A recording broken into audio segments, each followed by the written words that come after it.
Chapter 531. Zhang Feng's face darkened. Damn it. What should I do? Zhang Feng couldn't help but change the topic. He picked up the bamboo bottle of beer and said, "Thank you all for coming to celebrate with me today. I, Feng Zi, have to thank all of you for your love. Of course, if you have any difficulties in the future, you must come and find me. Come, everyone, bottoms up." As he spoke, Zhang Feng raised his neck and drank. Zhang Yuyao was in a dilemma. She looked at Jing Shu drinking with her face covered by a luo xiu.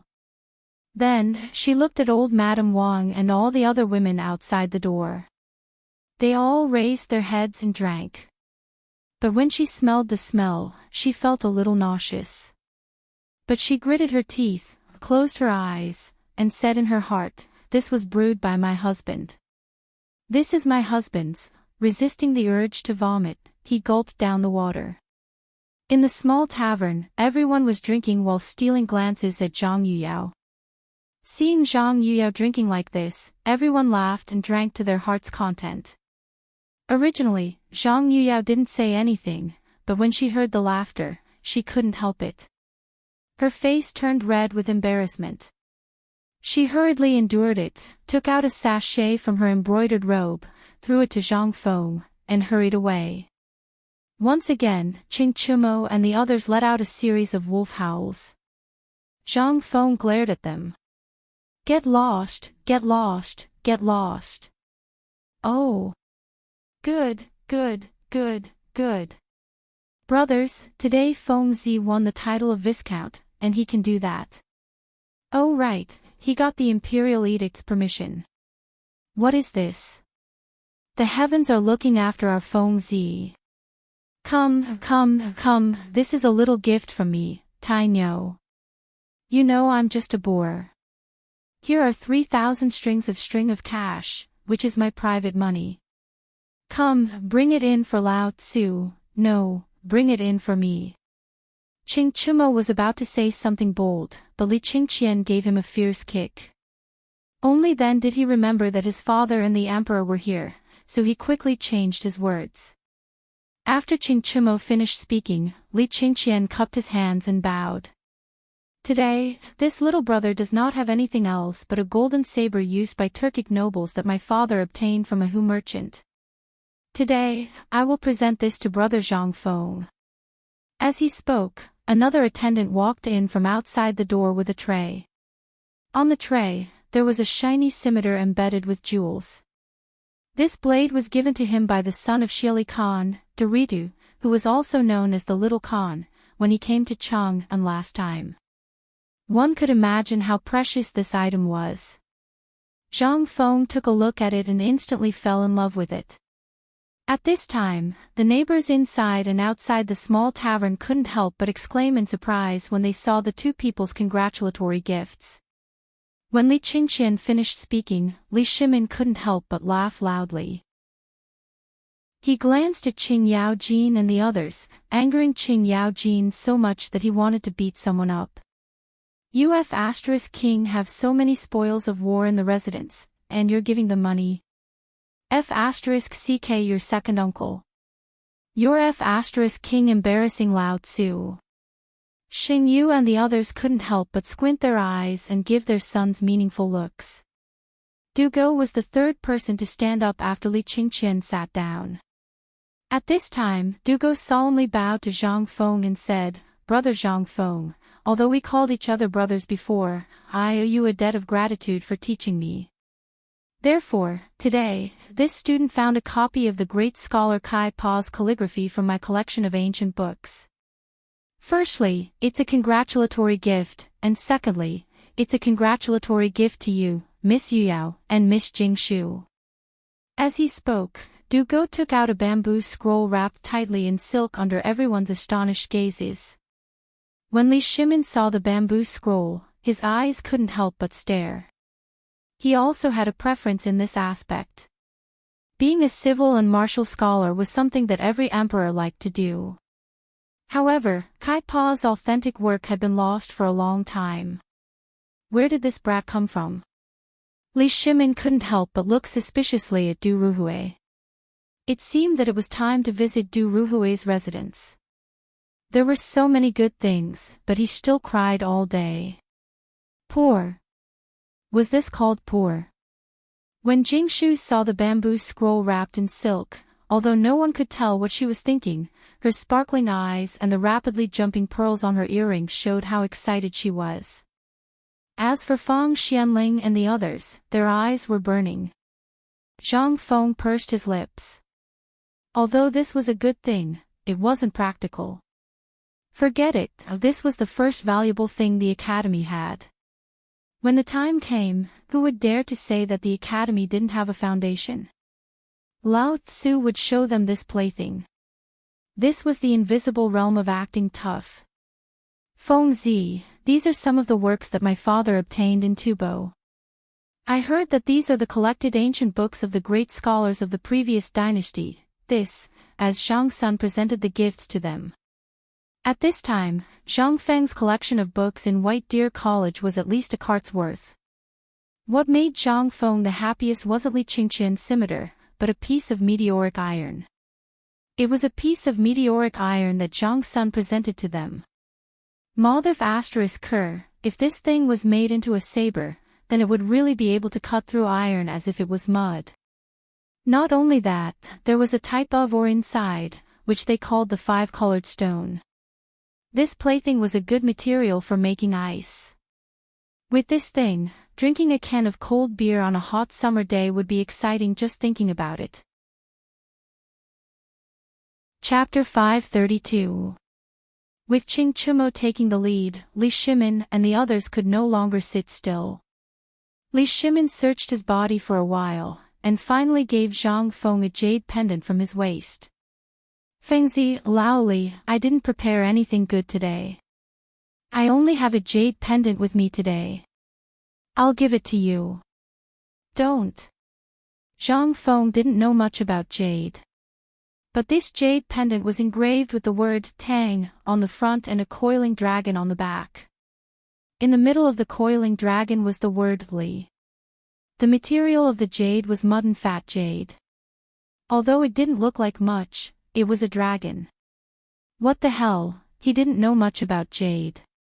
But this dragon, was it the standard item of all merchants in the Tang Dynasty? Because he saw that Li Gan, Old Sun, and the others all had such a thing on them. He had also seen it by accident. He didn't take a closer look before, but now that he was holding it in Li Shimin's hand, he instantly felt that it was extraordinary. Old Sun and the others regarded this thing as a treasure. He didn't even want to see it before, but now Lao Li was giving it to him. Looking at the envious and shocked eyes of Old Sun and the others, Zhang Feng didn't dare to accept it. This thing was clearly an extremely precious item. No, no, no, Lao Li, you can't accept this thing. You can't accept it. Are we brothers? Li Shimin stared at him. This is something we used to travel outside the border in the early years. We don't need it now, but this thing is very meaningful. So, I'll give it to you. As long as you have this, at least you can go in and out of Chang'an City freely. Zhang Feng was suspicious when he heard this. I was wondering what this was. It turns out that this thing is an exit permit. Zhang Feng muttered as he played with the jade pendant. Qing Yaojin choked and almost spat out a mouthful of wine on Zhang Sun Wuji's face. This is a damn jade pendant for entering and leaving the palace. Maldorf *Ker, Qing Yaojin's eyes turned red when he saw Zhang Feng casually put it into his arms. He could only drink in silence.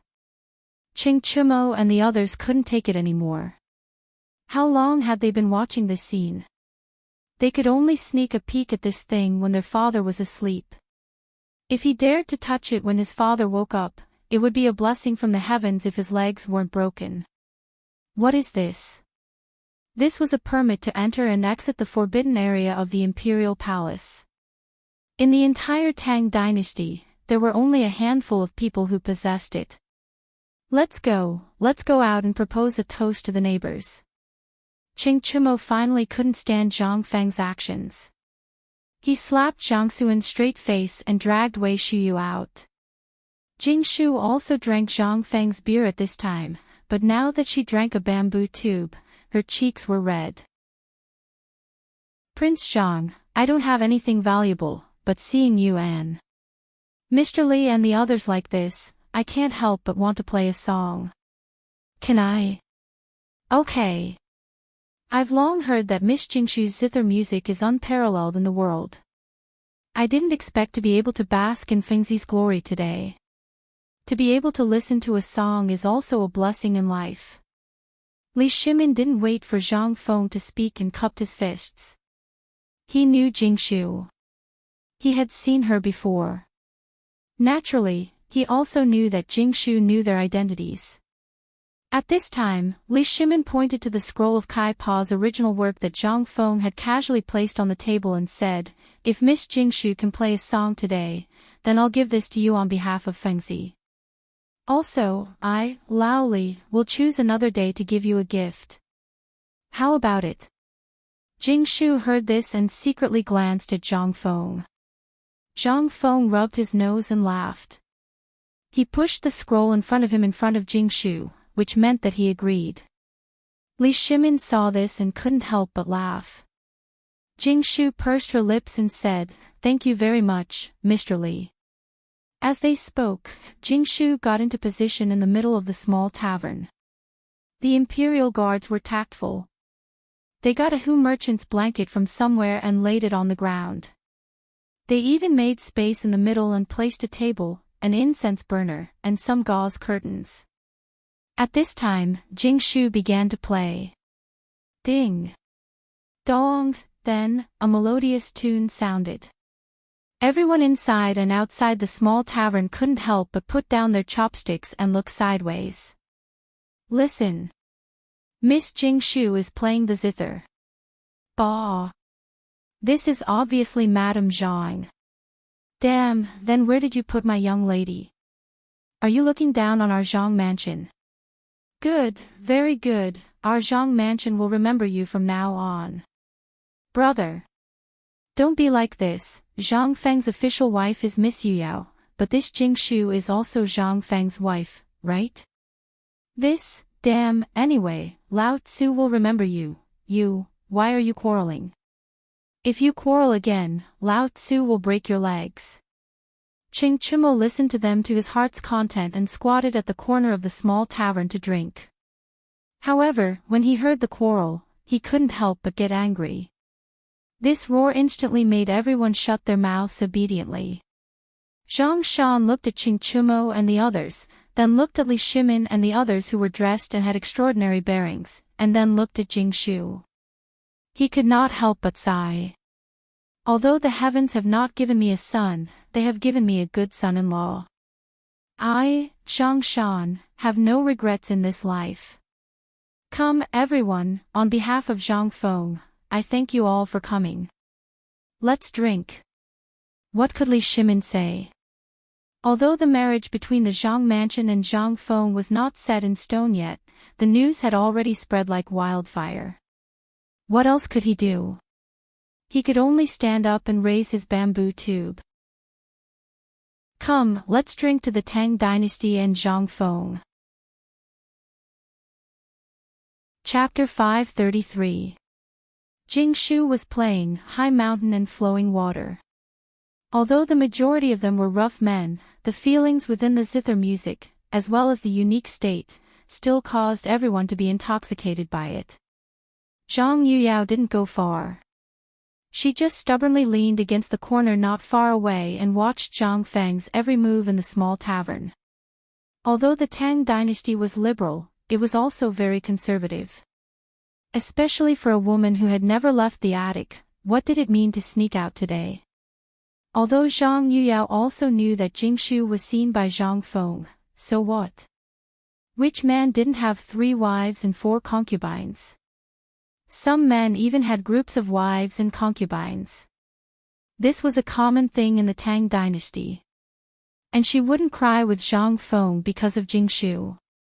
As soon as she left the house today, she saw Jingshu coming from Chang and University, so the two of them walked together. Jingshu kept calling her sister, so Zhang Yuyao couldn't help but let down the last bit of guard in her heart. Maybe this was women. They could become good sisters with a single sentence, but they could also become mortal enemies because of a single sentence. But at least at this time, Zhang Yuyao was sure that she couldn't beat Jingshu. But with Jingshu by Zhang Feng's side, she didn't feel anything wrong. Instead, she felt a little relieved. At the very least, Jingshu had promised her that she would go to her residence to look for her every 3 to 5 days. That was enough. Although she also knew that Zhang Feng might not get married in a short time, it was the matchmaker's word and the parents' order.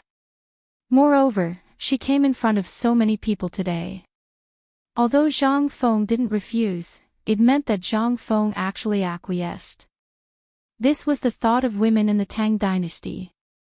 Once it was decided, it would be a matter of life. At this time, along with the quiet sound of the zither, the melodious sound continued to spread. Li Shimin looked at Zhang Feng, touched his arm and asked, "Fengzi, when are you going to marry both of them?" Zhang Feng was stunned by Li Shimin's question. "Don't play dumb, boy.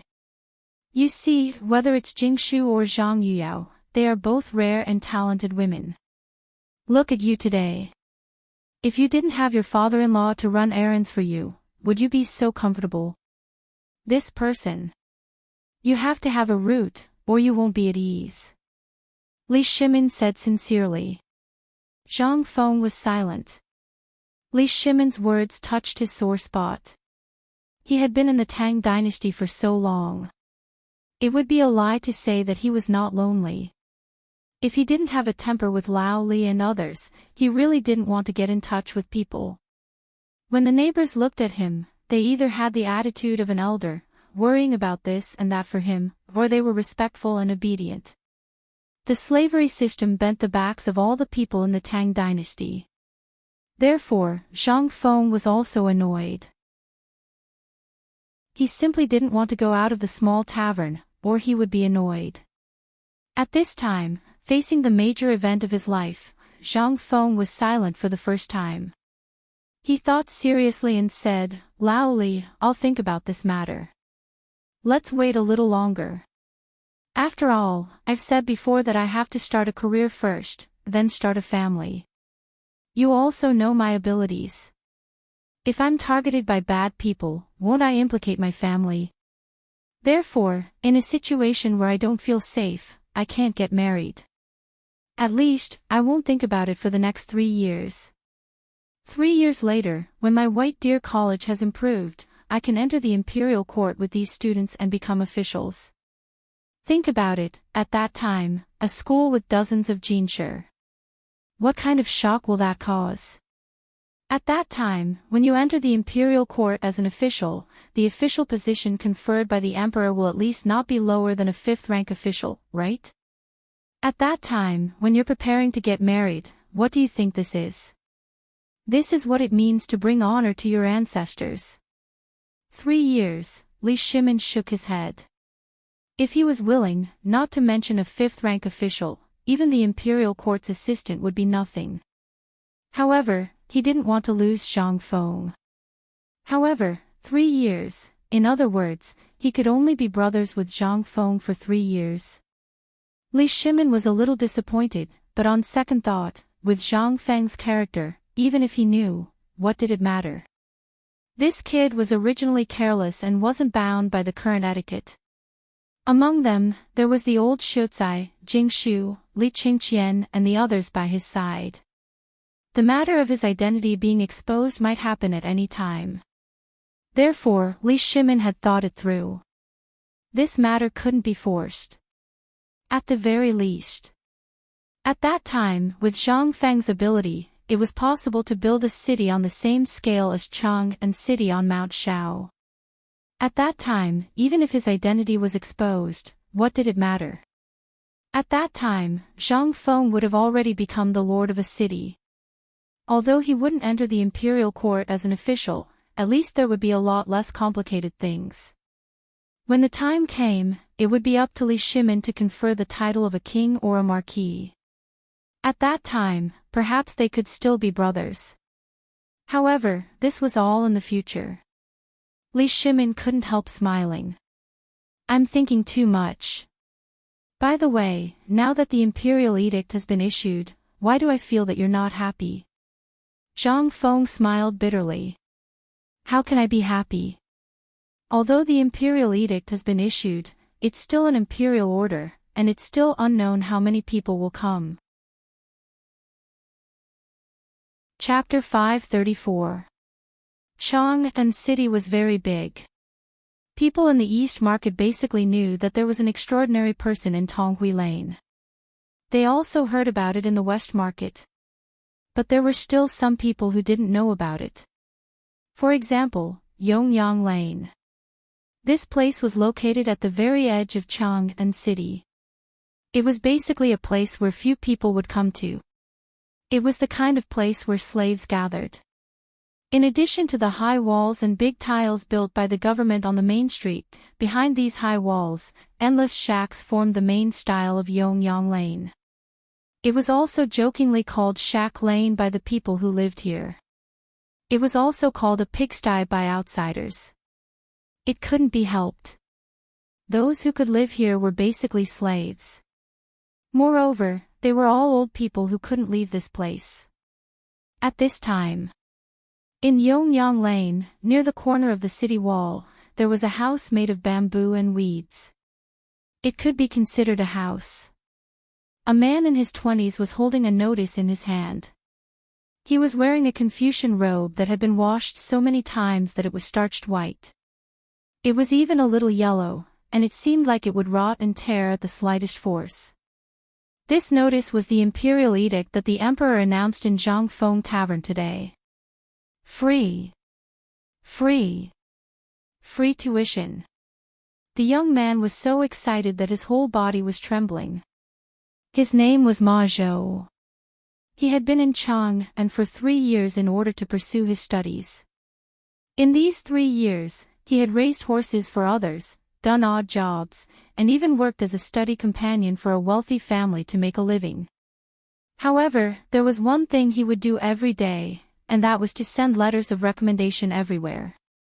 Although the imperial examination system was used in the Tang Dynasty, the imperial examination at this time still required recommendations. In these 3 years, he grew from a hothead who didn't know anything and only cared about his dreams to a mediocre person who had to make a living every day. It wasn't easy for him to settle down in the government office. In this place where every inch of land was worth an inch of gold, he built a shelter with his own hands. However, the thought of studying still lingered in his heart. Although on the day of the opening ceremony of Chang'an University, he still rushed forward without hesitation despite the risk of being kicked out by the host family.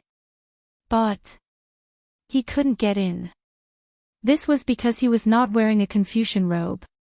He was only wearing the clothes of a servant. With great difficulty, he used the money he had saved up for 3 years to exchange for a set of Confucian robes in the black market. Although it was a bit shabby, it was still a Confucian robe. However, he received the news that the academy in Chang'an named University had closed. Ma Zhou couldn't help but despair. He was about to reach 30 years old. When would this matter end? However, just as he was about to leave Chang'an in despair and travel to Shandong to see if he could join the Shandong gentry, someone took pity on him and tore a piece of paper from the bulletin board and gave it to him. What is this? The heavens didn't forsake him. Ma Zhou's eyes reddened as he held the notice. Kid, Tonghui Lane is bustling with noise and excitement today. The shopkeeper of the tavern, who is also the head of the White Deer College, is holding a banquet for guests. I heard that in addition to the 4 great demons of Chang'an, there are also a few well-known wealthy people celebrating. If you want to go and become a disciple, now is the time. An old man squatting beside Ma Zhou said as he weaved straw sandals and pulled hay from Ma Zhou's thatched hut.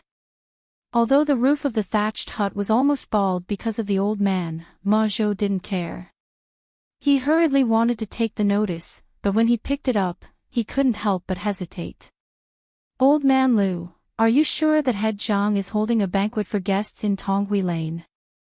How can it be fake? You just have to walk out of this shack and go to the streets to take a look. Anyone who goes today will be able to eat a full belly. This old man just ate water.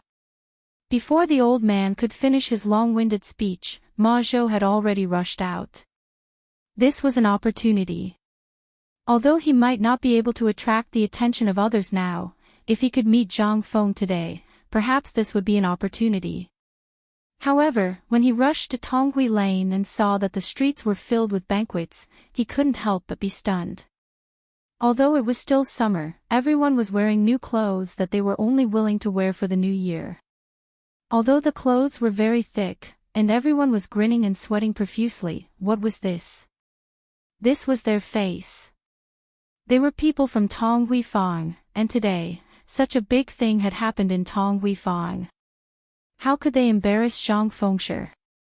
When they saw Ma Zhou arrive, the old village chief, who was in charge of welcoming guests under the willow tree outside the lane, cupped his hands in salute. Please, please come in. Come in. As he spoke, he pulled Ma Zhou inside. Although Ma Zhou's clothes were shabby, in this era, anyone who could wear a scholarly robe would be respected. However, Ma Zhou hesitated.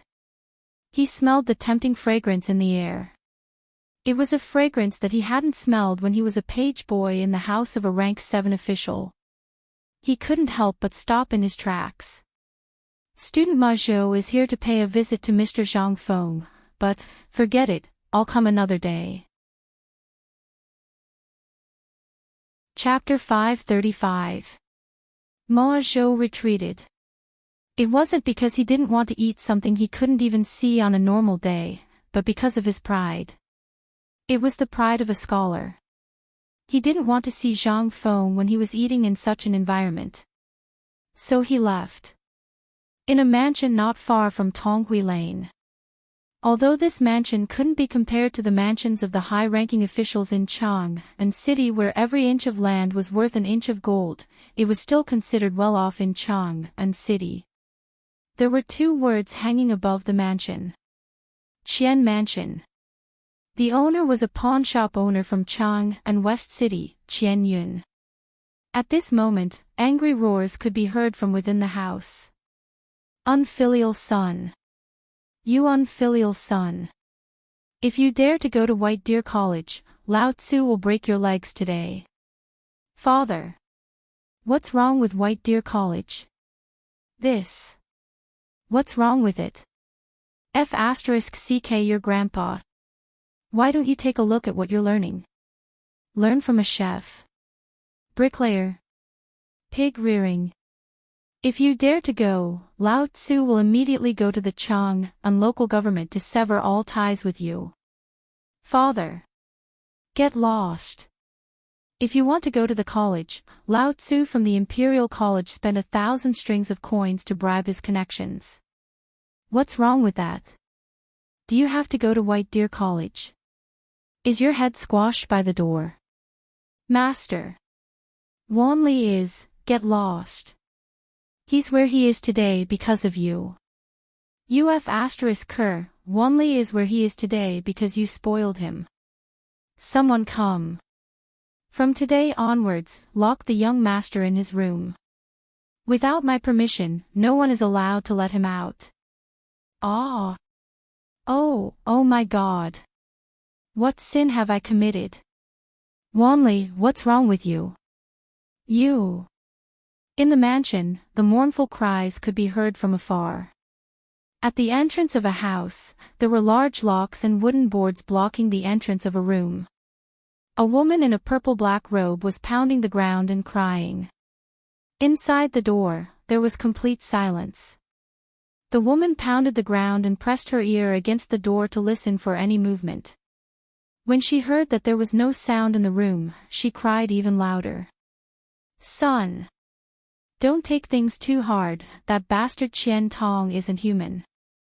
This is your own son. You can even bear to lock him up? It's good that my son is fine. If anything happens to him, I'll burn your house down. Mother, I'm fine. You should get up first. Your body is weak. Don't catch a cold. At this moment, a young man's voice sounded in the room. When the woman heard this, she hurriedly knelt on the ground and pressed her face against the wooden door. Son, you must not take things too hard. In this world, Mother only has you left. If you take things too hard, how can you let Mother live like this? Inside the room, a young man in a green and white robe leaned against the door and said indifferently, Mother, it's good that Father did this. Although he doesn't think highly of White Deer College, it's just the beginning. When the time comes, he will definitely let me out. The young man spoke very confidently. Looking at the notice, his eyes couldn't help but flash with a burning light. His name was Qian Wanli. Hearing this, the woman outside the door whispered worriedly again, Son, don't mention that place again. It's not a place we should go to. You don't know, but I've heard that it's a place prepared for those slaves and the 4 great devils. I've heard that those stubborn people in Chang and City have been forcibly sent there. Think about it, what can a bunch of stubborn people do? That's a fire pit. Don't mention it again. Okay. Qian Wanli didn't refute, which was rare. Although he wasn't a stubborn person, he had a few good friends who were in that circle. He had heard that those stubborn people were basically the sons of those high-ranking officials. How bad could a place where even the sons of high-ranking officials could go? Moreover, it was a place that the emperor valued so much. He didn't believe it. He had also run a money house and pawn shop with his father for a period of time. He was really fascinated by the so-called finance. Moreover, how could the place where the 4 great demon kings were located be an ordinary place? He had long wanted to see the stubborn upper circle, but those people didn't want to be associated with them. But now, this was an opportunity. What would it be like in 3 years? What would the bank's business be like then? The 4 demon kings all had considerable properties in Chang and City. If he could get in touch with them, how far would the Qian family's properties go? Not to mention, after 3 years, if he could make some achievements in a certain field, he could go to the Ministry of Works, the Ministry of Agriculture, or even the Ministry of Civil Affairs. That would be the real transformation of a chicken into a phoenix. This was an opportunity. This was an opportunity to jump from a lowly businessman to a high-ranking person. Who didn't have dreams? Who didn't have expectations for the future? Naturally, Qian Wanli had them too. Therefore, even if he had to fall out with his family this time, he would go, even if he had to sever all ties with his father. His intuition told him that the future of White Deer College would definitely make the entire Tang dynasty tremble. Because before it was built, it was already on par with the Imperial College of the Tang dynasty. Chapter 536. Quick! The Imperial Edict is here. Let's go. I heard that the Emperor issued an Imperial Edict in Chang'an. He said that a new White Deer College was built outside Chang'an. He said that anyone who goes to the college will be admitted for free. What? Is there such a good thing? That's right. Just a private school alone costs 100 strings of coins a year. Not everyone is qualified to go. What is this White Deer College in Chang'an trying to do? How can ordinary people like us get involved with it? Yes. I heard that the Emperor has issued an imperial edict. It's being posted everywhere in the Luozhou government office. I also heard about it when I entered the city with the caravan. I heard that the college's classes are amazing. It hasn't been built yet, but it's already on the same level as that Imperial College. Have you heard about this Imperial College? In front of a tea stall in the Luozhou government office, a naked man was rubbing his toes while holding a bowl and drinking tea in large mouthfuls. More and more people gathered around him. Not only the ordinary people, but also some merchants could not help but stop and watch. They did not believe that such a college existed in the world. Not only was it free, but it was also helping the ordinary people. The sun must have risen from the west. Burly man, is what you said true? When the burly man heard this, he wiped the sweat off his face and flung it away. Instantly, the crowd could not help but step back. The burly man glared at him. How can this be false? You all know who my boss is, right? He's the Duke of Chen. A few days ago, he set off from Chang and to deliver some goods back to Luozhou. Along the way, he met someone from the palace. When my boss asked, I happened to be taking a dump in the thatch not far away. That's why I heard it for real. If you don't believe me, you can go to the government office and take a look. It's probably crowded with people now. Hearing the burly man's words, everyone could not sit still. Although everyone somewhat believed the words of the burly man, they couldn't help but choose not to believe the man's sloppy appearance. After all, this fellow was 2F** king disgusting. More and more people heard the news. There were more and more people rushing to the entrance of the mansion.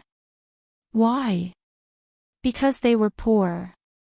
Moreover, if he wanted to get rid of his poverty, he could only go to the study hall. Now, such a great thing had actually happened.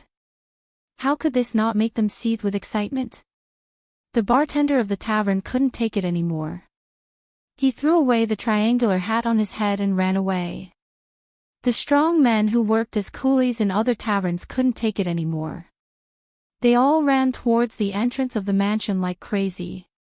Basically, after hearing the news of the imperial edict, every family with a young adult or a 12-year-old child hurriedly ran to the gate of the manor. Although they couldn't read the words, there were people here who could read them. You only need to give them a coin, and they will tell you everything clearly. As for the person who paid the money and got the real news, he ran away with a giddy face. As he ran home, he was grinning from ear to ear. My family is going to have a top scholar. Ha ha ha, my son has finally made a comeback. God bless, my family finally has a good seedling. And in the house of a certain village outside Luozhou city. At this moment, an old man and a young man were squatting in the shade of the mud brick courtyard, weaving straw mats and bamboo baskets. On the wall behind them and in the courtyard, there were piles of woven baskets and bamboo products. There were grasshopper-like trinkets. There were also bamboo lanterns and so on. However, it seemed that business wasn't good. Many of the bamboo products were densely packed with black things. However, this was the livelihood of the family. Although the things in the courtyard could be sold for a lot of money, the things in front of them were only enough to feed the family. Old Lai, head of the family, something big has happened. Something big has happened. At this moment, on the plains not far away, a woman carrying a large basket hurried over. The middle-aged man named Old Lai's hand paused. In an instant, a bamboo strip pierced into his thumb. Old Lai raised his dark face full of frowns and angrily glared at the woman. He roared, "Damn woman, it's not even noon yet. How many baskets have you sold? You're back already." Old Lai exploded with anger. He almost picked up the hatchet beside him. The young man squatting beside Old Lai, named Lai Ji, glanced at the woman in puzzlement. He lowered his head and continued weaving the bamboo characters in his hands. The woman not far away waved her hands even more vigorously. She seemed to be afraid of the middle-aged man. The woman was not old. She was about 30 years old. However, under the whips of life, her face was full of vicissitudes. Her face was full of fly droppings, which made her look even older. Head of the family, something big has happened, something big has happened. Today, I heard that the emperor in the imperial palace gave us a great benefit. Old Lai, who had already raised his hatchet, was startled when he heard this. What benefit? Is the rent waived this year? Or is it food? While they were talking, the woman had already come to Old Lie's side. Without saying anything, she threw away the basket on her shoulder and knelt on the ground. She hugged Lie Ji and cried. Son! My Lai family's ancestral grave is finally smoking. You can go to the school that the emperor personally ordered to open to study. Chapter 537. Lai Ji was 17 years old this year. He once dreamed of being like the scholars in the city, wearing clothes that would make the girls in the brothels in Luozhou scream in fright. But he was poor. He was so poor that all he had left was to weave and sell baskets all day. It was fine in the past. His father got married when he was old and had him when he was 40 years old. Previously, when he saw that the cooperative was established, good days were coming. His father wanted him to go to school, but he didn't expect that a plague of locusts would cause so much trouble that there was nothing left. He couldn't even afford the rent this year. He had also made plans with a few of his good friends to become officials together when the time came. Hao Chu-jun was especially happy. However, because of a plague of locusts, everyone seemed to have met with disaster. However, Lai Ji was a little confused when his mother suddenly hugged him and cried. Mother, what's wrong with you? Old woman, what are you talking about? Speak properly. Go make a bowl of porridge for your mother. Oh. Lai Ji remembered that his mother had left early in the morning after cooking porridge. It was already past noon, so she must be hungry. He hurriedly wanted to leave, but Madame Lai hugged him. No, I'm not hungry. Now, from today onwards, don't do such vulgar things. Old Lai's eyes widened when he heard that. Old woman, if you don't explain yourself today, Lao Tzu will skin you alive. Come on. Come on. Come on if you have the ability. You only know how to weave baskets. Do you want your son to be like you in the future? Look, what's this? This was the first time in 17 years that Madame Lai was angry. She even threw a ball of crumpled stuff at Old Lai's face. Old Lai couldn't recognize words. He was stunned when he saw the densely packed words and a red thing. He recognized this thing. It was the thing that was posted at the city gate or the entrance of the government office, but, old woman, what's this? Tell me. Lai Shi sobbed as she hugged Lai Ji and cried loudly. Early this morning, someone came from the palace. I heard that His Majesty had decreed that all the children from poorer families should go to the academy in Cheng and to study. He also said that they would not need to pay and would be provided with food. When they graduate in 3 years, they could be given an official position. At the very least, they would be able to work in the royal family's industry. For this, I spent a copper coin to find out more about it. Old Lai automatically filtered out the 1 copper coin. Although that 1 copper coin was basically a family's daily rations, what about now? Compared to a single copper coin, he was willing to let go of this opportunity to let his only son and his Old Lai family rise to prominence. Old woman, you talk nicely. I'll get you some rice. Have some food first. Slow down. Oh right, chicken, you mother of cur, go buy some offerings and kill an old hen. Later, we'll go to the ancestral grave to worship our ancestors. He was ecstatic in his old age. Even when he walked, there was wind behind him. My son is going to be an official. My son is going to rise to prominence.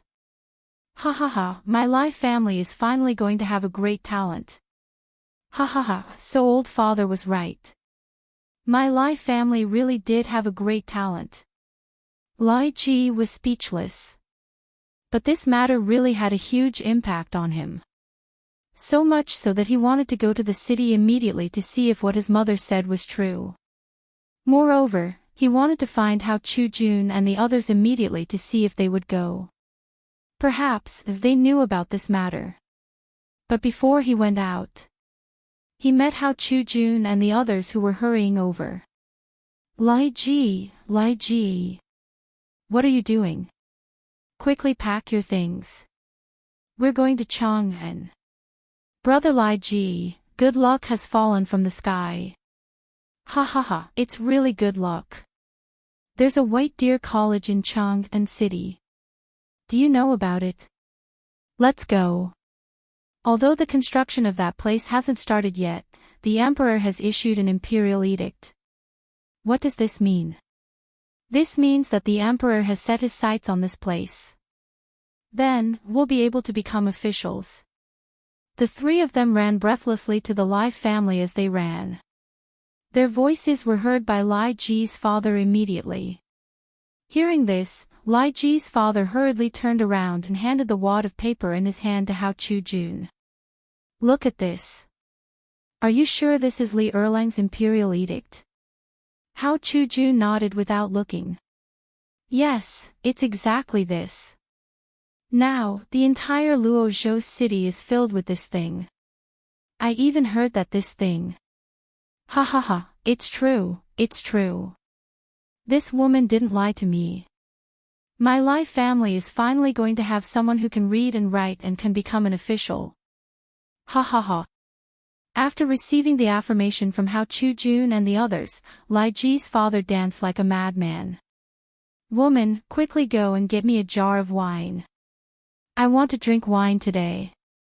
Oh right, cook those pickled wild rabbit meat for me. Today is our family's new year. Li Ji felt that everything had gone crazy today. Old father had gone crazy. Old mother had gone crazy. Hao Chu-jun and the others had gone crazy. Even he had gone crazy. Why did all of this seem so unreal to him? Was there really such a good thing in this world? Chapter 538. Hezhou. It was close to the border of Tuyuhun. It was also the place that suffered the most from the locust plague. There were Qinling Mountains above and Ba Mountain below. On the right was Qilian Mountain, which was separated from Tuyuhun. It was like a basin that covered the damned locusts. The people inside couldn't get out, and the people outside couldn't get in. Fortunately, Li Laoer was wrong. It was the current emperor who thought of a clever idea to save Hezhou from a terrible situation. However, after the locusts left, what else was there on the ground except for the soil? On the originally fertile land, the sturdy farmers were all gone. Even the leaves on the trees were all bald. All of a sudden, this fertile place turned into a desolate place. There wasn't even much grain stored here. This was because there were places nearby that produced grain, and the new grain was about to be harvested. The old grain in the storehouse had already been sold long ago. Or turned over to the treasury. At this moment, on the streets of Hezhou City, the people were huddled on both sides of the street listlessly. They stared at the road, waiting for something. Clang clang clang. Clang clang clang. At this moment, the sound of gongs rang out incessantly on the street, instantly attracting everyone's attention. The emperor has issued an imperial edict. Everyone, come out and listen to the imperial edict. There's an academy in Chang'an. Not only is it free, but it will also provide meals. From 12 years old to 30 years old, all of you can enroll in Chang and White Deer College. Come, everyone, come out. The emperor has issued a great news. Come out, as the bailiffs of the Hezhou provincial governor's office shouted in the streets and alleys of Hezhou, everyone understood. After the crowd was stunned for a moment, the young men couldn't help but burst into an uproar. Oh my God! No wonder I had a dream last night. I dreamed of becoming a Jinshi. So it's F** King real. F** CK, there's such a good thing for free. No, no, listen carefully. Why is that academy different from what we heard? Didn't they say that the academy only teaches literacy? Why are there so many tricks? The young and strong men who were standing under the archway discussed and were instantly dumbfounded. He hurriedly chased after the magistrate and asked, Sir, what's going on? Wasn't this school a place to study? Why are there so many paths? I don't know. But I heard that this thing is clearly written in the imperial edict. Not only can you learn how to cook with this thing, you can even enter the imperial kitchen and cook for the emperor. If you can learn other skills well, you can even work in the Ministry of Works or the Ministry of Agriculture. With the yeoman runner's explanation, everyone finally understood. All of them widened their eyes. So, this isn't an academy either. However, the man glared and threw a notice at the young man's face. Look for yourself. If you don't study and can't read, do you think His Majesty would spend so much effort to think of you? You still have to read this book. Otherwise, when you enter the palace and the emperor gives you something, how can you survive in the palace if you don't understand it? While speaking, the yeoman runner left. There were too many people around, and he was annoyed. However, the people who stayed were all dumbfounded. All of them widened their eyes and looked at each other. What does this mean? This academy is a place to cultivate talents for the palace. Damn it. That's a good job. And the emperor didn't mention his identity. That is to say, whether it's us slaves or those children of high officials and dignitaries, they can all go there. A smart person said so. In an instant, everyone's eyes couldn't help but burn. What was this? This was the emperor's son who took pity on them. If they didn't go, wouldn't they be letting down the emperor's love? Moreover, this kind of good luck might not happen again in the future. Moreover, he didn't say anything else. He would provide food for them. That was enough. For the poor people, as long as they were given food, they would be willing to dig feces for them. And it was to dig feces for the palace. In the middle of the crowd, there was a strong, dark-skinned young man who was taller than a normal person. He listened to the crowd, but he only remembered 2 words in his mind. Provide food. Involuntarily, a burning light burst out from the young man's innocent eyes. Father. I'm going to the academy. I'm going to study in Chang'an. We're going to have a martial scholar in our family. The innocent young man ran all the way out of the gate of River State City, and then rushed toward a forest. In the forest not far away, a hunter was holding 3 pheasants under his arm and slowly walking down the mountain. At this moment, he heard a roar. When the hunter heard that, he couldn't help but move his ears. That was the voice of his son. He couldn't help but shout, "Monkey, what are you doing?" "I'm here." In the distance, the hunter saw a small black dot jumping under a tree. He saw the small black dot looking at him, waving the green foxtail grass in his hand and shouting, "Father. Lao Tzu is going to study in Chang'an." Chapter 539. Chang'an City was surprisingly quiet these days. The expected crowded scene didn't happen. Not to mention Go, Zi and the others, even the old Shuozai, old He, and the others did not come to the tavern. Other than going to work in the winery next door, they were all in a hurry to go home. This made Ching Chumo and the others confused. They were dumbfounded. Like fools, they squatted in front of the tavern and looked at the people who came and went. At this time, Ching Chumo and the others were covered with mud. The construction site of Daoshan Academy had started. In the past 3 days, Li Qingqian personally found a top feng shui master, Yuan Tiangang, to go to Daoshan Mountain to see the feng shui. It was amazing. Yuan Tiangang just didn't stop talking.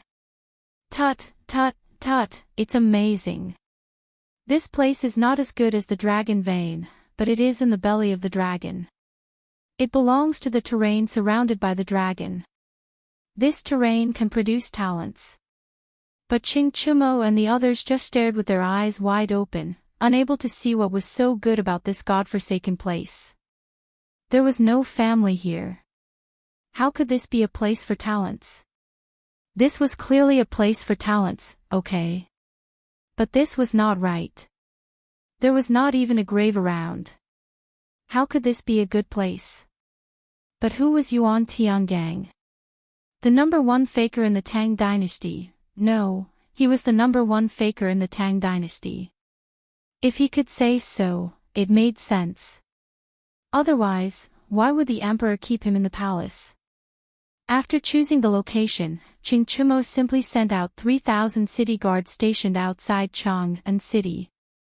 They all came to chop trees. In one day, except for a few big trees that needed more than 3 people to hug, all the trees were cut down. At this time, the construction team that Li Qingqian found before also hurried to the new battlefield. However, Zhang Feng locked himself in the room and didn't come out as if he had been possessed. It was obvious that he was drawing the layout of the new college. Was there a need for a layout? In Ching Chumo's words, he just needed to build a house according to the size of the Imperial College or Chang'an City. This place was at least 50,000 mu. However, what he gave Ching Chumo was a pair of supercilious eyes, a smirk on the back of his head, and the word idiot. This made Ching Chumo and the others even more curious. Wasn't this just an academy? Could it be that there was more to this? At this time, they had returned from the construction site and were already exhausted. But this damned guy actually locked the door of the tavern and hid in the room for God knows what. Do you guys think that Feng Zi and Jing Shu are? Zhang Sun Chong put his 2 thumbs together. This caused Du Go to look down on him. Do you think Feng Zi is as lustful as you and Iron Bull? Miss Jing Shu is now in the Chang'an Academy. How can he be like you? Zhang Sun Chong rolled his eyes. He rubbed his nose and waved his hand, saying, then tell me, what can Feng Zi do in the room? It can't be that she's hiding and crying because no one came for 3 days, right? I'll cry your ass off. At this time, Zhang Feng's tired voice was heard from the tavern. While they were talking, the door opened. The others couldn't help but poke their heads in and take a look inside. Ching Chumo even wrinkled his nose. Li Qingqian gave a fish salute. Feng Zi, the academy is right above the col in the east of Shao Mountain. All the trees have been harvested, and now the craftsmen are laying the foundation. Take a look at this. Here, I'm done. Just tell them to follow this. There are plenty of stones there. Don't be stingy. Zhang Feng interrupted Li Qingqian and threw a piece of paper to Li Qingqian. Li Qingqian frowned when he saw it. On this piece of paper, there were lines drawn in a disorderly manner. Moreover, it seemed to have been drawn on with sharpened charcoal. There were scratches on it. Not only that, although it spoke a lot, overall, one could still roughly tell what it was. It was a circle of walls attached to the mountain. But what was the blank space in the middle? Why weren't the houses connected? Did he want to use a corridor? But that didn't seem right. Li Qingqian and the others stared at the drawing and couldn't help but ask, Feng Zi, why is your drawing the same as the one I built before? Taishan Temple outside the city is a little different. Li Qingqian almost blurted out. Fortunately, there was a temple called Taishan Temple outside Chang'an City. Although it wasn't big, it was on the way to Shao Mountain. It was only built in the last few years. Zhang Feng waved his hand without raising his head and said, you can learn this in the textbooks in the future.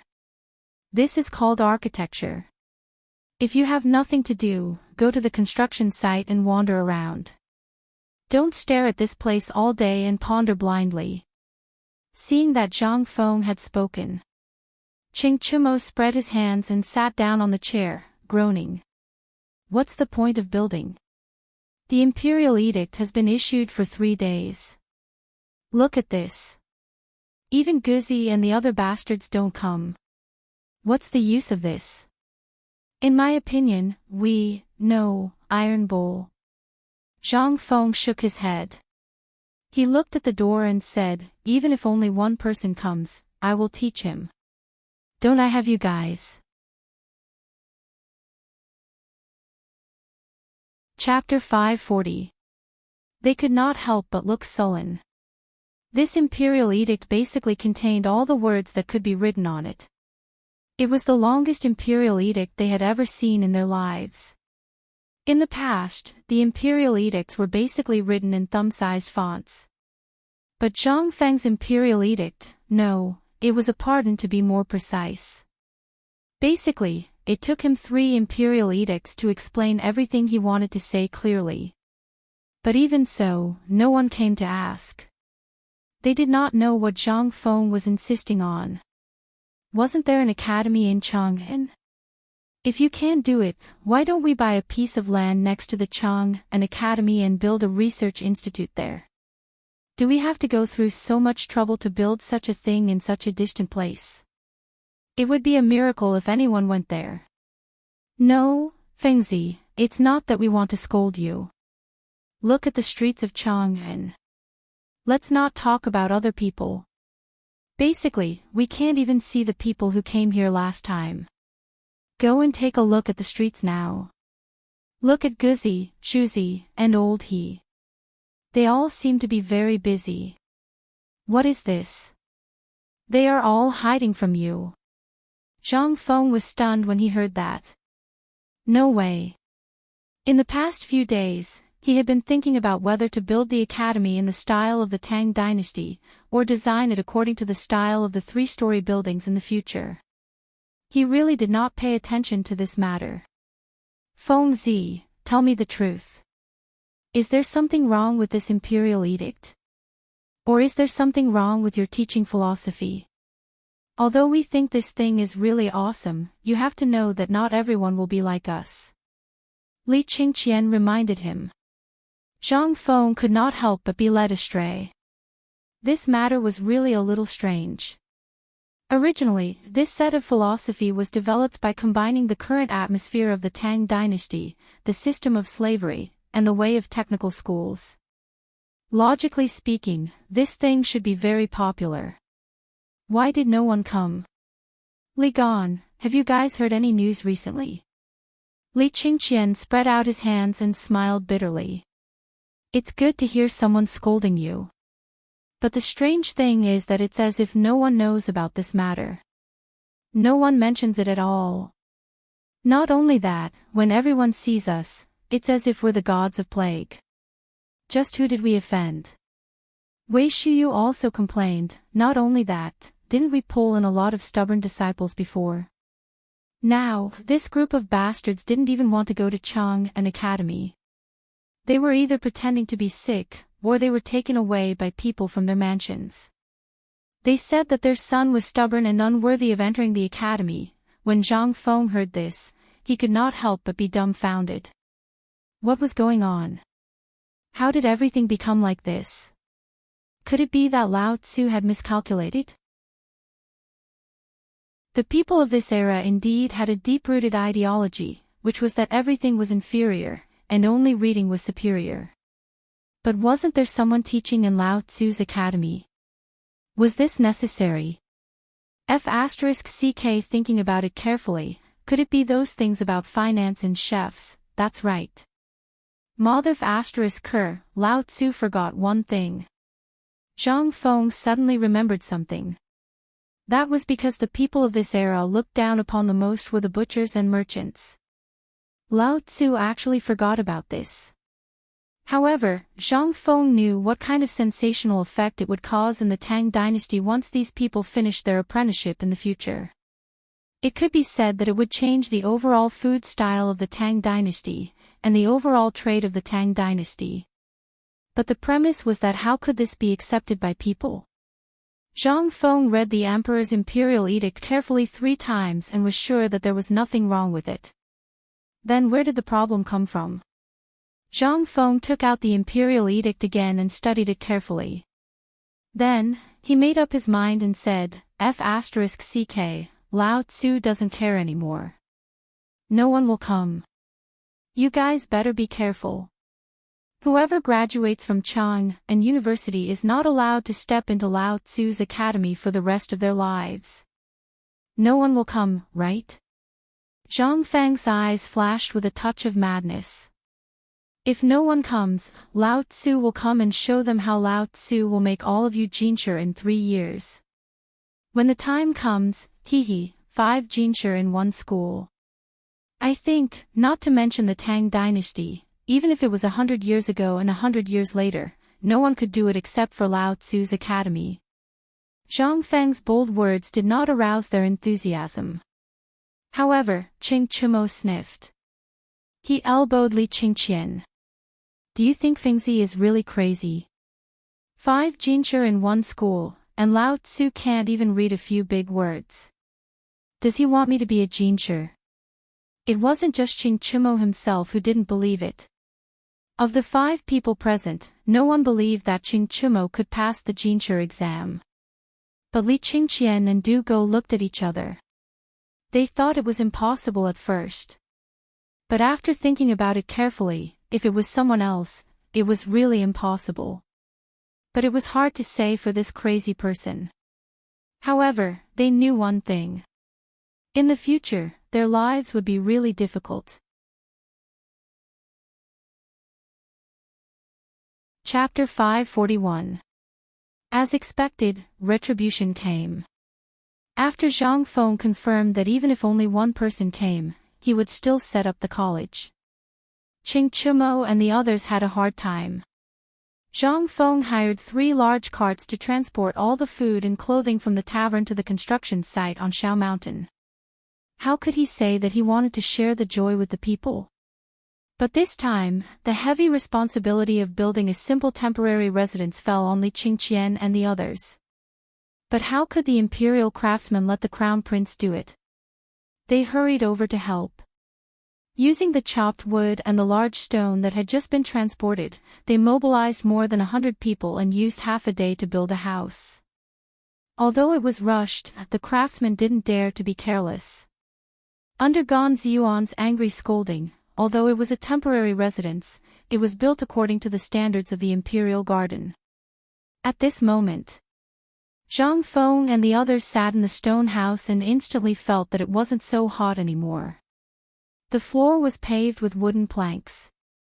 Although stepping on them was like stepping on the planks of a boat, at least it was moisture-proof. Feng Zi, what do you think of this house? Do you want our college to be like this in the future? Li Qingqian looked at Zhang Feng and asked. Zhang Feng curled his lips. It's okay. But you're good. Why are the craftsmen acting like they've taken aphrodisiac? I thought it would take at least 3 days to build this. He originally wanted to give these guys a difficult problem, but he didn't expect them to finish it in half a day. Feng Zi, what do you want to do with our White Deer College? Li Qingqian didn't want to talk about this matter. The more he talked about it, the more likely he would give himself away. He hurriedly changed the topic. If White Deer College is built according to the Imperial College, then this blueprint of yours. I don't understand. Zhang Feng shook his head and sat down beside Li Qingqian. You don't understand this, right? What do you think of our college compared to the Imperial College? We're short of people. No, we lack everything. Not to mention the students, we only have you as a teacher. When the time comes, the Chang and Academy will need an old Shiozai. By the way, Fengzi, how long have you not been to the Chang and Academy? Dugo wanted to ask something, but when he heard about the Chang and Academy, he could not help but think of a person. The Crown Prince's junior tutor, Li Gang. He wondered if Zhang Feng knew that this person was in the academy. Zhang Feng scratched the back of his head. Well, aren't I busy? The old scholar didn't say anything, so I didn't go. That is to say, you haven't been to the academy since it opened. TSK, TSK, TSK, TSK, tisk. Ching Chumo and the others were filled with disdain. Zhang Feng couldn't help but feel anxious. Lao Tzu is always thinking about making money. Without money, how can the academy continue? Moreover, they didn't even get Lao Tzu's permission and secretly brought in 30 stubborn people. Lao Tzu said that the academy is yours to run. Do you really think that place is your playground? If it weren't for the old scholar, I think the few of you would have turned Lao Tzu's academy upside down. Zhang Feng directly threw the responsibility to them. He had said long ago that Li Qingqian and the others would be in charge of the Chang and academy. Because the academy's original intention was not to run a formal academy. After the emergence of the Academy of Science, Zhang Feng had already given up on that place. No. It could not be said that he had given up. The Chang and University was not given up. It was left to those bookworms and become the White Deer College's Chang, an office or a courier station. In this way, Chang'an and Shao Mountain would have a connection. However, Zhang Feng did not understand why they were talking about the Chang and University. He could not help but ask, "Why are you talking about this?" "Well, do you know Li Gang?" Li Gang. Zhang Feng heard this and could not help but stare. He looked at Li Qingqian and said, "You mean the Crown Prince's junior tutor, Li Gang?" "Yes." Zhang Feng was dumbfounded. He knew this person. In history, he resigned 3 years after Jingguan, and then focused on studying poetry. Before he died, he wrote a total of 3 books. However, why mention Li Gang at this time? What about Li Gang? Didn't we receive news a while ago that Li Gang had resigned from his post? So I used my connections to keep Mr. Li Gang in the Chang and Academy. This time, it was Zhang Feng's turn to be completely dumbfounded. Li Gang in the academy. And he, as the dean, did not know anything about it. What kind of logic was this? However, this was not what he was thinking about now. What he was thinking about was that in history, Li Gang resigned at the end of the 3rd year of Jingguan. After that, it was the time for Kong Yingda and Lu Deming to shine. However, the problem now was, what time was it now? It was the beginning of July of the 2nd year of Jingguan. Could it be, his appearance had unknowingly accelerated the historical process of the Tang Dynasty? No. If that was the case, then everything would have to be sped up. Chapter 542. Thinking of this, Zhang Feng continued to ask, "Then tell me, do you know why Li Gang resigned?" "Well, I'm not sure about that. Maybe it's because he learned about Chang and University and felt curious. Then, he was moved by our sincerity," Ching Chumo said pretentiously. Zhang Feng curled his lips. But in the end, he could only be defined as an old scholar. Although the old scholar didn't reveal his real identity, he was dressed like a great scholar at the opening ceremony of the academy that day. He also had the ability to make Yu Shinan and the other 3 sign their names on the plaque. He was definitely an old scholar. Zhang Feng thought that with his ability and fame, he couldn't have stood at the entrance of the academy and held the fort. There was only one person who could have done it. The old scholar. He knew that in the Tang Dynasty, or in the ancient times, if one wanted to open a school, not only must he have the seal of the government, but also the seal of the Ministry of Rights, the Ministry of Works, and other departments. There was also an important step, which was to destroy the school. But what about that day? Besides that one person, who else could it be? And after that? Zhang Feng didn't notice all this at first. But now that he thought about it carefully, this old scholar was really awesome. This way, Zhang Feng could leave the old elementary scholar in Chang, and with peace of mind.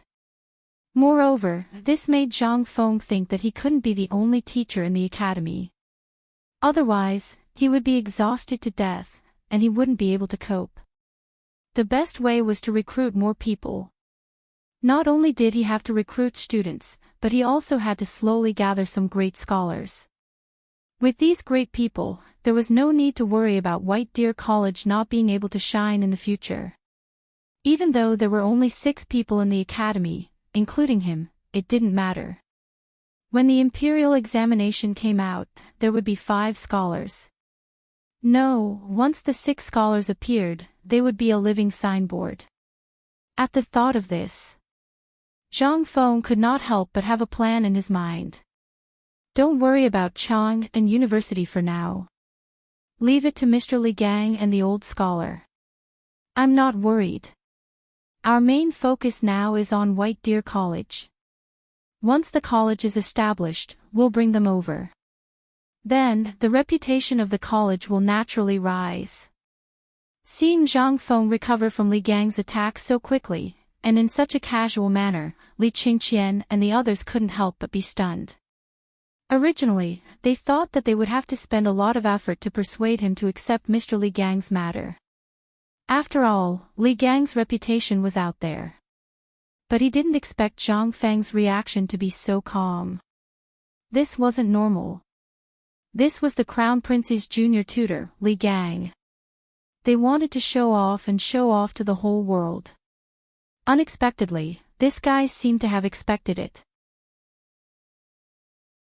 Their fists punched the air, and it was hard to imagine how uncomfortable it was. However, they didn't investigate the old scholar's background like Lao Tzu did. Or perhaps, they didn't think that the old scholar was in that direction. Otherwise, they wouldn't have dared to say what happened today even if they were beaten to death. The few of them were rebuffed, but they didn't care. Qing Chimo said proudly, "Well, Fengzi, I use countless connections these days to get the construction plan of the Imperial College. Although our place is remote, we still have to fix what needs to be fixed. I think that our mountain gate should be as big as the city gate of Chang'an City. Also, the design of our house should be similar to that of the Imperial City." Hearing this, Li Qingqian couldn't help but nod. "Fengzi, Tai Niu is right. Leave this matter to me. When the time comes, our college might become famous and the emperor might visit. What if the college isn't grand enough? Although we don't have many people now, once the house is fixed, there will naturally be people. What's wrong with you? You want to make this place into an imperial palace. You're really not afraid of death. Let me tell you, don't worry about this house. I've already thought about it. It's fine to talk about it here, but if those craftsmen hear it, you'll definitely lose your heads." Zhang Feng pointed at them and shouted, as if he hated the fact that they didn't fight for it. He waved his hand and said, "Who said that Lao Tzu's college has no people? Just wait and see. Lao Tzu has already come up with the second set of plans these days. The imperial edict should have played its role. However, the reputation of our Chang'an University is a little, so the people in Chang'an are watching. So, it's time to move on to the second step of the plan." Hearing Zhang Feng's words, the few of them looked at each other and couldn't help but be confused. They asked in unison, "What did you think of?" "What did he think of?" "Hee hee." Zhang Feng laughed. In an instant, the few of them couldn't help but stare at him with their eyes. This guy laughed so sinisterly. He must be up to something. This time, Zhang Feng had been holding back for so many days. Could it be that he was really planning this big move? Li Qingqian and the others couldn't help but continue to ask, "Fengzi, tell us, what big move are you planning?" Chapter 543. Li Qingqian and the others had already figured out Zhang Feng's usual tricks. Once this kid chuckled, it was definitely a big move. Once he talked about something seriously, it was basically because he was thinking about it in his heart. Either he was not sure about it, or he was thinking of a way. Once this kid started to show off, it meant that he had already thought of a way to say what he wanted to say. Moreover, it was a big circle. That was why Zhang Feng was smiling so cheekily. Li Qingqian and the others immediately perked up. Fengzi, you've seen our current situation. There are only 6 of us on this barren mountain. Once these craftsmen leave, this big college will probably be haunted. See. Don't hold it in anymore. Tell us. I want to hear it.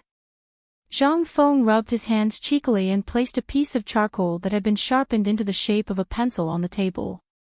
He folded his arms and lay on the tiger-skinned recliner, looking at them. When they saw this, their eyes instantly turned red. You don't want to tell us. Let's go, let's go. Boring, boring. Sigh.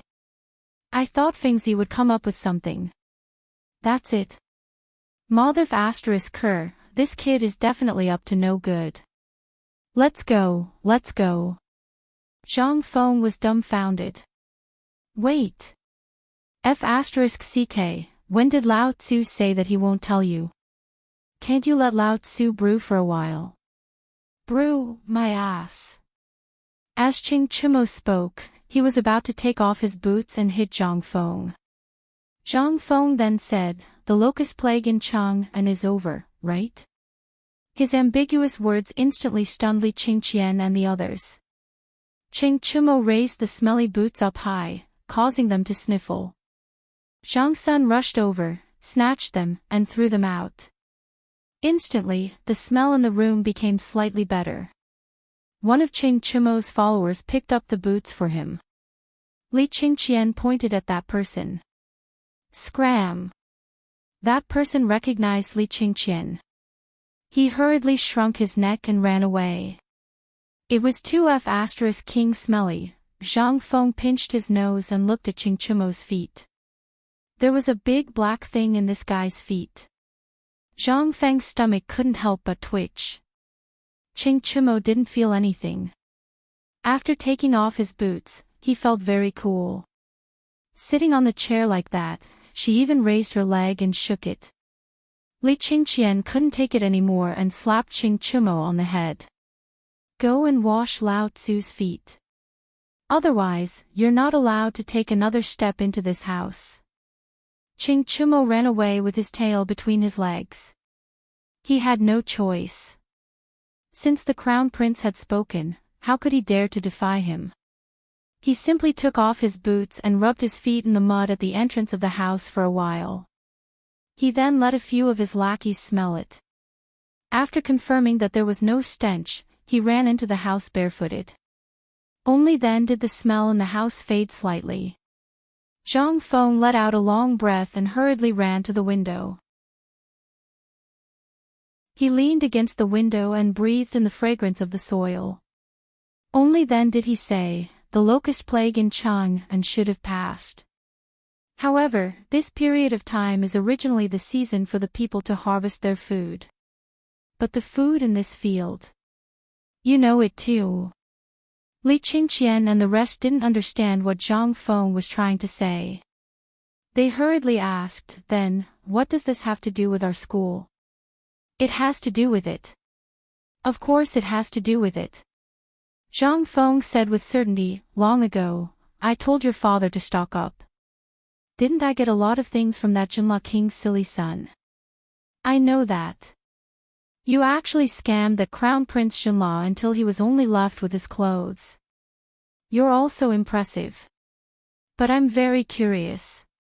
What did you say that time? Li Qingqian couldn't help but laugh at the thought of Prince Jinla's awkward expression when he came to visit him. Zhang Feng waved his hand. It's nothing to worry about. Let's not talk about it. What I want to talk about is that this grandson is really rich. Do you know how much I sold those things? I sold them for a total of 15,000 strings of cash. And usually, do you think Lao Tzu is really short of money? Qing Chimo's eyes widened. You're still talking about this? When our fathers went to your place that time, didn't you **King scam them to death? Scram. That's the money they gave Lao Tzu for his drinks. It's my brother. Zhang Feng was about to explain when Li Qingqian waved his hand and interrupted Qing Chumo. He asked, then, what did you do with the money? Buy food. Buy food. Li Qingqian was dumbfounded. If that's the case, doesn't it mean that you used all the money earned from the car factory and the brewery to buy food? Li Qingqian was dumbfounded. Why did he buy so much food at this time? But he couldn't help but think of something uncertain. Could this kid be thinking of the same thing as what he told his father last time about stocking up on food? That would be terrifying. How much food did this kid stock up on? Why didn't he take it out before? Zhang Feng touched his nose and looked at them with an incredulous expression. Don't think about it. I only stocked up a little. It's only 20,000 don of food. PFFF.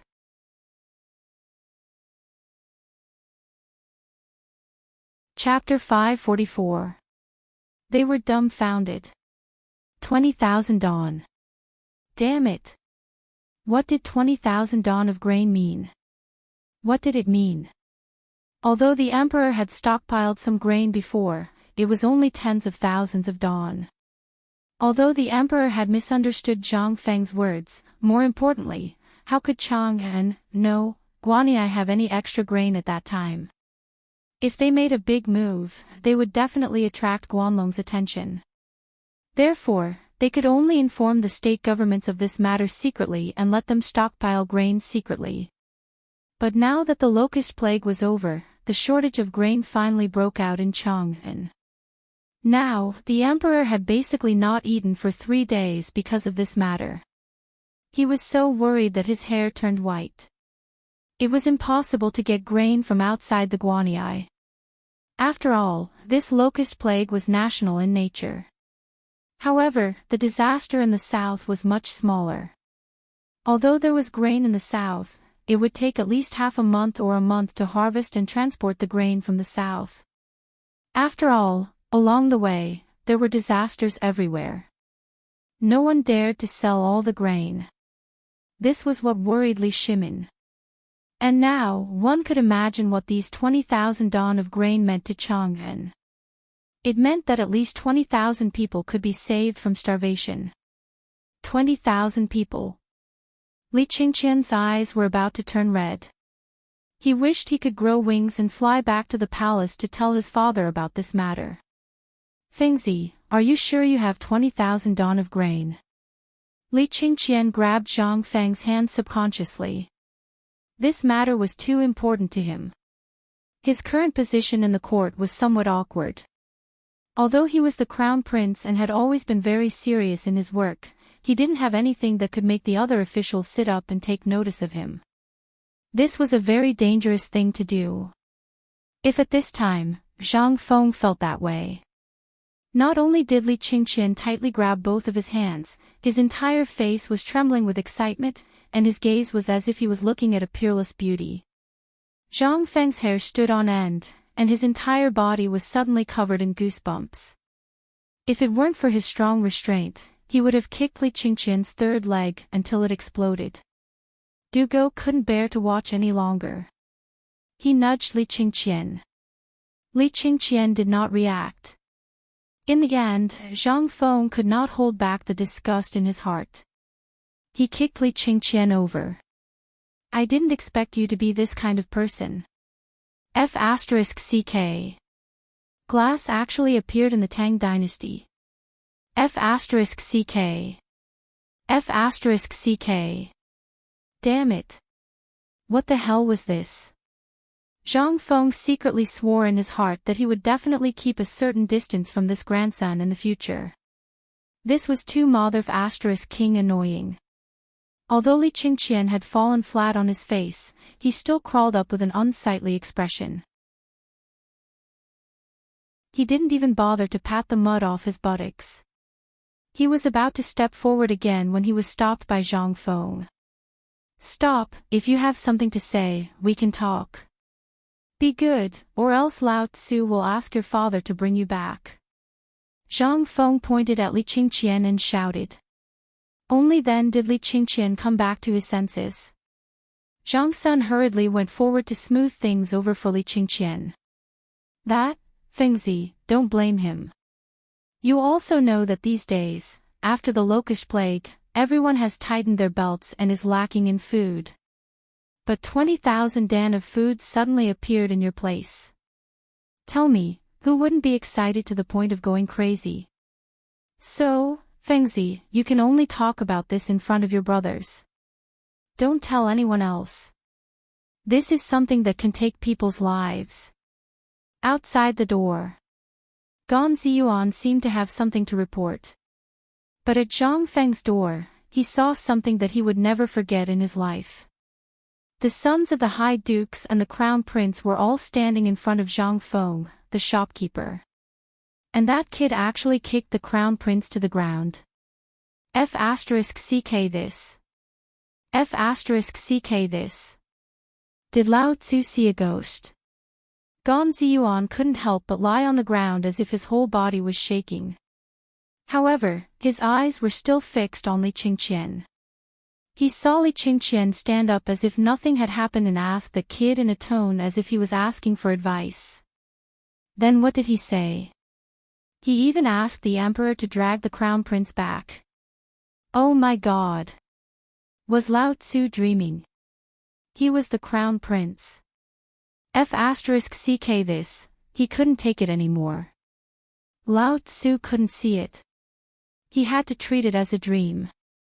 If the crown prince were to see this, then at the very least, he wouldn't be able to keep this pair of shields.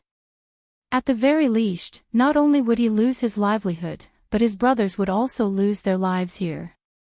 After all, since ancient times, what hadn't the royal family done to cover up their shame? Right now, Gan Ziyuan's legs were trembling. He was lying on the ground, and his head was buzzing. No, Lao Tzu didn't see anything. He didn't see anything. He didn't hear anything. Lao Tzu didn't come here. Oh right, where is this? What is Lao Tzu doing here? While he was talking nonsense, Gan Ziyuan hurriedly ran away. Along the way, he left behind the smell of urine.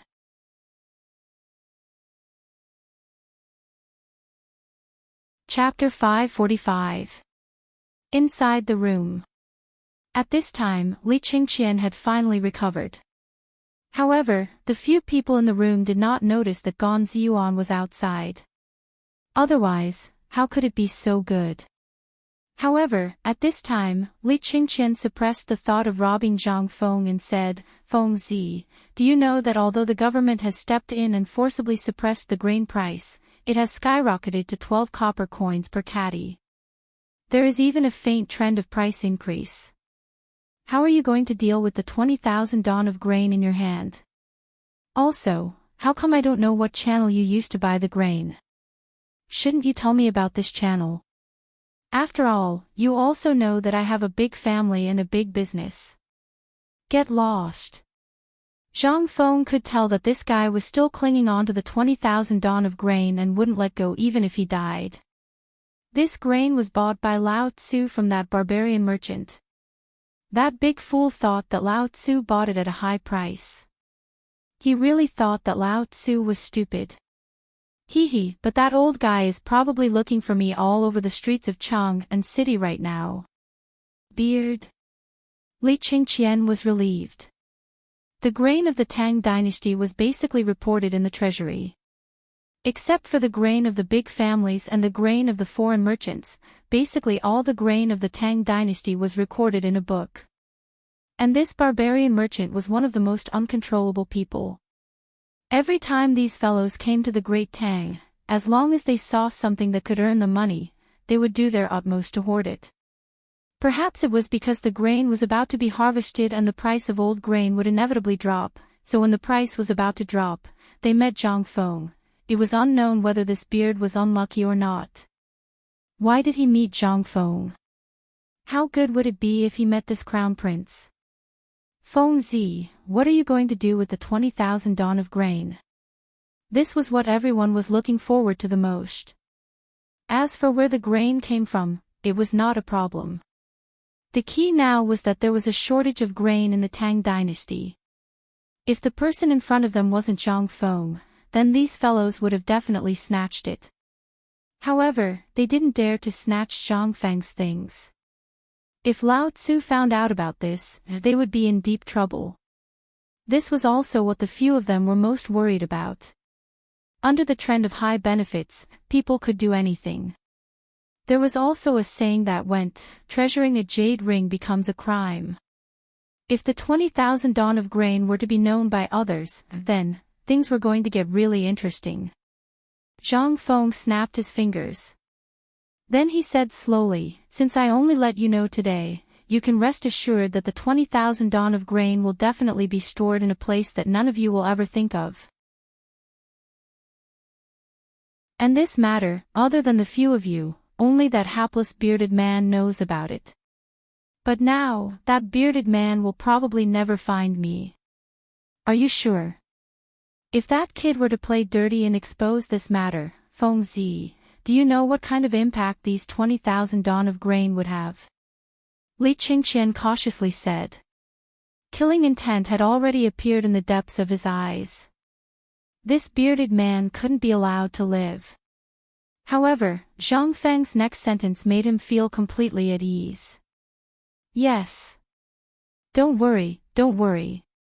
That bastard doesn't even know Lao Tzu's name, let alone my face.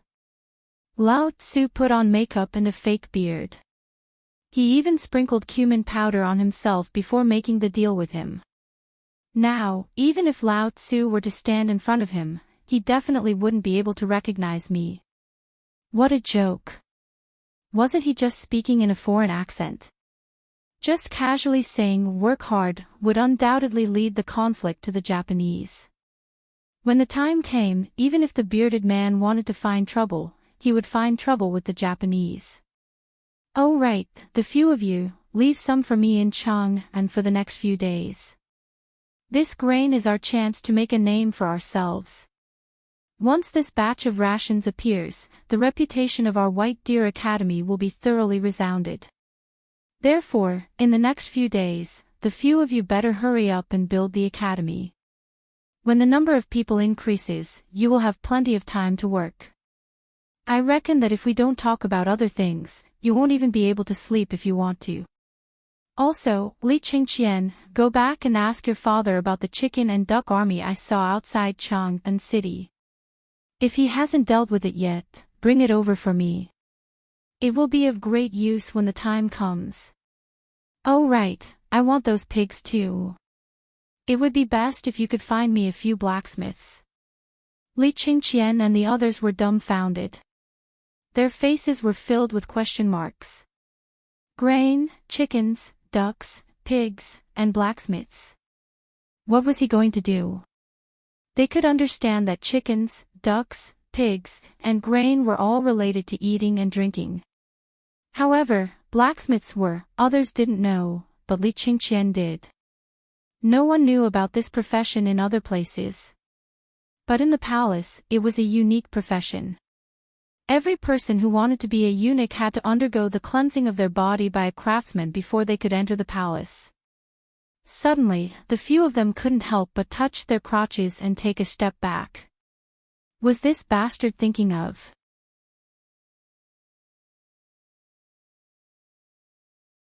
Chapter 546. How could Zhang Feng not notice their actions? He rolled his eyes and said, don't worry, you can find this craftsman. He won't be used on you, so don't worry. Also, this matter must be kept a secret. Oh right, if you can find an old eunuch, that would be great. Damn it. This was not targeted at them. Right now, there were only a few of them here. And not only did he want to find a craftsman, but he also wanted to find an old eunuch. Not only did he want to beat people, but he also wanted to beat ghosts. Hey, Fengzi. We're brothers, aren't we? Are you provoked by this imperial edict? Don't take it too hard. That's right, Fengzi. What's there to take it too hard? Isn't it just an imperial edict? Isn't it just that you didn't find anyone? If that's the case, I'll go back today and tell my father to ask Lord Zhongsun again to see if he can get another imperial edict. What do you think? At first, Zhang Feng was quite touched by their words. But when he listened to them, why did the meaning change? Zhang Feng couldn't help but wave his hand. Get lost, your second uncle. Lao Tzu asked Ning to assassinate. Just do it and be done with it. Why are you still chattering here? You'll find out about this craftsman in the future. Also, I have something to tell you. No, Fengzi, you have to make it clear when the time comes. Li Qingqian interrupted Zhang Feng and pressed him down on the recliner. He said, we know a little about this grain. You want to use the grain as bait to lure those students. I can understand the chicken and duck, but the pig, to put it bluntly, there aren't many people who would eat this pig. Apart from the poor commoners who would eat a little, and the pork that you've processed with special methods to make it edible, the pork on the market, let alone the rich, even those who have a little money would only buy it to feed their cats and dogs. The pork of the Tang Dynasty was very pungent. There was also a strong earthy smell, so in terms of meat, mutton occupied the main position. As for pigs, except for those that were born within 3 months, the rest of the pigs were basically bred or used as sows. Therefore, in the Tang Dynasty, not many people ate pork. But even so, those poor people were still scrambling for it. Why? Poor. They couldn't afford anything else. He could only get a little of this stuff, and then use the big pot that was used to boil bath water to boil a big pot. Then, he added some flour paste, cumin powder, and a big handful of the bitter salt from before the fine salt came out. Only then was it barely edible. Other than that, not many people were interested in this pork. Those with money went to buy mutton, chicken, or duck. Who the f*ck would buy such a thing that smelled so bad? But at this time, what did Zhang Feng want these pigs for? They had heard from Li Shimin that Zhang Feng was going to use a large number of pigs to deal with the locusts and then sell them. At first, they just thought it was a joke, or maybe he just wanted to buy some small pork. But now, those pigs were more ferocious than the locusts. Wherever they went, the ground was as if it had been plowed. Not to mention the locusts, even the rotten things in the ground were eaten up. This time, not to mention the little piglets, all the pigs were shiny and smooth. Otherwise, why would Butcher Zheng have the money to send over a whole fat pig? And to entertain the people on the whole street? This little bit of meat, if it weren't for the 10 sheep sent by the Zhang mansion, and the 50 sheep that Zhou Dafu and the others brought along when they came, how could it be enough? But now, Zhang Feng actually wanted to buy something that couldn't be sold and couldn't even be given away. What for? Li Qingqian couldn't help but be confused. Zhang Feng smiled mysteriously. For this matter, just do as I say. Those pigs will definitely be of great use in 3 months. So don't worry. As for those grains, chickens, and ducks, I naturally have a use for them. Isn't there a famine now? And our 50,000 mu of land is barren. Isn't our college not famous enough? But if I use all of these 20,000 don of grain to give porridge, what do you think the effect will be? Buzz! Li Qingqian and the others' minds couldn't help but explode. 20,000 don of grain. All of it to give porridge. What the hell, Feng Zi had really gone crazy. If he used these 20,000 don of grain for other things, even if he sold them at the original price, it would still be acceptable. But now, he actually wanted to give porridge. But if you want to give porridge, then so be it. This is understandable. You want to spread the name of White Deer College. But what's up with the chickens and ducks? And those pigs? Do you want to keep these things here in captivity? Do you know that outside Chang'an City, those things that even the emperor was worried sick about were almost given away as gifts? No. Now, even if they were given away, no one would dare to accept them. Most importantly, these things were too much of a waste of grain. Who could afford to rear 57,000 chickens, ducks, and thousands of fat pigs? Who could?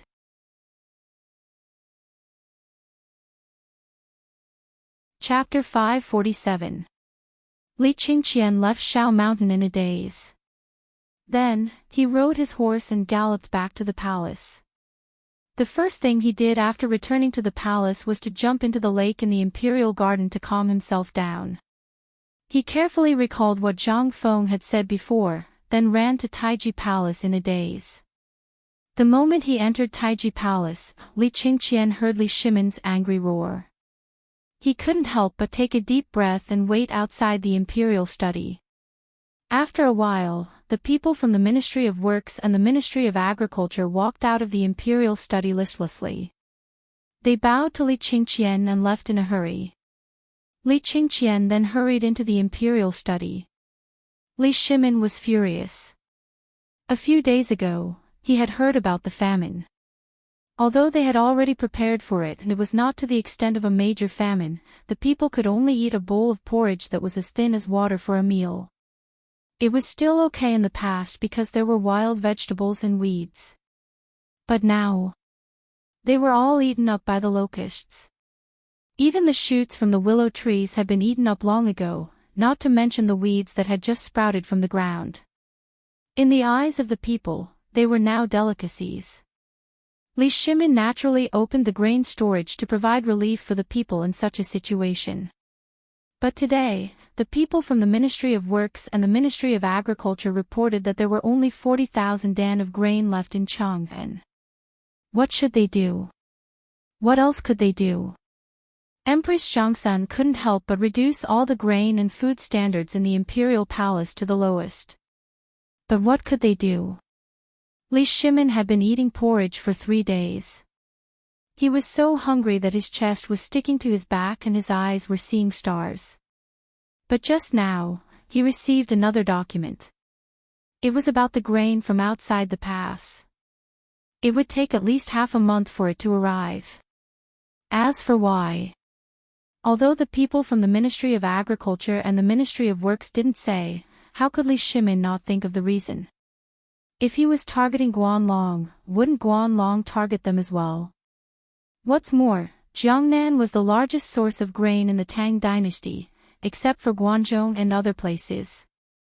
And it just so happened that this place was the territory of the Guanlong people. Above them were the territories of the Chui clan from Shandong, below them were the territories of the Chui clan from Boling, the Chui clan from Qinghe, the Lu clan from Fanyang, the Li clan from Zhao County, the Jin clan from Xinjiang, and the Wang clan from Taiyuan. These were the most prosperous places in the Tang dynasty. But if this matter alarmed them, and if the 5 families joined forces with Guanlong, then, that was why Li Shimin was so angry.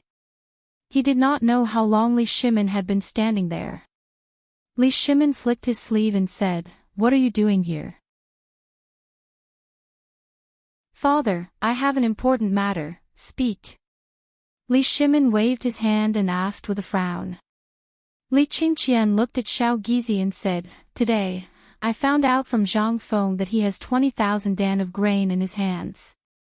Silence. Silence. There was a deathly silence. Li Shimin was drinking tea, but when he heard the words 20,000 dan of grain, he could not help but be stunned. Not only was Li Shimin stunned, but Xiao Gizi was also stunned. Xiao Gizi, who was in the imperial study, was also stunned. After a while, Li Shimin asked with a hurried breath, "Is what you said true? Brother Zhang Feng really has 20,000 dan of grain in his hands?" "Yes. Everything I said is true. I dare not lie." Bang! The teacup in Li Shimin's hand trembled and fell to the ground, smashing into pieces. "Why don't you tell me, why does brother Zhang Feng have so much grain in his hands?" Li Shimin could not help but be excited.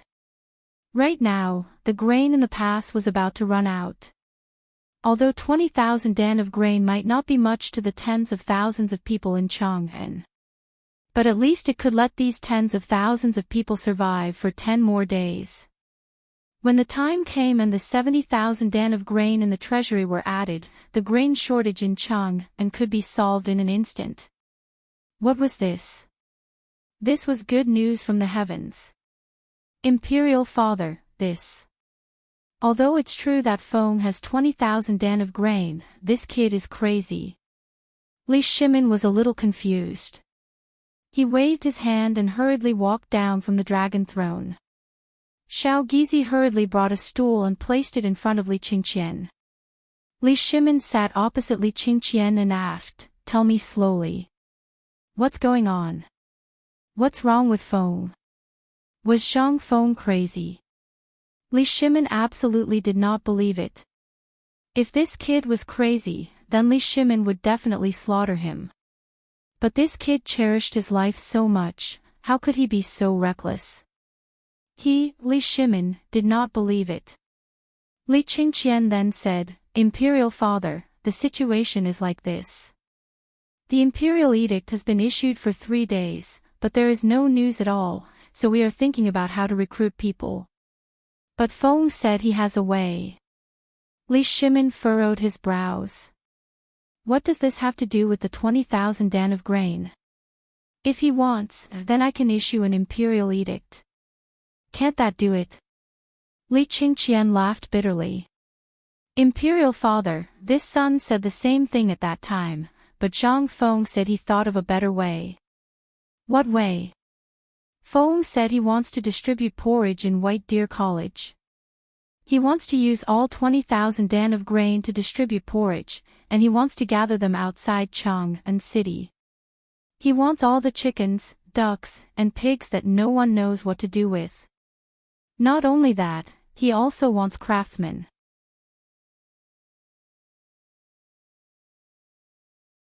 Chapter 548. Li Shimin was dumbfounded. It was easy to understand if it was something else. After all, it was chickens and ducks. With Li Qingqian saying this, Li Shimin suddenly thought of an idea. That's right. The chickens and ducks of the Tang Dynasty were now idle, and they needed food to feed them. However, food was what the Tang Dynasty lacked. Now, no one would want these things even if they were given away. Why? Wasn't it because there was no food to feed them? Looking at the fat and strong chickens and ducks, Li Shimin instantly patted his head. It was also very good to mince all the chickens and ducks and put them in the porridge. Not only could it reduce the amount of food, but it could also let people eat meat and increase their physical strength. This Fengzi really could come up with a brilliant idea. Little Gizi, write an edict. Tell all the prefectures to follow the standard of giving porridge. Add 5 chickens and ducks to each pot. They must use as much food as they need. Whoever dares to embezzle food will be executed by me. Little Gizi hurriedly bowed. As you wish. Go on. While speaking, Li Shimin glanced at Li Qingqian. Li Qingqian said with a constipated expression, "Father, you forgot 2 things. Fengzi not only wants chickens and ducks, but also pigs. He wants all the pigs that you are going to burn. And he wants a blacksmith. Tell me, these 2 things are completely unrelated. This Fengzi, if he is not crazy, then what is he?" This, Li Shimin was also dumbfounded. He couldn't understand what Zhang Feng was thinking now. Although the pork is a bit smelly, at the very least, it can still be swallowed by the commoners during the famine if it's processed. But why did he want a blacksmith? Did he want to open a course in this field in the academy? Li Shimin couldn't understand Zhang Feng's current approach. Perhaps Fengzi really was crazy. However, the 20,000 dan of grain and the porridge distribution event had solved Li Shimin's big problem. Although he didn't know what Zhang Feng wanted to do, Li Shimin simply didn't think about it anymore. After all, he knew that this kid wouldn't do that kind of loss-making business. Perhaps he was holding back some evil thoughts in his heart. All right, I understand. Just do as Zhang Feng says for the time being. Although that kid seems a little unreliable, the things involved are really things that you need to learn seriously. You may leave. Yes. Your son will take his leave. Li Qingqian smiled bitterly. He knew this would happen. However, if she didn't inform Imperial Father, there would definitely be a big problem when the time came. At the very least, it would make Imperial Father feel at ease. However, just as Li Qingqian walked out of the Imperial study and arrived at the Imperial garden, he bumped into Li Yuan, who was sitting on a gauze curtain and strolling blindly. The moment Li Yuan saw Li Qingqian, he hurriedly waved his hand. Gone. Come. Li Qingqian was startled when he heard this and hastily went forward to pay his respects. Imperial grandson Qingqian greets retired emperor. Ha ha ha, all right. This is the Imperial garden. There's no need for such mortal etiquette. I seem to have been startled. I haven't seen you for almost a month. Kid, you haven't come to my place for a month.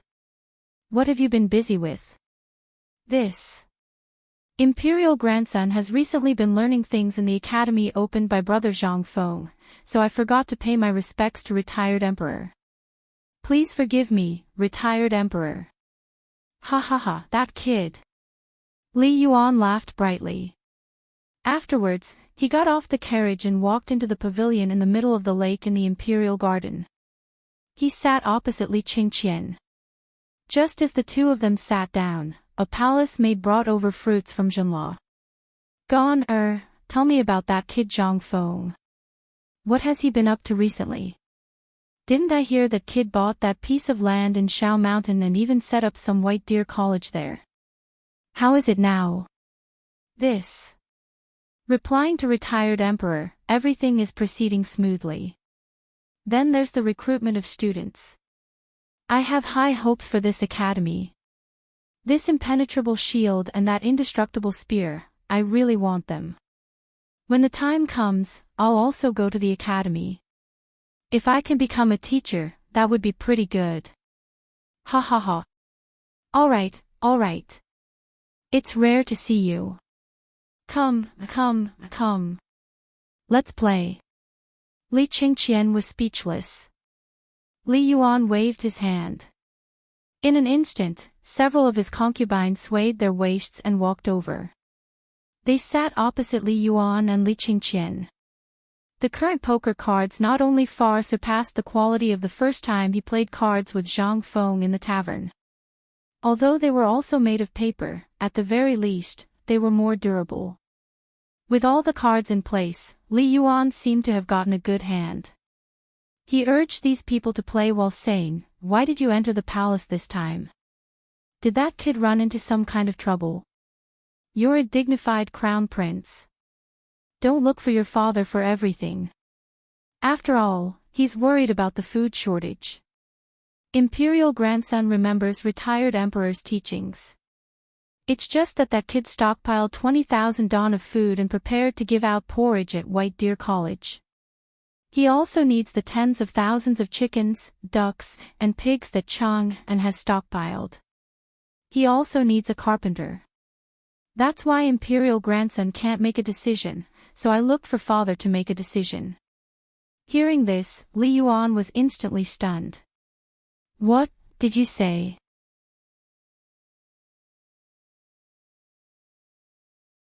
Chapter 549.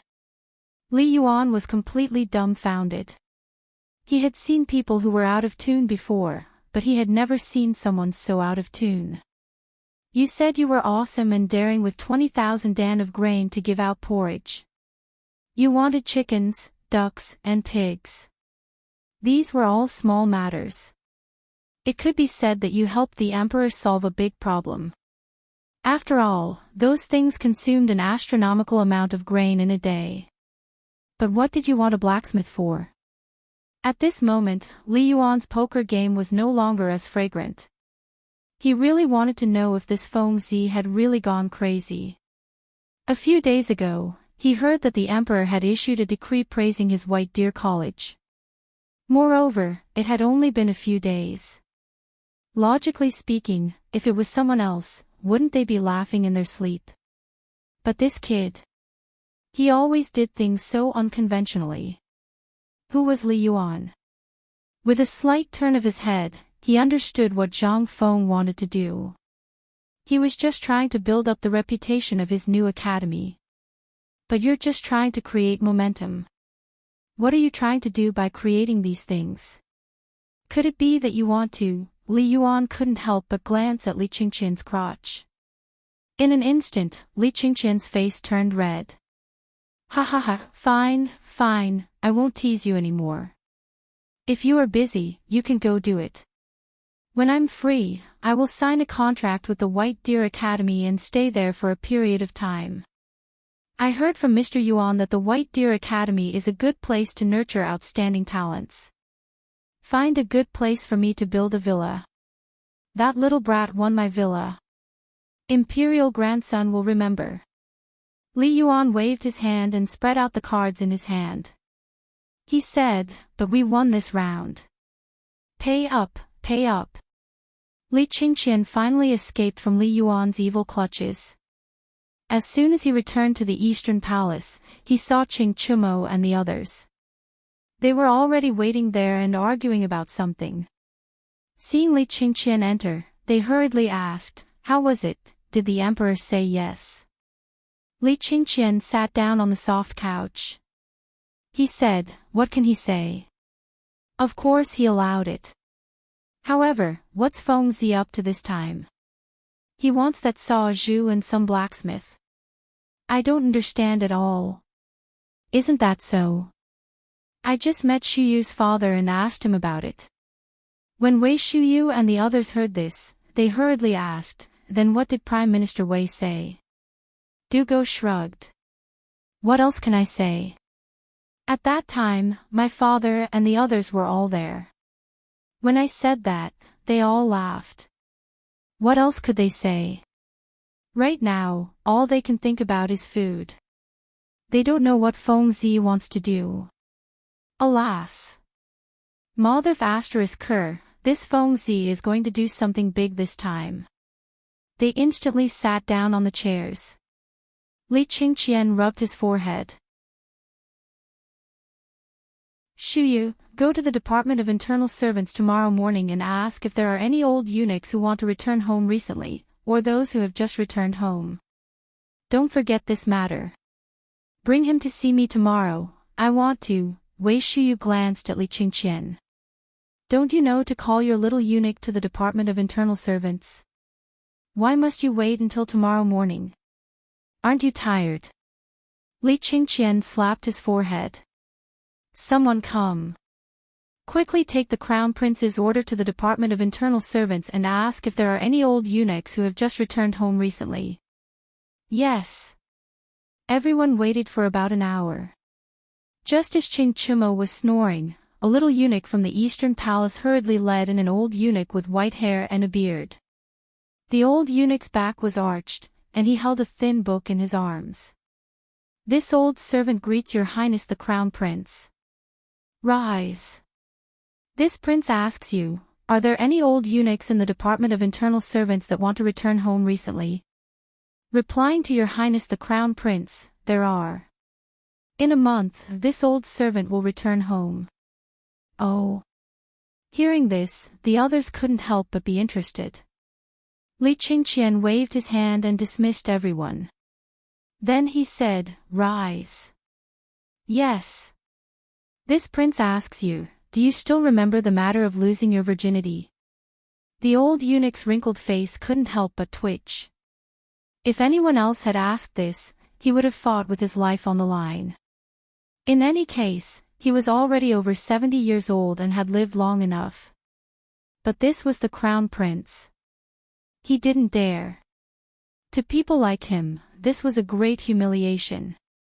Moreover, he was asking in front of so many people. The old eunuch hesitated for a long time before saying in a muffled voice, replying to Your Highness the Crown Prince, this old servant still remembers. Although this was a great humiliation to him, the crown prince had asked, so he didn't dare to hide anything. Don't worry. This prince also understands your difficulties. Don't worry. When the time comes, this prince will only arrange for a courtyard to live out his old age in peace.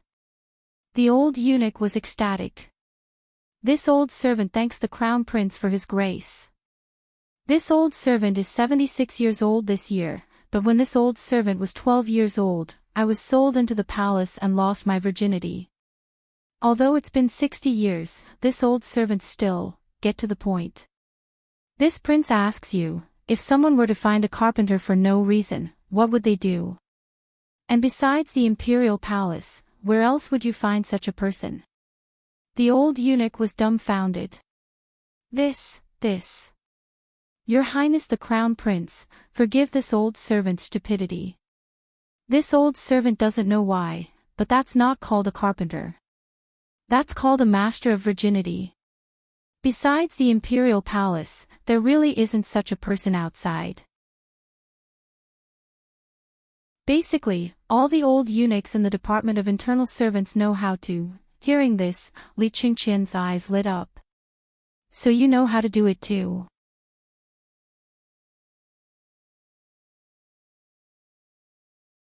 Chapter 550.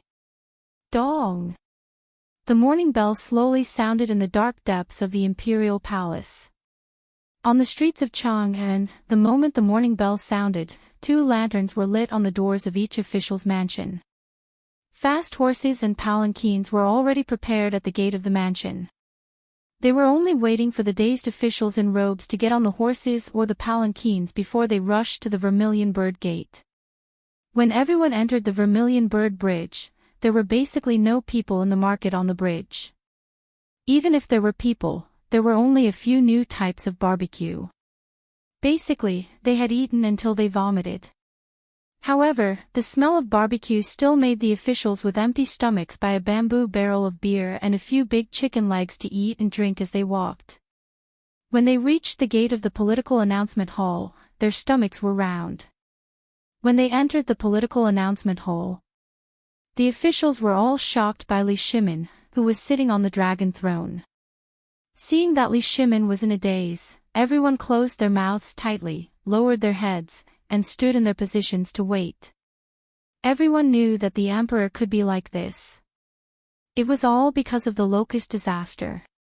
Although the emperor used a strange technique to control the locust disaster was stopped.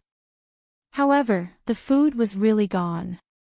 If it wasn't for the shopkeeper of the small tavern in Tong Huifang. That's right.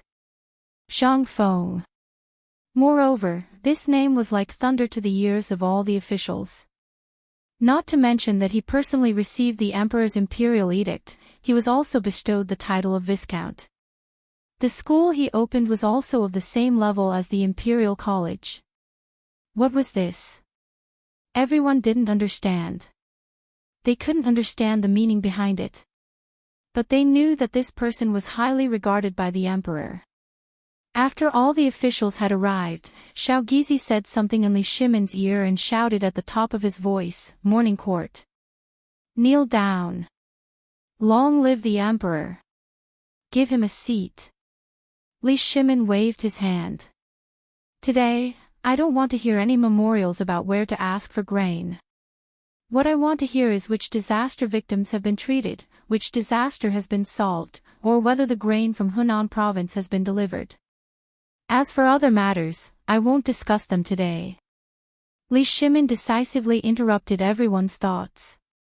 However, even though they said so, it was obvious from the constipated look on their faces that they had already thought of a countermeasure for today's morning court session.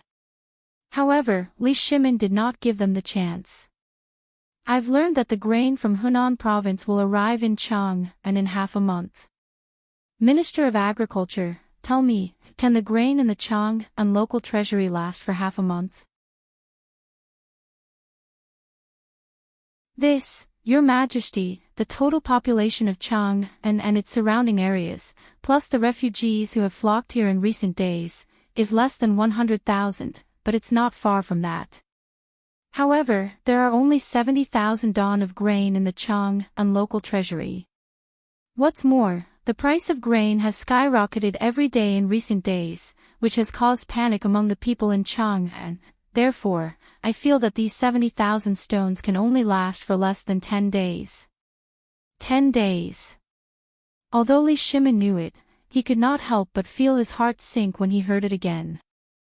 However, on second thought, if he gave out porridge in the same way as Zhang Feng did, if everyone could control their diet every day, would it last for 15 days? After thinking for a while, Li Shimin could not help but shake his head. It sounded simple, but when he really thought about it, it was absolutely impossible. How much time would it take to gather all the people in the city? Moreover, if he did so, wouldn't it be tantamount to announcing the grain shortage in the world? Therefore, Li Shimin sighed and said, because of this, the Empress has reduced all the expenses in the palace to the minimum.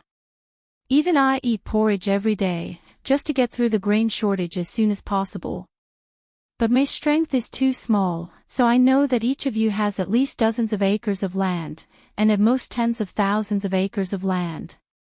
Alas! Li Shimin stopped at the right time.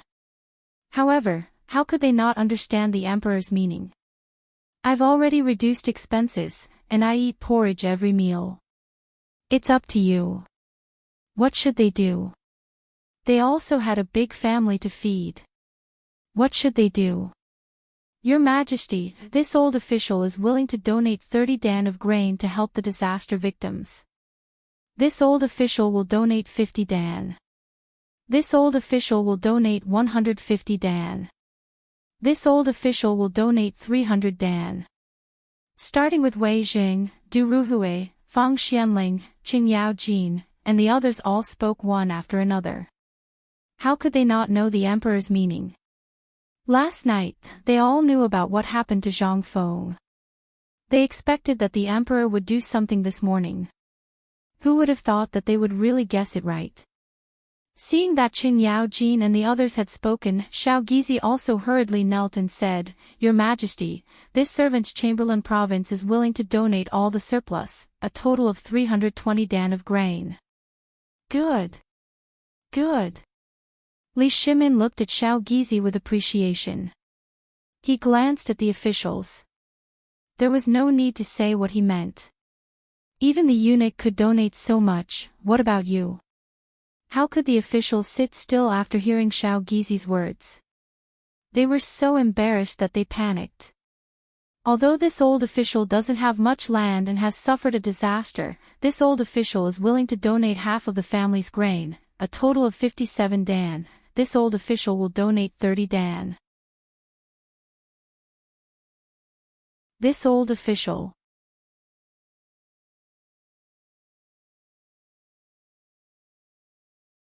Chapter 551. This was all part of Li Shimin's plan. To be precise, he had long wanted to deal with these people. These guys had so many properties in their families. He did not believe that they only had so little food.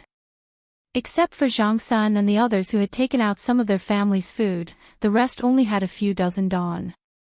Li Shimin was not confused. Before doing this, he had already asked Fang Xianling to carefully check the land situation of each official's family.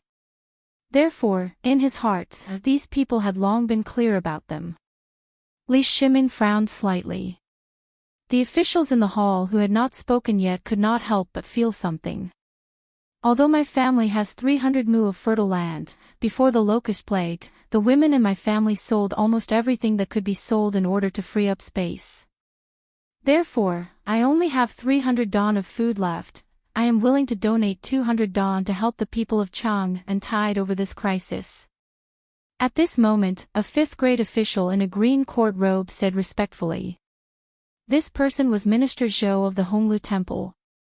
Li Shimin could not help but nod. Good, you are very good. If everyone was like you, would the Tang Dynasty be in trouble? Minister Zhou could not help but be overjoyed when he heard this. This is what I should do. Hearing Minister Zhou of the Honglu Temple say so, the person who had said a few dozen dawn could not help but blush. He could not help but curse Minister Zhou in his heart. However, after seeing Minister Zhou's situation, the people behind him could not help but feel a fire in their hearts. At this moment, this group of old foxes could not help but feel a fire in their hearts again.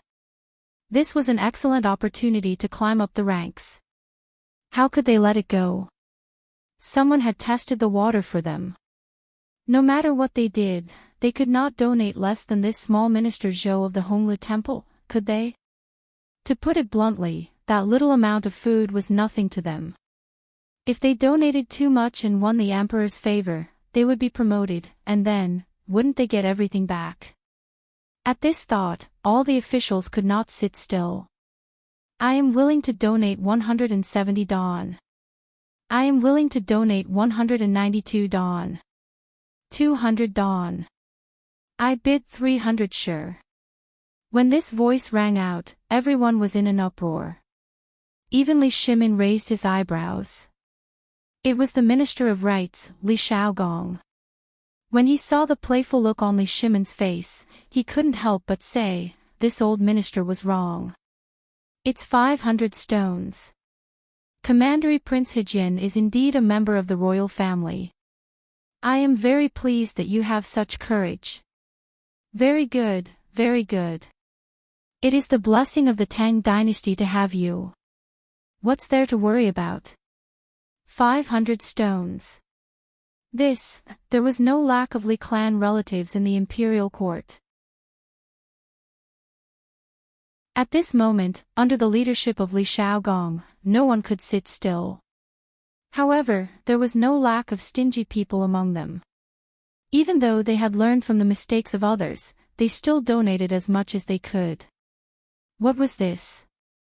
In times of famine, food was more useful than money. Now, even if you were rich, you might not be able to buy food even if you took out 1,000 strings of coins. No one was stupid. What was this food? It was life-saving money. If they donated it at this time, it would be like throwing the money into the water. How could they pay it back?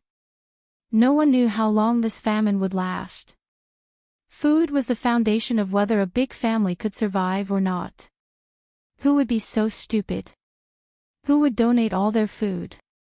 To put it bluntly, how long had Li Tang been the emperor? Didn't the previous emperors and dynasties all change in a few years or a dozen years? It was their duty to donate a little. No matter how the imperial court changed, it was still the right way to maintain one's family. This was the idea that everyone had. Li Shimin could also think of it. He could also foresee it. He didn't intend to take much from these officials. At least the food in Chang'an, plus Zhang Feng's 20,000 dawn, could be said to have solved this problem. The reason why he asked was that he wanted to see how many people there were. However, after this test, Li Shimin couldn't help but feel a little disappointed. Which official in the imperial court didn't he know? Who could escape his eyes? He knew the family background of Zhangsun Wuji and the others. At the first time of the locust plague in Chang'an, Wei Jing, Zhangsun Wuji, Fang Xianling, Du Ruhui, Qingyao Jin, and the others had already taken out a large amount of food to suppress the food price. Li Shimin was clear that they could donate so much this time. This was basically their entire family background. After a lot of things, almost 2,000 dawn of food had been donated at the super meeting. This was enough. At least Li Shimin could see these people clearly. At this time, Li Shimin recorded the names of all the officials who donated food in front of the Minister of Internal Affairs. Li Shimin said, "Today, I don't ask you to donate a lot, but I know that every one of you has difficulties. I don't ask you to donate a lot. I only ask that this disaster is not fought alone. But, I learned something yesterday. On the abandoned mountain, someone took out 20,000 dawn of food and prepared to give porridge." Boom!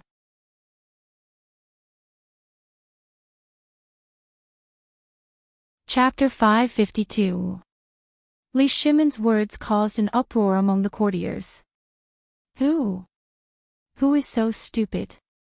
20,000 sure. Holy shit. Why haven't I met or heard of such an idiot before? 20,000 sure of grain. If only half of it was needed, how much land and things would they be able to exchange for?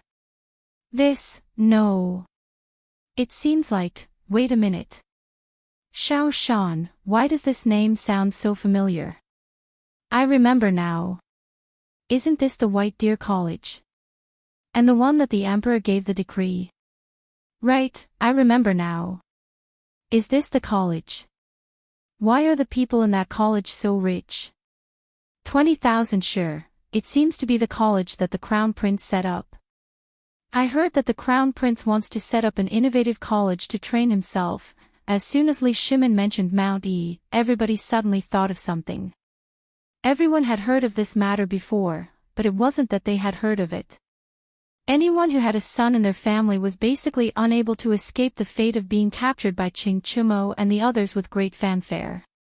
In the end, from the Emperor's point of view, this college was simply something that the Emperor wanted to give to the Crown Prince to train himself. In fact, the Emperor wanted to give the Crown Prince an opportunity to cultivate a team of people. There were things like the study of cooks, the study of merchants, and so on. Was this something that a college should do? When everyone heard about Xiao Shan, they couldn't help but shake their heads. If the White Deer College in Xiao Shan could produce talented people, they would be willing to retire and return to their hometown. What is this? They are just a bunch of stubborn people. What can they do? Furthermore, they even came up with 20,000 sure of grain. What is this? Isn't it because they want the grain in our hands? Who couldn't come up with 20,000 sure of grain now? But what the F***K is this to help the disaster victims? This is an idiot. His head must have been caught in the door. Otherwise, who the F***K would do such a stupid thing? Only a prodigal would do such a thing. Moreover, you haven't seen the Huaxing Temple in Chang'an, as well as the other temples around Chang'an. Now that the calamity has struck, none of them have left their doors. Not even a single temple has opened its doors. Why? They were afraid that those poor people would come and share their rations with them. When it came to food, other than the people in the main hall, who else could compare with them? But what about them? At this time, a minister could not sit still any longer. He bowed and stepped out of the ranks, saying, "Your Majesty, this person is willing to take out 20,000 don of grain to save our Chang'an. This is the blessing of our Tang Dynasty. This old subject congratulates your Majesty." When the ministers heard this, they bowed in unison. "We congratulate your Majesty and the Tang Dynasty." Li Shimon already knew that this would be the result. However, on one hand, he wanted to promote Zhang Feng of the Xingshan gang. But this seemed to have misunderstood the situation. But it doesn't matter. It would be best if they thought of Li Qingqian. This way, Zhang Feng's danger would be greatly reduced.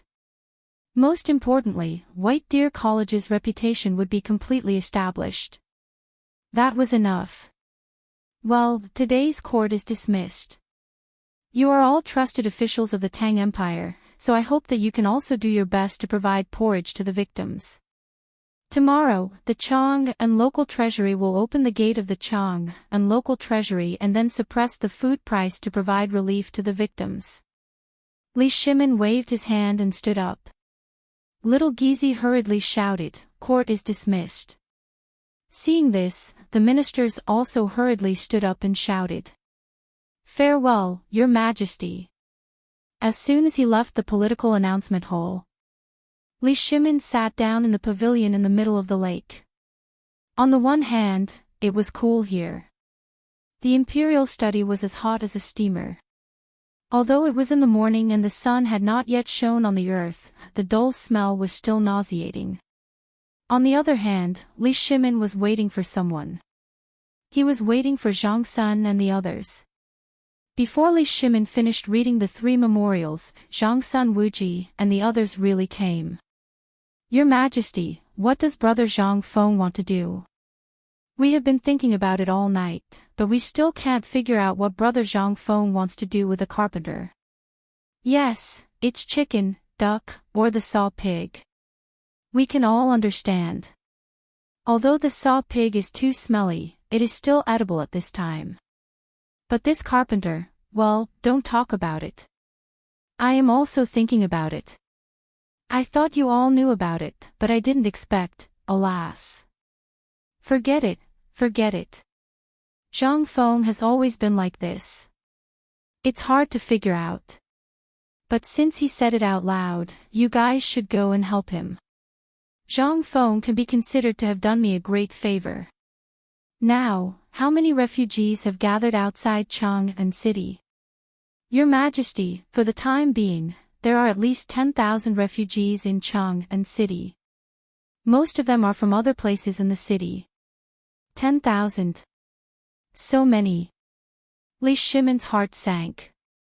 But with 10,000 people, 20,000 dawn of grain should be enough, right? But just as Li Shimin was thinking about it, Zhang Sun Wuji reported again, but according to the spies, refugees outside the city are gathering in Chang and from Luozhou and Qinling. For the time being, we don't know the specific situation, but this old minister guesses that if this group of people comes, Brother Zhang Feng's 20,000 dawn of grain.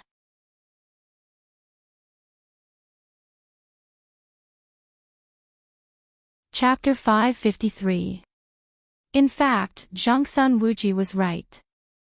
However, they were not refugees.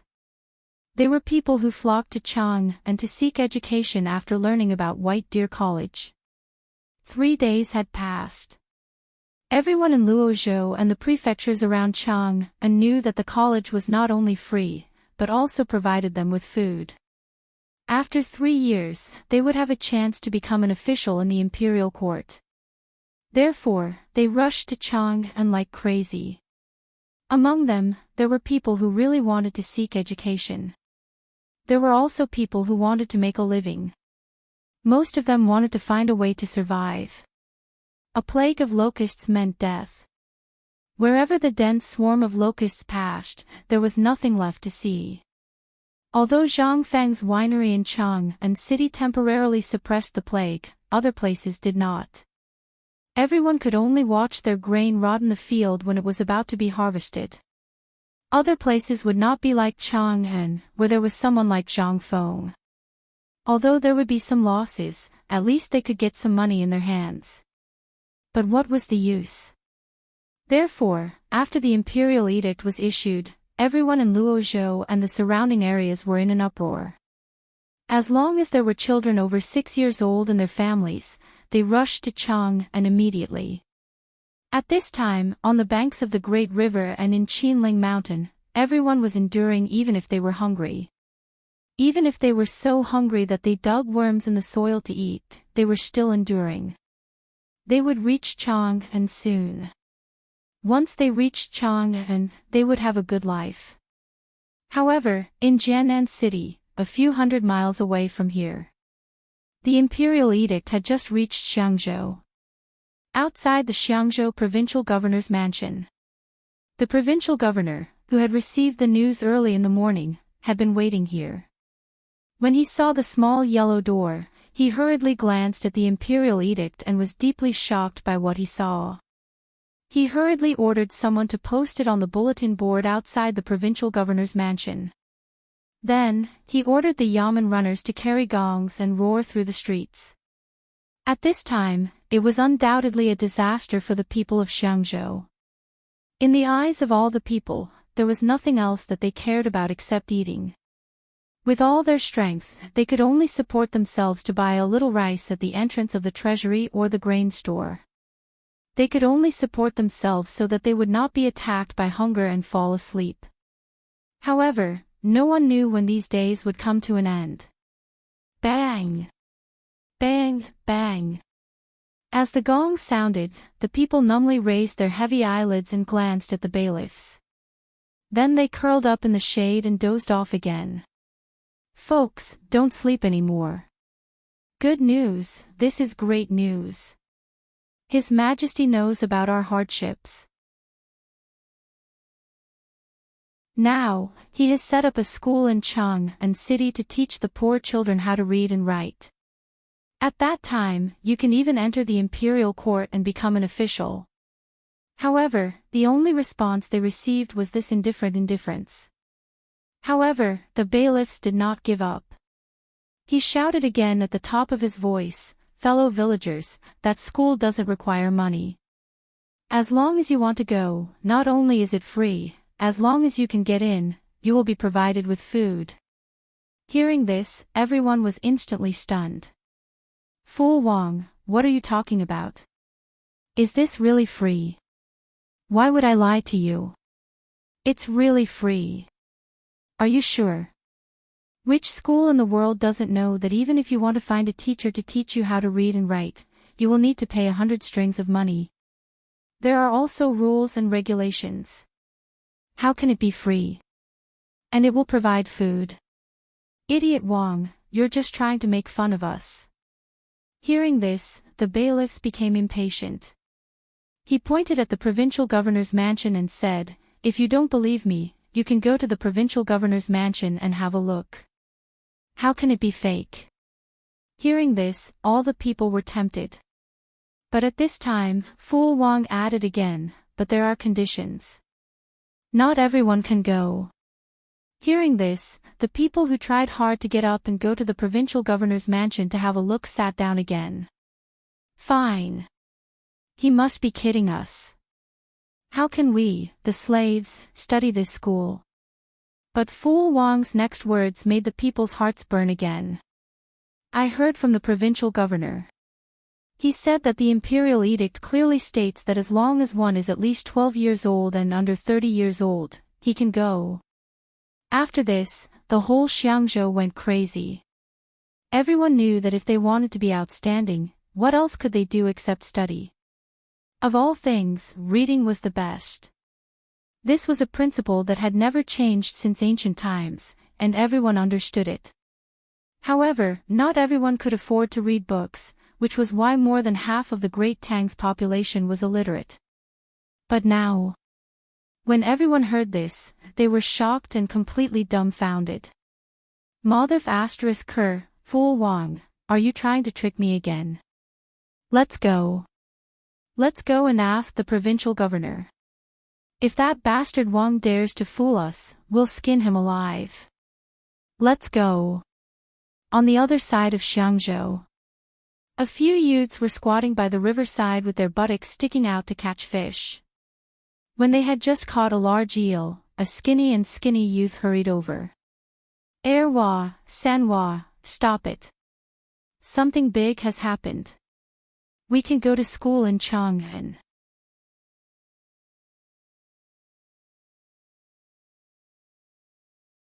Chapter 554. When the youths heard this, they did not notice that the eel in their hands had slipped away. They had squatted here for half a day and hit the jackpot to get their hands on it. Basically, this thing was their dinner for the four of them. No, it was their dinner for the whole day. But now, it had escaped. If it had been before, they would not have tolerated it. After all, it was food. But now, among them, Erwa, who was holding onto the loach, was a teenager with a slightly fairer complexion. Ignoring the greasy stains left behind by the eel's struggle, he asked, "Red skin, what the hell did you say?" Erwa's surname was Qin, and his name was Qin. His ancestors had said that he was from a rich family that had inherited the Qin dynasty. But because of Emperor Yang of Sui's large-scale attack, his family had also suffered a disaster. The whole family had a few hundred people. In the end, they had fled to Xiangzhou, but there were not many left. They had settled down in Qin family ditch. Although there were not many people left in the family, some of the remaining people were literate. After all, they had once been a rich family. Qin Jia had learned to read from his grandmother for a period of time when he was young, so he could basically read. Although he was now 15 years old and his family knew that he was talented, no one dared to let him go to the academy to study because of what happened to his ancestors. This was all because Chinjai was too smart. They were afraid that they would follow in their ancestors' footsteps. But for the rebellious Chinjai, being able to take the college entrance examination and enter the imperial court as an official was the only way for a man, a hot-blooded man, to revitalize the family business and survive in this era of starvation. At this moment, when he heard that he could actually study, he couldn't help but feel excited. However, when he thought of the high cost that was enough to make them look up to him, Chinjai's eyes couldn't help but flash with a trace of loneliness. Then, he continued to catch fish and shrimp to prepare dinner for the family. Erwa, come and take a look. This is the notice I picked up at the city gate. Come and take a look. I heard LoveLore say that Chang and City specially built a white deer college. Not only can you go to the college for free, but you can also do that. It's a round belly. Free. You can fill your stomach. Chinjai and the rest could not help but stare with wide eyes. Redskin, are you telling the truth? Hurry up and tell second brother. He's the only one in our village who can read. Let him read. Second brother, take a look. When the skinny monkey with a red face ran in front of them, a charcoal-like young man snatched the notice from his hand and handed it to Chinjai. Chinjai looked at the notice in his hands, unwilling to give up on a single word.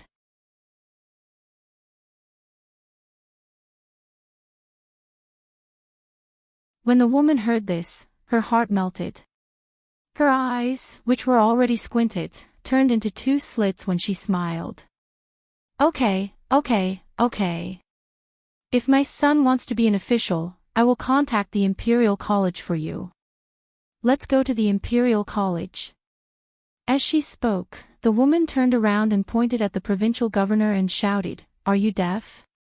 Why aren't you writing a letter of recommendation to recommend my son to the Imperial College?" Only despair was left in the eyes of the provincial governor when he heard this. Okay.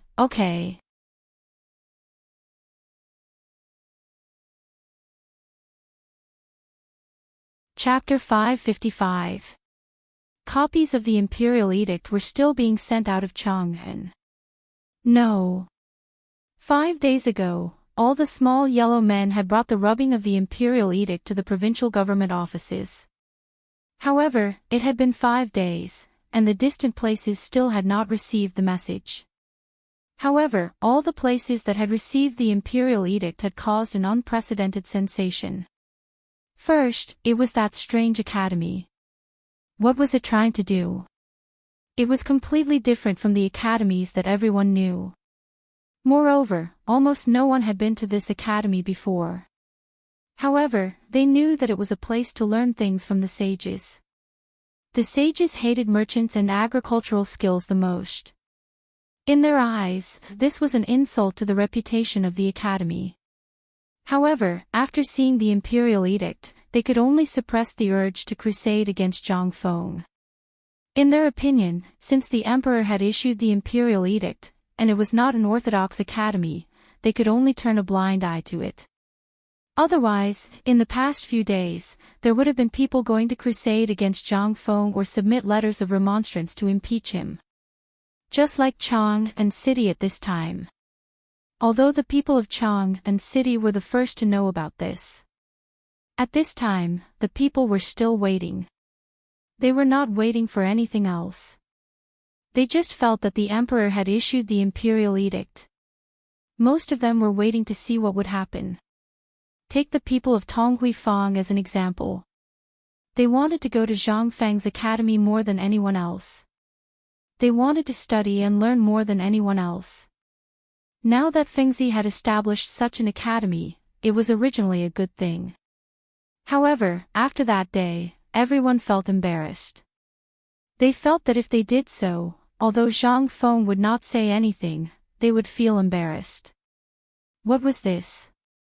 They were bullying the familiar. They could not bear this name. Most importantly, In Chang and city, in addition to these ordinary people, there were also high-ranking officials and nobles. They could not afford to offend them. If they accidentally stepped on them in this academy, what would the effect be? They could not afford to pay for it even if they killed them. Therefore, this was what really made them hesitate. Although this was also the time for their son to escape his fate, compared to their current life, who would be willing to gamble with 3 years? Besides, everyone was starving at this time. They all needed to live by the noses of those rich people. Who would want to provoke them when they had nothing to do? Old he, what's wrong with you? I don't see you working in the winery either. Why are you hiding here? At the riverside of Tong Hui Fong, although the riverside was no longer smelly, it was still a good place for the commoners to enjoy the cool air. At this moment, old he was squatting alone under a willow tree by the riverside, drinking wine and thinking about something. At this moment, Zhu Zi's father was dragging a large cart full of empty bamboo tubes. When he saw old he asked in surprise, "What are you doing?" When old he saw who it was, a hint of a smile flashed across his turbid eyes. Sigh. It's all because of my son. He kept pestering me to go to Fengzi's academy. But do you think I can go? Fengzi has done us a favor, but we also know what kind of person our son is. He is not cut out for studying. If we send him there, what if he offends those high-ranking officials and nobles? What will happen then? Zhu Zi's father could not help but be stunned when he heard this. I really haven't thought about what you said. But now that you mention it, it is really. Zhu Zi's father could not help but hit the sweat towel wrapped around his head when he heard this. Our Zhu Zi is not the same. Let's not talk about Guzi. Steamed Bun is also clamoring to go to Chang and University. When old he heard this, he could not help but think of his daughter. I also heard that Zhang Feng's, Miss Jingshu is at Chang and University. I am going to send my daughter to serve Jingshu. I don't want to be rich or noble. I just want to be able to fill my belly. I am worried about this matter. If I ask Fengzi, it is not a problem, but I can't bring myself to do it. Zhu Zi's father's eyes lit up when he heard this. Now that you mention it, I also remember that my steamed bun is very popular with Fengzi. If she can serve Jingshu when the time comes, it would have been better if the two of them did not mention it. Now that they said it, their hearts were instantly warmed up. Although they could earn a living by working in Fengzi's winery, at this moment, they saw a bright future ahead of them. They did not ask for a meteoric rise, but if they could learn a little bit of Jingshu's skills, they could marry into a rich family and be the first wife. Jingshu's reputation was too great. Moreover, wasn't the Crown Prince's teacher also in the academy at this time? If they could enter Chang and University, they would have the reputation of Jingshu and the Crown Prince. For these poor people, it was something that they could only wish for in 8 lifetimes. Just as the two of them were squatting here and fiddling with something, they saw a few women not far away from Tonghui Lane rushing into the lane. The leading woman was Zhu Zi's mother. She was holding a skinny man and a pinball machine in her arms. She ran over here. Zhu Zi's father, what are you doing here? Hurry to the pub. Something has happened. Something big has happened. Fengzi is crazy. He wants to destroy the 20,000 dawn of grain.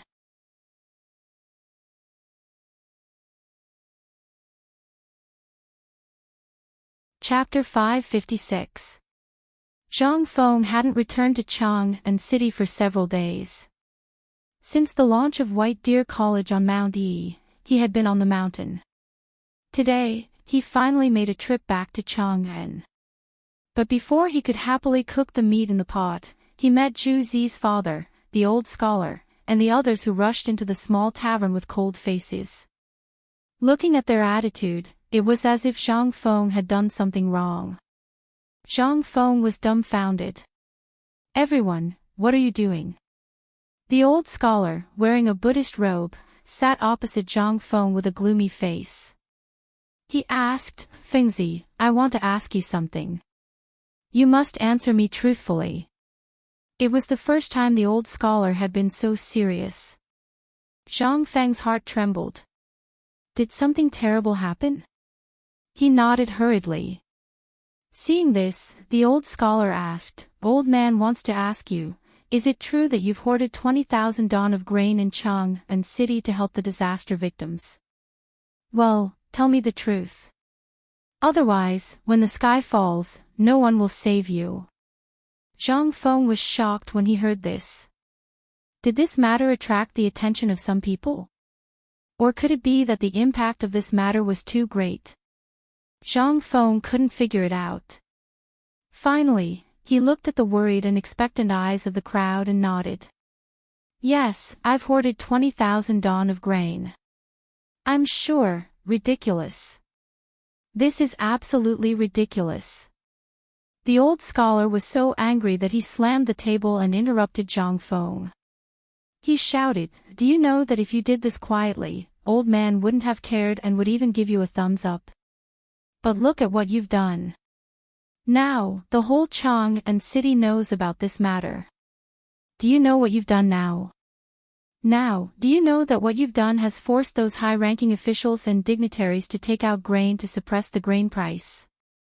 Not only that, all the officials have set up porridge outside their mansions. This is a good thing." Zhang Feng was a little confused. However, this was within his expectations. Once this matter was spread out by Chen Tinyu and the others, it would definitely attract the attention of some people. The best way was to make use of public opinion to get the government to step in and suppress the price of food. At the same time, they could give out porridge and help the victims. This was the best way. Moreover, the best way was to make Shao Mountain's White Deer College famous. And the worst-case scenario would be, there was no worst. After all, he was following orders. Even if Guanlong's people wanted to cause trouble, they would have to consider the weight of the imperial edict. However, the old scholar and the others clearly didn't think so. "Feng Zi, you're really stubborn. Do you know why you're doing this? It's like snatching food from the mouths of these officials. In this year of famine, grain is more valuable than gold. You know, although the price of grain has been suppressed, the shortage is a common phenomenon. No one wants to give away their grain for no reason, especially those rich officials and dignitaries. Needless to say, that's even more so. Do you know that you're making an enemy of all the officials of the Tang Dynasty? I heard that yesterday morning, His Majesty made an announcement in court. He said that he wants every official to learn from White Deer Academy. This is what we heard from the eunuchs and servant girls when we were delivering beer at the palace yesterday. I heard that the Chamberlain Department donated 300 don. Now, everyone in the Chamberlain Department has a bowl of noodles and chestnut steamed buns for every meal. Now, the people in the Chamberlain Department are complaining everywhere. You're muddle-headed." Everyone was talking at once, slapping their thighs and berating Zhang Feng for his mistake. However, when Zhang Feng heard this, his furrowed brows relaxed.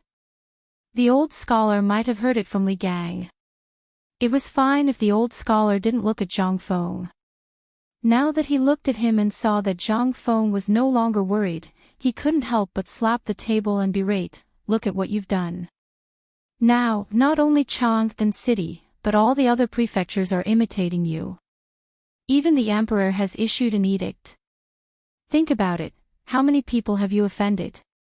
When the time comes, don't talk about entering the court as an official.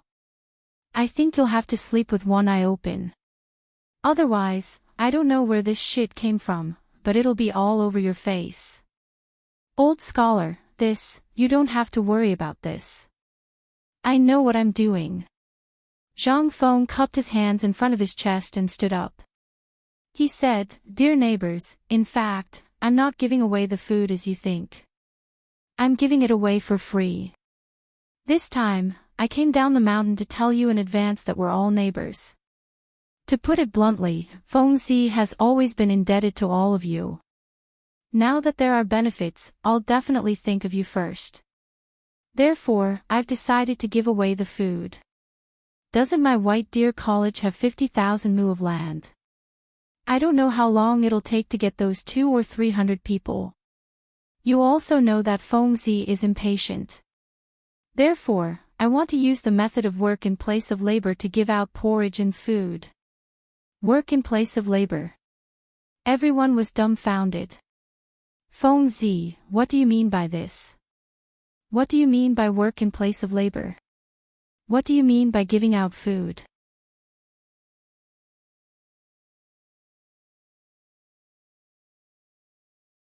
Chapter 557. Everyone was dumbfounded. Even Li Qingqian and Du Go, who had arrived a long time ago but were blocked by the crowd, were dumbfounded. They had always thought that Zhang Feng was a prodigal son. That was 20,000 dawn of grain. How could he take it out for no reason?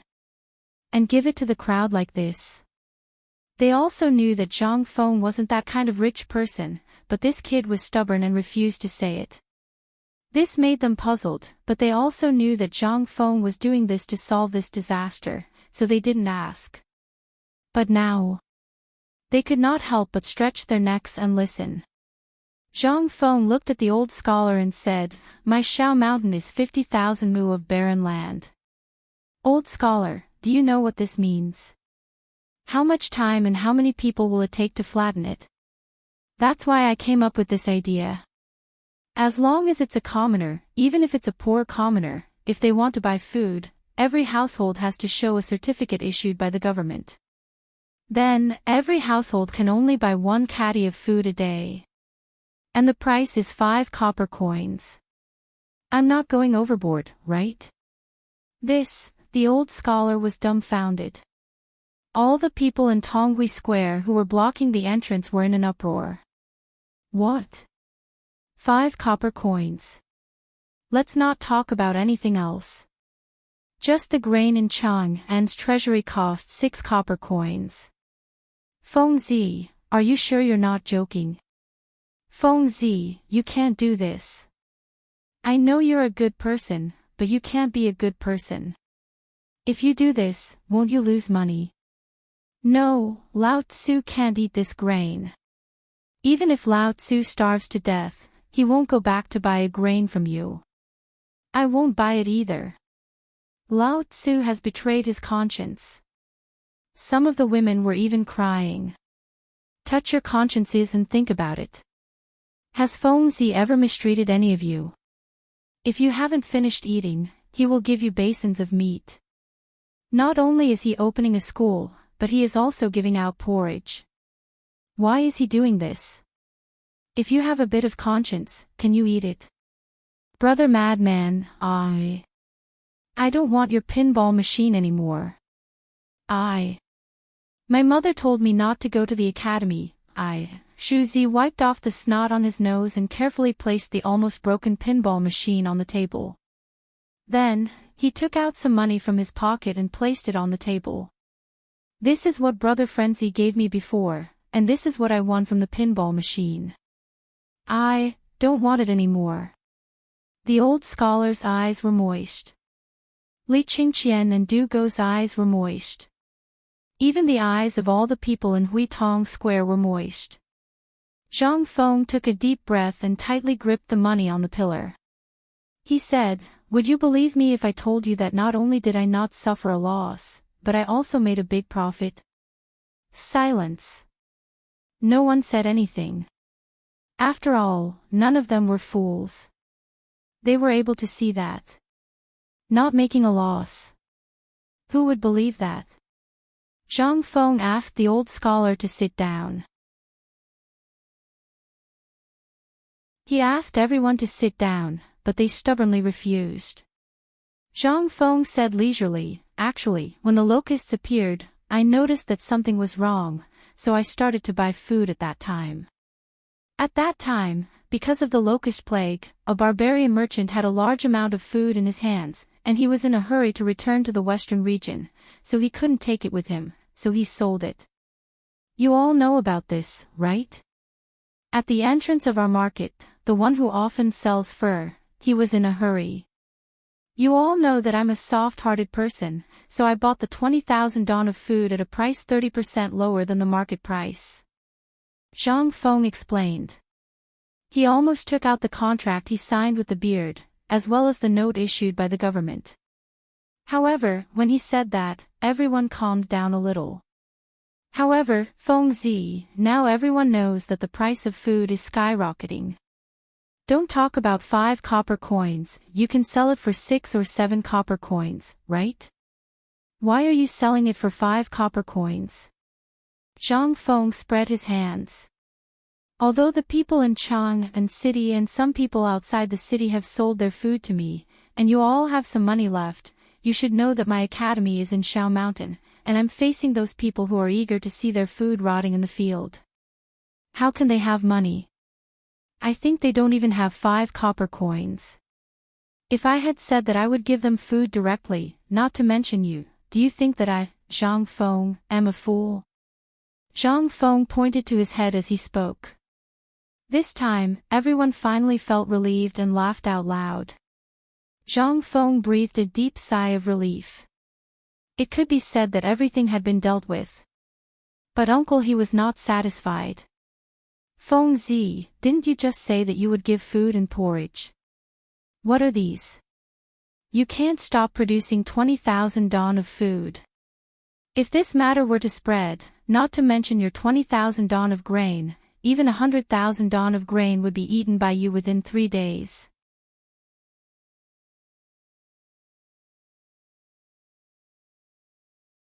Chapter 558.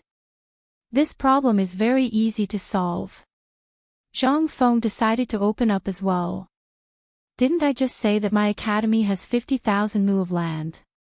How long will it take to reclaim the land? I can't wait that long. So, if we sell the grain, those who have money will buy it. What about those who don't? Don't worry, I have a lot of work waiting for people to do. Wow! Everyone was shocked. Even the old scholar couldn't help but frown. Fengzi, is this what you mean by work in lieu of work? If that was the case, then it would be easy to handle. There were many stubborn students in Chang'an University. He only heard about it from those guys by chance. Finally, he asked Li Gang and Jing Shu about it, and then hurried over to ask Zhang Feng what was going on. But he didn't expect that after all the fuss, it turned out to be this. At that moment, Li Qingqian and Du Go finally squeezed into the little tavern. Only then did they finally ask, Fengzi, could it be that you want these people to work for you, and then you want to convert the food into food for them? Zhang Feng saw the two of them and asked, have you found a carpenter? Not yet. But first, tell me if it's the same as what I said. Li Qingqian's mind was full of ideas. Zhang Feng pointed at the wine cabinet. Li Qingqian was very tactful. He quickly ran over and fetched a few jugs of wine. Without greeting the people at the door, he poured a bowl of wine for the 4 of them. Only then did he look at Zhang Feng with a strange expression. Li Qingqian is right. This thing is actually something that the academy will pass on to you in the future. Don't ask for it now, I'm not in the mood to tell you. Let's talk about this work in lieu of work. Now, you can see that the people who will come will definitely be those poor people who can't even afford to eat. But our Shao Mountain only has so much food, and we definitely can't stop the production. So I thought of a way, and that is to use labor to replace labor. Everyone will work in Shao Mountain according to the market price. Every night, someone will come to settle your daily wages. After that, you can get food. However, you can only exchange for food once every 5 days. As for the rest of the time, most of the time, you work for me, and I'll take care of your meals. This is called using labor to replace labor. That's not right. Feng Zi, if you put it this way, this isn't how we should settle the score, right? Dugo frowned and said, you see, with the current market price, a person can only earn 2 coins in a day. Under normal circumstances, they can only earn 1 coin. But if you exchange for food every 5 days, then wouldn't that be? Zhang Feng glared at him. You're the best. Are you stupid? This person works for me and his meals are provided. What does he need food for? Isn't it for his family to eat? So I give them food every 5 days, 1 catty each time. This is calculated according to their accounts. This way, won't everyone be able to survive 5 days? But remember, 1 household in a straight line. For example, if you have 5 people in your account and all 5 of you come to work, then you'll only be given 1 catty of food. Don't ask why. Logically speaking, this catty of food shouldn't be given, but Feng Zi's conscience can't bear it. So I'll also give you 1 catty of food. Of course, you can also choose to ask for money. If it's 5 days, each person will be given 5 coins. 5 people together, that's 25 coins. Zhang Feng was not stupid. He had already calculated all these things clearly. This was also to make the best use of the least amount of food. After all, he only had 20,000 dong. This thing would be used up easily. Then I understand. Li Qingqian slapped his thigh and pointed at Zhu Zi. His sister said excitedly, now that you've said it, I understand. He's also a labor. At this moment, even the old scholar couldn't help but frown. If steamed buns were considered labor, then wouldn't it be a huge loss? What could she do if she went? Serve tea and water. Zhang Feng looked at Li Qingqian as if he was looking at an idiot. If this food was yours, steamed buns would want it. Even that bedridden old man would dare to take it. Tell me, what are they going to do? They're going to open up a wasteland. To build an academy. Zhang Feng said speechlessly. But when he saw that everyone's expression was a little strange, he couldn't help but add, well, that doesn't mean they can't go. They'll definitely go. It's just that they'll be given 2 bowls of porridge every day, 1 in the morning and 1 in the evening. They don't have to work. When everyone heard this, they finally understood the procedure of work in lieu of labor in their minds. So this was what work in lieu of labor was all about. Was this also something that Zhang Feng would teach in the academy in the future? Zhu Zi's father and old he couldn't help but change the way they looked at Zhu Zi. If this was true, then didn't it mean that Zhu Zi could really go to the academy? But, this still wouldn't do. Zhang Feng swept his gaze across the crowd, before his gaze finally landed on Dugo, who had been drinking all this while, grabbing some jerky from the wine cabinet and gobbling it down. He said, from now on, the daily distribution of food and porridge, as well as the statistics of everyone's work, will be left to you. Pfft.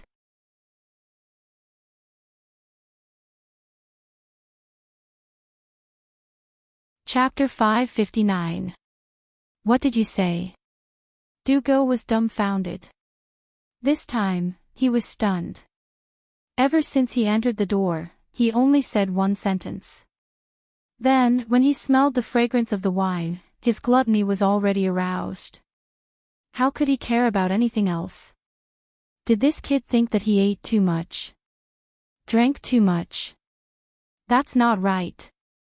He didn't look like that after drinking so much wine. This, Feng Zi, you're wrong. There are so many people. You can't let me go. No, this won't do. There are so many people. Dugo was anxious.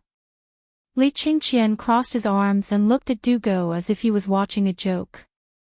Dugo was so angry that he directly grabbed Li Qingqian and said, Feng Zi can go. I definitely can't do it alone. What are you doing? What are you doing? Feng Zi gave you this task. It's not easy. Look at Tainyo and the other two. They're still moving stones. You just need to sit there and everything will be solved. Aren't you satisfied? Li Qingqian said while giving Dugo a warning look. But when he thought of so many people, how could Dugo care about Li Qingqian's hint? No, this is definitely not right. Think about it. Lao Tzu is facing thousands of people. Do you want to tire me to death? Feng Zi, can we? Zhang Feng smiled slightly. No, if you don't want to go, then I'll let go Zi, Zhu Zi, and old Gua and Zhu Zi's father go. After Zhang Feng said that, the eyes of the people who were about to leave lit up. Zhu Zi and the others were stunned. They didn't do anything. How could they do this job if it was given to them? No, there was a problem here. It wasn't only Go Zi and the others who thought of this. Even Du Go understood at this moment. Everyone present thought of this. Du Go couldn't help but ask carefully, Feng Zi, do you plan to? No plan. If you don't want to go, then go home and stay. Okay. I just happened to. Hearing this, Du Go was instantly overjoyed. It had been a long time since he had returned home. This time, he planned to find someone to bring back all the rare books and paintings that he had collected up the mountain. This way, when he had nothing to do, he would be able to read them. But just as he was about to turn and leave, the old scholar and the others couldn't help but break out in a cold sweat. This silly kid's IQ was worrying. All right. Let's all disperse. Think about it. Since Feng Zi has said so, you guys can rest assured. When you go to buy food, don't make a fuss. Just let the people in Tong Hui Fong know. The old elementary scholar waved his hand and prepared to leave. But at this time, Zhang Feng called out to everyone. Wait, I haven't explained everything yet. No, Feng Zi. Brother Feng, what do you mean by asking me to go home? Zhang Feng glanced at Du Go and said, nothing. Didn't you say you were tired? It's tiring for me to do anything here. If you want to be idle, then go back. Hearing this, how could Du Go not understand that Feng Zi wanted him to leave? He couldn't help but feel anxious. Feng Zi, Brother Feng, don't be like this. I'll go. I'm not forcing you. If you want to go, then go. If you don't want to go, I won't force you. I'll go. Du Go was about to cry. At this time, Zhang Feng smiled and patted his shoulder. Don't feel wronged. Do you know why I asked you to do this? Why? Whether it was Du Go or Li Qingqian, they couldn't help but widen their eyes. Zhang Feng then mysteriously said, do you still remember what I said about arithmetic? This time, it will be a test of your ability to use division and multiplication in real life. When the time comes, you will have to learn it. Moreover, if you can perfectly handle this matter for me, then I will give you an extra 10 points. Really? Hearing this, Du Go's eyes burned with passion as he looked at Zhang Feng. He already knew about the credits when he was in Chang and University. The assessment was held every half a year. The full score of 10 points would be accumulated at the end of a year. If the total score of 3 years was less than 50 points, then congratulations, you would have to stay in jail for a year. However, Zhang Feng didn't mention when he would add these 10 points. If it was accumulated until graduation, Li Qingqian couldn't help but feel regret. He wanted to slap himself in the face. F***ck, why didn't I think of that? How could I let him take advantage of such a good thing? However, you won't be able to handle it alone. How about this, I will give you a task. Zhang Feng pointed at Guzi, Zhu Zi's father, and old He. You have seen how close I am with these 4 people. This is an old neighborhood. Guzi and Juzi are brothers like us. Before this disaster is over, teach old he and Juzi's father what you learned about arithmetic and simple reading. I won't force you to learn as much as you can. How about it? Dugo heard this. He almost spat out a mouthful of blood. How about it? Motherf asterisk cur, you ask me how I am. F asterisk ck.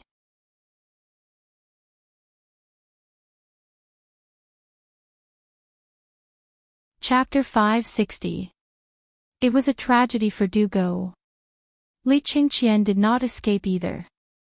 Zhang Feng saw that Li Qingqian was laughing so hard that his shoulders were trembling. He grinned and said, "You're very happy, aren't you?" Li Qingqian was enraged. No. I just feel that Feng Zi's decision is so brilliant. I'm just envious of you. Is that so? Li Qingqian could clearly feel that Zhang Feng was up to no good. He could not help but be enraged. Well, I still have something to do. I'll leave first. After saying that, Li Qingqian wanted to slip away but was caught by Dugo. Why are you running? F asterisk CKU. Li Qingqian was anxious. By then, everything would be over. Everything would be too late. Zhang Feng cupped his fists and said, "Everyone, there's nothing to do here for now. If there's anything, I'll get old he and the others to let you know. After all, we're all neighbors. If I have something good to do here, I won't forget you, right?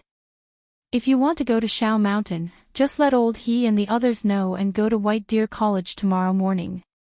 Okay, then we'll leave. Everyone knew that they had something important to talk about. It was something that they could not touch. Moreover, the two stubbornly stayed there. They felt scared and wanted to run. If Zhang Feng had not stopped old he and the others.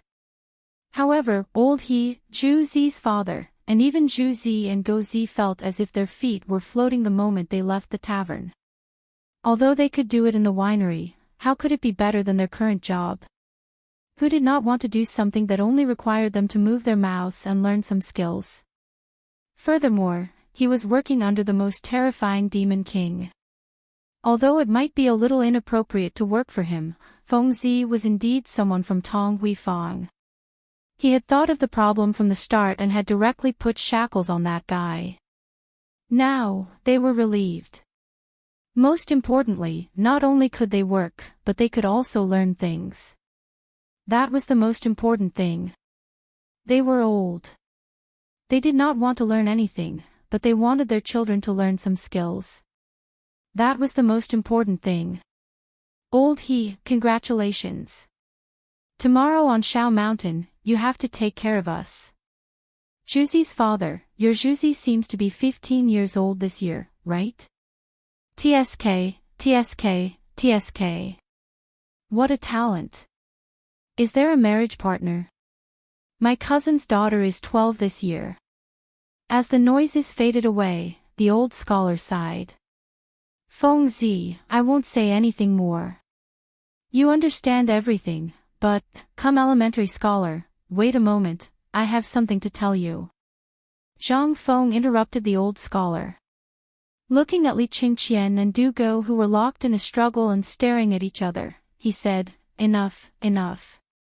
Isn't it just a small matter? Let me tell you, none of the 5 of you can run away from this. This is a test for you. If you can't even endure this bit of hardship, how can you bring honor to your family? How can I become a jincher in 3 years? Li Qingqian, don't be so wishy-washy like a woman. If only you had half of your father's courage. Li Qingqian was mercilessly despised by Zhang Feng. In an instant, his head wilted.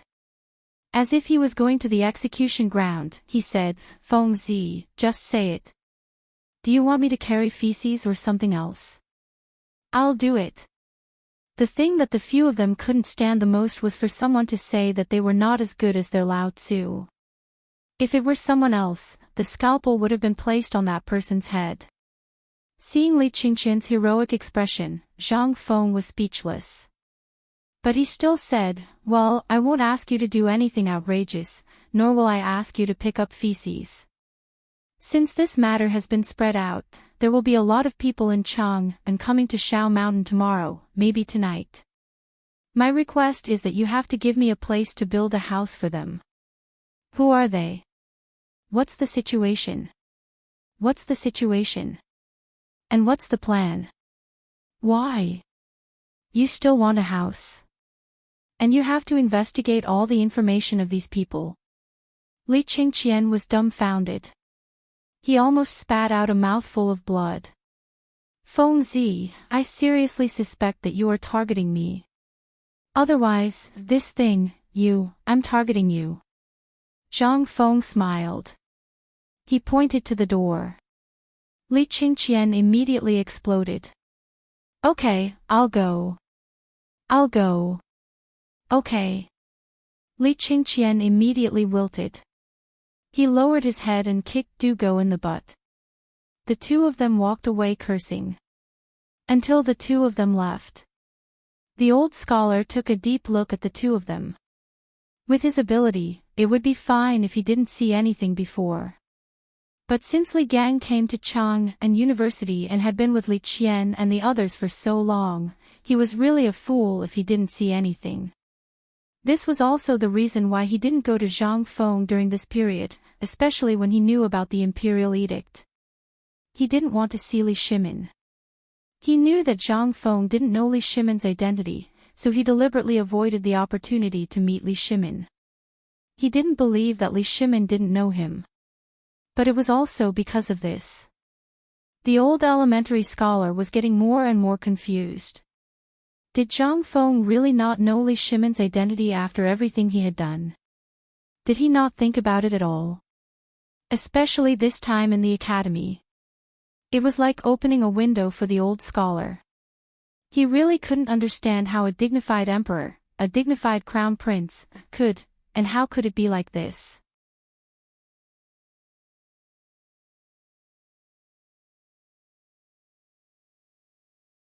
Chapter 561. The grass used to smoke locusts was popularized in the Tang Dynasty to suppress the plague of locusts. There was also the angry white salt. This thing seemed to have come from the tavern as well. It became the official salt.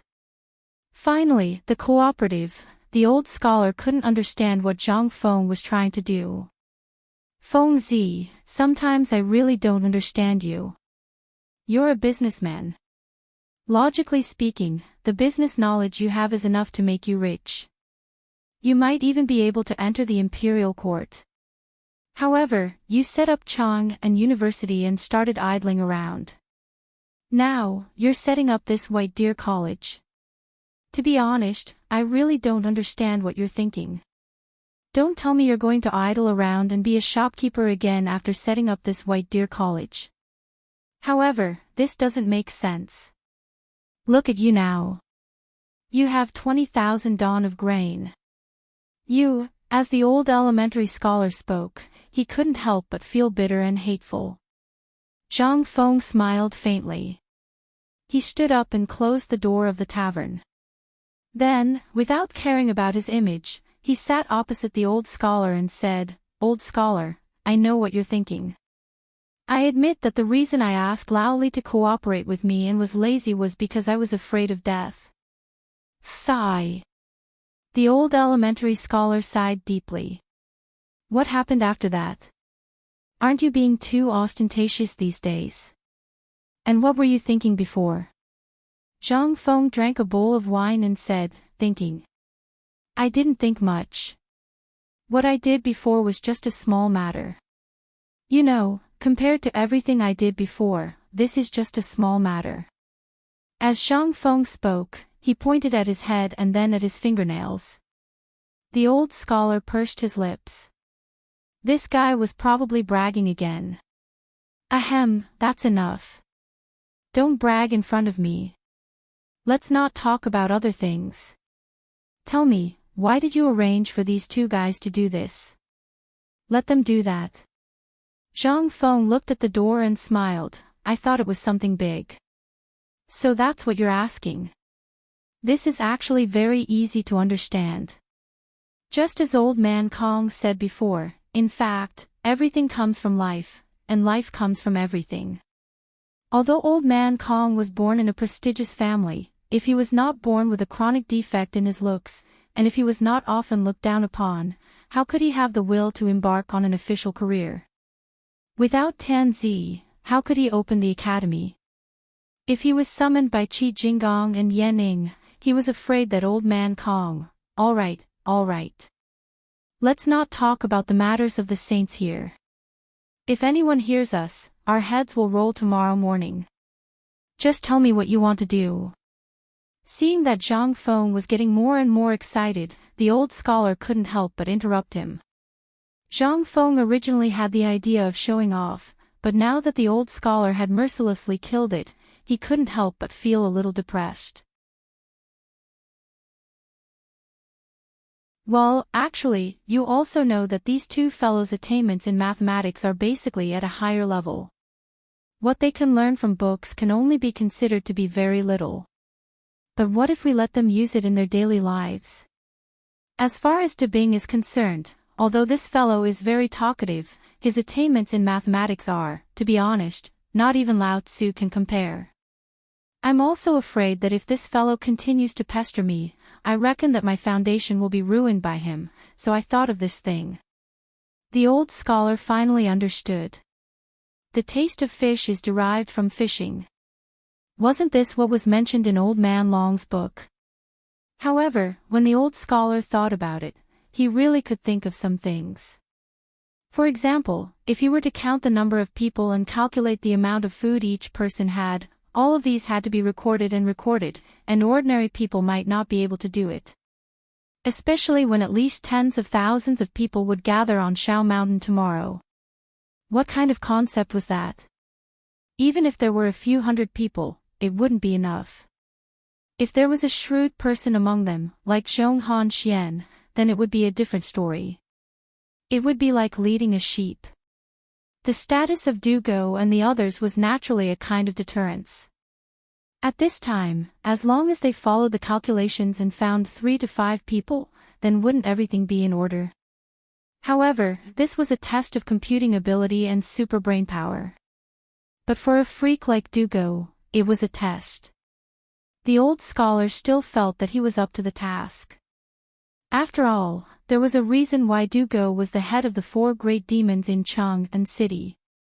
It wasn't that he was violent, it was this son of Ab*TCH who would follow behind you and reason with you, and talk about the ways of Confucius and Mencius. The old scholar once heard that this person forced a person to hang himself in Yan Lai restaurant. How frightening was this? But it also showed that this person's attainments in the field of calligraphy. The old scholar couldn't help but nod. Then why did you let Li Gan do that? Isn't that because this first young master is good at this Tao?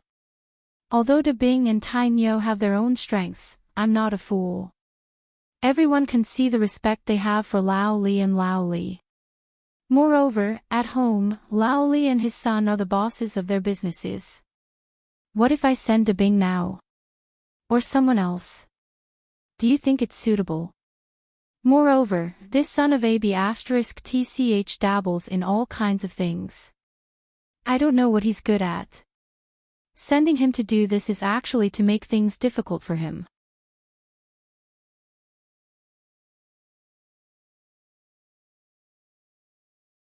Chapter 562. It turned out that he was testing Li Qingqian's limits. The old scholar felt a little dizzy. This guy was really, if he knew who they were, would he still be able to laugh? The old scholar was amused at the thought of it. How could the crown prince deal with a bunch of bumpkins? Who would believe that? But the old scholar did not intend to expose him. At this moment, Zhang Feng simply mentioned Qing Chumo and the others. Chen Tinu and the other 2 were born with extraordinary strength. Their slap could have killed someone. That's why I asked them to be in charge of carrying the bricks. In fact, I wanted to remind them not to forget their strength. The old scholar frowned when he heard that. I heard that you wanted them to join the army. Also, I want to ask you something. Tell me honestly. I heard that you wanted Chintinu to be a heavy cavalryman. And idiot way, what kind of sharpshooter and assassin is he? You want that worm to be a light cavalryman. Learn from Zhao Zilong. Zhang Feng could not help but be surprised. Oh. You're not simple. How did you know about this? The old scholar rolled his eyes. How could he not know? When he was in Chang and university, these guys almost went out on the street and talked about it. As long as he was not deaf, how could he not hear it? But Feng Zi, you have to take it easy no matter what you do. Did their fathers agree to this? If you don't agree, what I mean is, don't do this for the time being. Your academy is running well. Just let them study and learn from you. Why do you still want to do this? The old Shotzi knew who their fathers were. He did not know before. But after seeing these guys and Li Shimin, he knew everything. That was why he was so worried. They were born as generals. This was especially true for the High Dukes, who had countless eyes staring at them from behind. If there was even the slightest problem, then the entire clan would be in danger of being wiped out. Moreover, there was a law that stated that other than those currently holding positions in the imperial court, no other talented generals were allowed to appear in the family of generals. At this time, although the old scholar didn't know Zhang Feng's military ability, since Zhang Feng was so confident, it meant that he must have some ability in this area. Otherwise, would he dare to brag about this? He was not a boastful person. This was what the old scholar was most worried about. Especially without Li Shimin's approval, his actions were no different from a rebellion. However, Zhang Feng smiled mysteriously. This smile made the old elementary scholar understand many things. He was finally enlightened. Without Li Laoer's consent and tacit approval, would the crown prince be fooling around outside? Without Li Shimin's permission, would Zhangsun Wuji, Wei Jing, and the others dare to let their sons play like this? Wouldn't that make him a fool? Furthermore, Li Gang had already resigned. What did it mean for him to come here right after he resigned? Finally, all the mysteries in the old scholar's heart were solved. However, he was even more confused about what Zhang Feng was going to do in the future. He couldn't help but sigh, get up dizzily, and prepare to leave. Old scholar, don't go yet. I have something to tell you. The smile on Zhang Feng's face vanished as he pressed the old elementary scholar down on the stool and said, I want you to organize a set of teaching materials that I have great use for. Come to White Deer Institute 3 months later. The old scholar couldn't help but laugh when he heard this. What's wrong with you today? Why do I feel that the fearless you can be so serious? I've been living in Chang and university quite well. Although the students here are naughty and mischievous, they are all under the control of Li Gan and the others. Why do you want to go to Shao Mountain? Zhang Feng shook his head. Chang and university is just a small place. That academy was actually set up by Lao Li. However, when I saw the disaster victims wailing in the sky, I couldn't help but feel a little emotional. What are books for? They are for the benefit of the people. Now, in the entire Tang Dynasty, these books are basically only for the rich. If you want a country to be strong, you have to make the people strong. Everyone has a deep-rooted thought, and that is, of all things, only books are of the highest quality. But which books can those who want to get rid of slavery afford to read? So, when I opened the winery, I sat by the roadside and pondered for an entire afternoon. Only then did I understand that the Chang and university will continue to exist, but it will only be for those who only want to study, to the point of death. As for the White Deer Institute, that is where I will truly nurture geniuses. Old elementary scholar, how about it? Do you want to join me in nurturing geniuses? This will make your reputation, hee. Forget it, forget it. The old scholar waved his hand. Although he really wanted to, he also knew what this place meant in the future. Once he attracted the attention of others, if they dug up old scores, he would be dead meat. Although Li Shimin had turned a blind eye to it, the old scholar felt that this was all because of Zhang Feng. This guy even dared to kill his own brother. What wouldn't he do? What did it mean to be able to make White Deer College bigger than the Imperial College? It meant Li Shimin's ambition. He didn't want to be in Li Shimin's line of sight.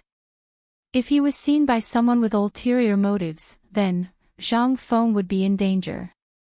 Fengzi, I know that you have good intentions, but I still want to live for a few more years. Otherwise, do you think I will be able to take the provocation when you come up with something? I don't want to be scared to death by you. Seeing that the old scholar didn't agree, Zhang Feng became gloomy. The old scholar didn't say anything. He just patted him on the shoulder. An eagle needs to climb high and see far. An old man should stay where he needs to be. Now I feel that Chang and Academy needs me, and I can't accept your new toys. Of course, other than food and wine, if you really care about me, then use your monthly salary to exchange for some wine. Let's compete and see which of us will become the grand scholar in the imperial examinations in 3 years.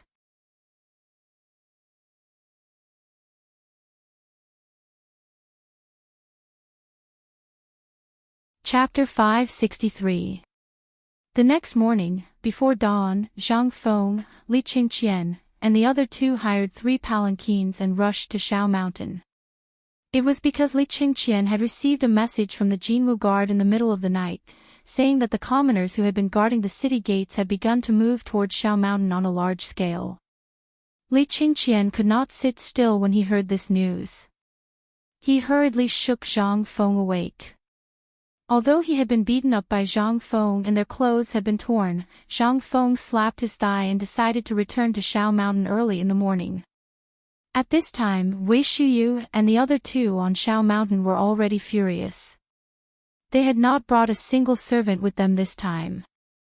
At this time, besides them, there were only a few hundred craftsmen left at the construction site. But in the middle of the night, when everyone was comfortably lying in bed and drinking beer after a tiring day, the barking of dogs in the middle of the night forced them to get out of bed. But not long after midnight, the guards at the construction site's gate let out a mournful cry, causing everyone's souls to leave their bodies. Enemy attack! Enemy attack! Someone come! Enemy attack! There are tens of thousands of people. Qing Chumo and the others were naturally sensitive in this aspect, causing the 3 of them to immediately explode. Enemy attack. Where did the enemy attack come from? Why had they not heard of it?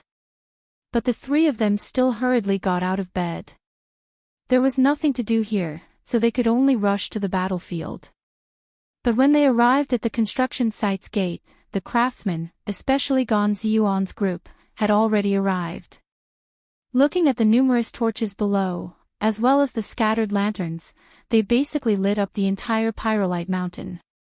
The Academy's construction site was at the top of the mountain, and the path up the mountain had only been temporarily dug out.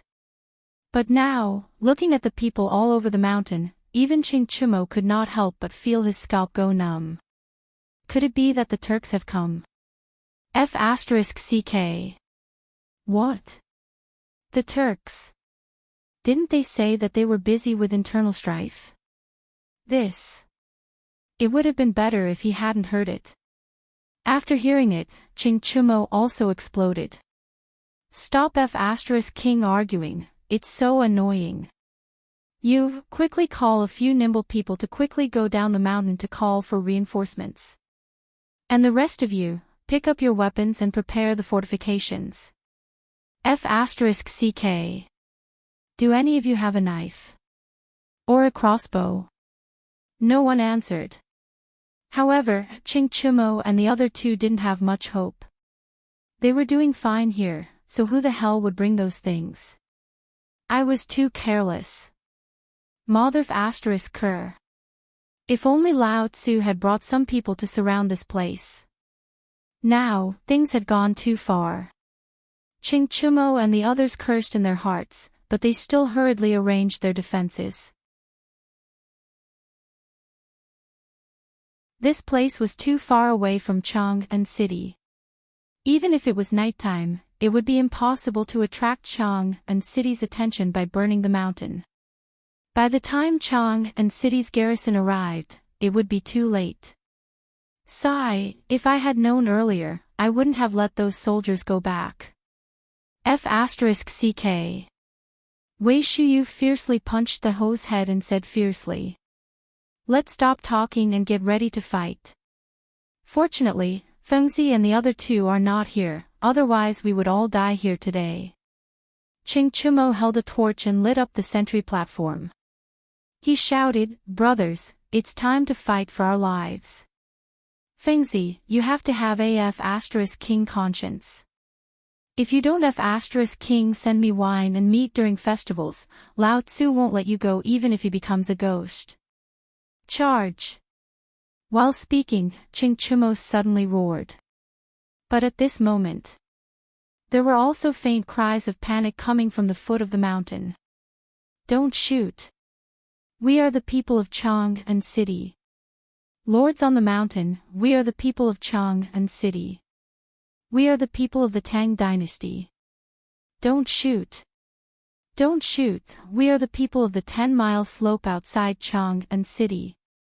As the voices rang out one after another, Ching Chumo was dumbfounded. Everyone on Shao Mountain was dumbfounded. Iron Bowl, what's going on? Did we hear it wrong? Or is this a trick of the Turks? No, Iron Bowl, don't rush. Calm down. We are the people. Ching Chumo was completely dumbfounded. What do you mean? What do you mean by that? Isn't this a trick of the Turks? But what the f***ck is going on? Ching Chumo was dumbfounded. But he also knew that even if it was the Turks, hundreds of them were no match for them. But it was impossible for the Turks to speak fluent Guanzhong language. Ching Chumo had no choice but to gather his courage. He held a torch and rushed down the mountain with Wei Shuyu and Zhang Sun. They wanted to see whether this was a trick of the Turks or they were really the people. But when their torches came close to the face of the fastest runner, even Wei Shuyu couldn't help but spit out vulgarities. F***ck. Isn't this the F***king guy from the west of the city? What the F***ck are you doing here in the middle of the night? Are you summoning spirits? However, when the person he recognized saw that it was Wei Shuyu, a smile appeared on his dark face. I was wondering who it was. So it's young Master Wei. Why are you here? Are you also here to buy food?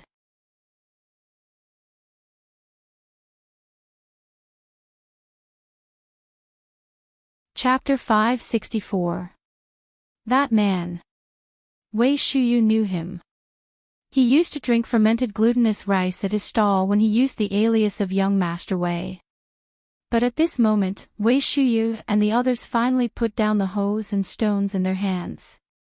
He couldn't help but ask, "What are you doing here in the middle of the night?" Wei Shuyu, Ching Chumo and Zhang Sun knew this man. Most importantly, this guy's fermented glutinous rice was famous in Chang'an. Alas! Young masters, you don't know. Ever since the locust plague, not only have we not been able to do our business, we haven't even been able to get enough money for food. Now, we can only have porridge for our meals every day. Ching Chumo looked at the densely packed heads in front of him and felt his scalp go numb. Are these the people of Chang'an? I'm from Shirley Slope. I'm from Lotus Pond. We're all from Lontian County, located at the bank of the Wei River. We've been in Chang'an for 3 days, but we haven't even been able to enter the city. Today, we heard that the White Deer Institute on Shao Mountain was giving out porridge and selling food. The locust plague in Chang'an. They all knew about it. But they had been carrying stones here these days and didn't have time to go to Chang'an City. But looking at the torches, they couldn't help but feel scared. So many people. With 20,000 don of food here, what should they do? Damn Feng Zi, why did he run away with Li Qingqian and the others at this time? This, Chong Zi, why don't we arrange for them to go in first? Ask them to cook. Otherwise, if they all stay here and attract the city defense army, we'll lose more than 10 don of food.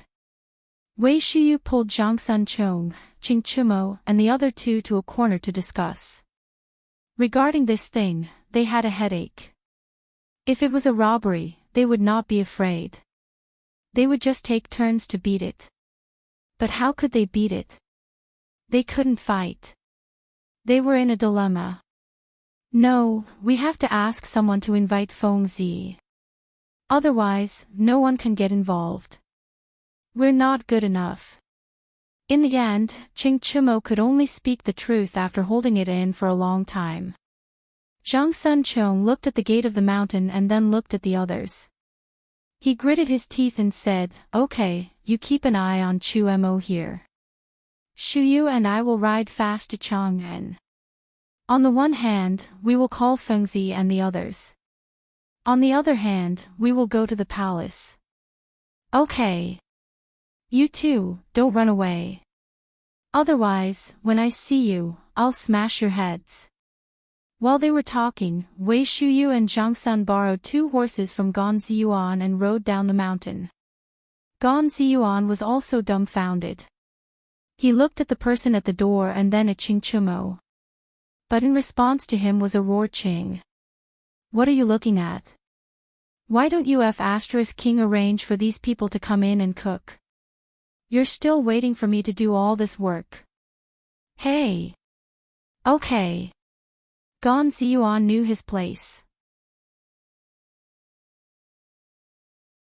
Now that Master Qing had spoken, he didn't dare to act rashly. If he said he would beat someone up, he would beat them to death. Moreover, how could he not know Qing Chumo's true identity? He hurriedly ran over and ordered the people at the foot of the mountain to enter the construction site in an orderly manner. White Deer College was currently filled with wood and stone. Not far away, there was even a lime kiln that was still burning. The torches were still burning. Who would dare to do that?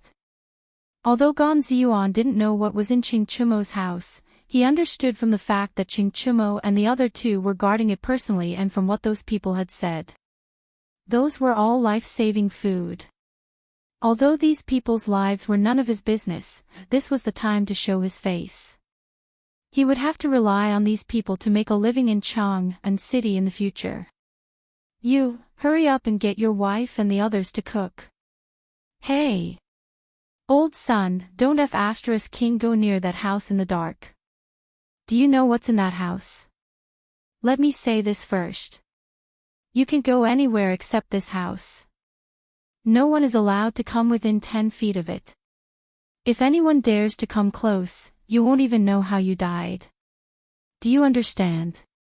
And the rest of you, don't just stand there. Lao Tzu knows that you used to work as chefs in Chang'an City. Get over here and cook." Qing Chumo looked at the messy construction site and couldn't help but let out a long sigh. F***ck, Feng, what the F***ck are you doing? F***ck. On the other side.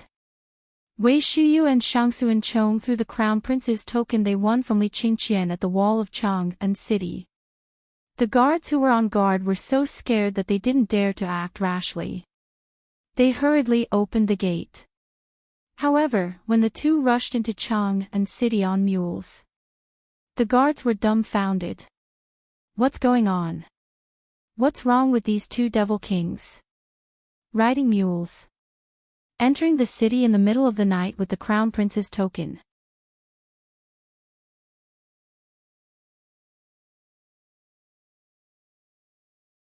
Chapter 565. When the sun had just risen, Zhang Feng and the other two's palanquins had just arrived at White Deer College on Shao Mountain.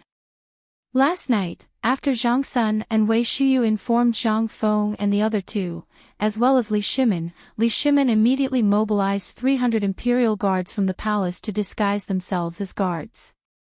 They brought the 3,000 stones of bone-strengthening powder that Zhang Feng had asked him to leave behind and went up Shao Mountain in the middle of the night. When Zhang Feng and the other two arrived at White Deer College, the starving people had finally been appeased. However, when they saw that there were still people arriving one after another, even though Zhang Feng had already predicted this, he couldn't help but be shocked. Feng Zi. Sir, you're finally here. When Qing Chumo saw Zhang Feng, he finally couldn't help but hug Zhang Feng. Feng Zi, you don't know. Do you know how I spent the night? Damn it, I didn't sleep the entire night. Zhang Feng rubbed his chin and didn't say anything. Instead, he slowly sized up these people. He was pondering how to arrange these people. Iron Bowl, how many people are here right now? How would I know? Hey, Gon, where the F***ck did you go? How would Qing Chumo know this? He hurriedly shouted at the top of his lungs. Gon Ziyuan, who was in the middle of busying himself, heard Qing Chumo's roar and his whole body trembled. He hurriedly ran to the mountain gate. Greetings, Prince Zhang, young Master Li, tell me, how many people are here? Zhang Feng pointed at the people who were laying straw mats on the construction site. Some of them were even wrapped in clothes and sleeping in the mud. At this moment, when the commoners saw that the person in charge had arrived, they all stood up and looked at Zhang Feng with pleading eyes. Replying to young Master Zhang, a total of about 3,000 people came to Lord Zhang's place last night after midnight, and another 1,000 people came one after another until now this morning. Zhang Feng nodded. He snapped his fingers. Hey, De Bing, I'll leave these people to you. Old Gon, do a good job. When the time comes, you'll be rewarded. Enough. Hearing this, Gon Ziyuan hurriedly kowtowed. Li Qingqian couldn't help but pull Zhang Feng and ask, these people, do you plan to? Who are these people? These people were the foundation of the Tang Dynasty, but what about now? How could Li Qingqian not be worried when these people were starving? Zhang Feng patted Li Qingqian's shoulder and said, I know what you're worried about, but you have to know that I only have 20,000 dawn of grain here. All I can do is do my best. I'm just a commoner. Do you really think I'm a god? But, Li Qingqian was anxious. So many people.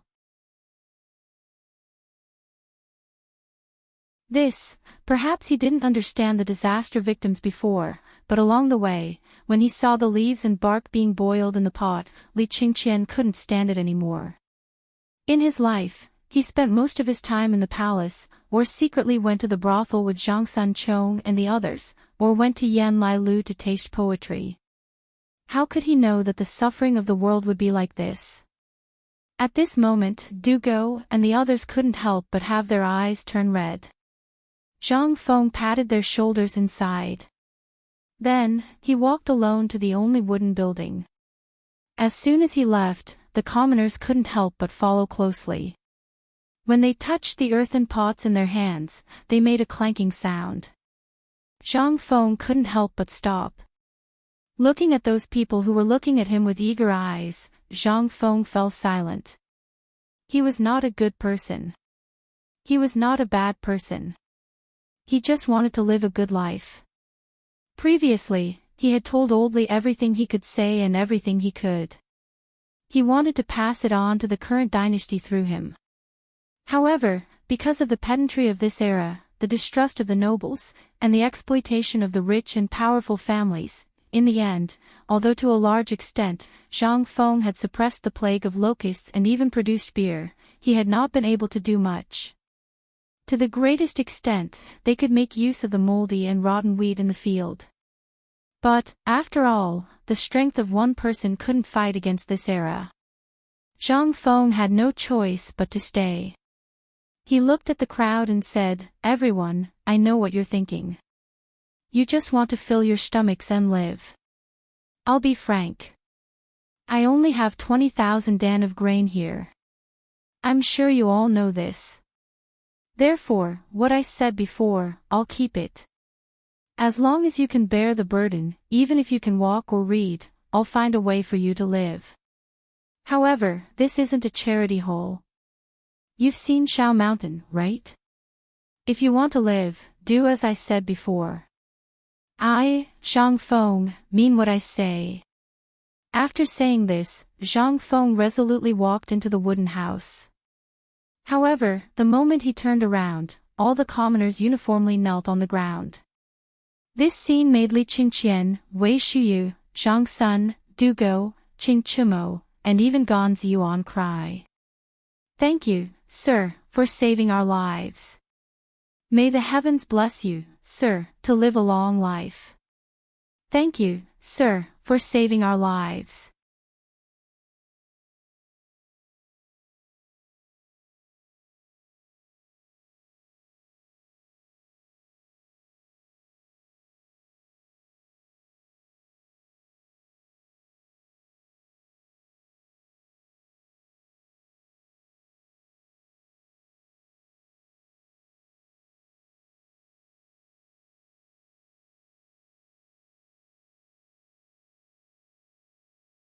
Chapter 568. Isin Pastry Shop, 90 dan of grain. Tofu Zheng, 10 dan of grain. Baotai Bank, 130 dan of grain. Cripple Wang from Tong Huifang, 15 dan of grain. Yen Lai Restaurant, 300 dan of grain. Lord Nyo from Chang and local government, 27 dan of grain and 1,200 strings of coins. Voices sounded one after another. In front of Zhang Feng, bags of grain were piled up like a mountain. Wei Shuyu and the others were trembling all over. What did Zhang Feng do that made so many people respond to his call? What did Zhang Feng do? Wasn't this what they wanted? But what about them? Other than relying on their fists and their father's name, who would care about them? Although everyone was respectful in front of him, what was he? Was that his own charm? No. It was those people who were afraid of him.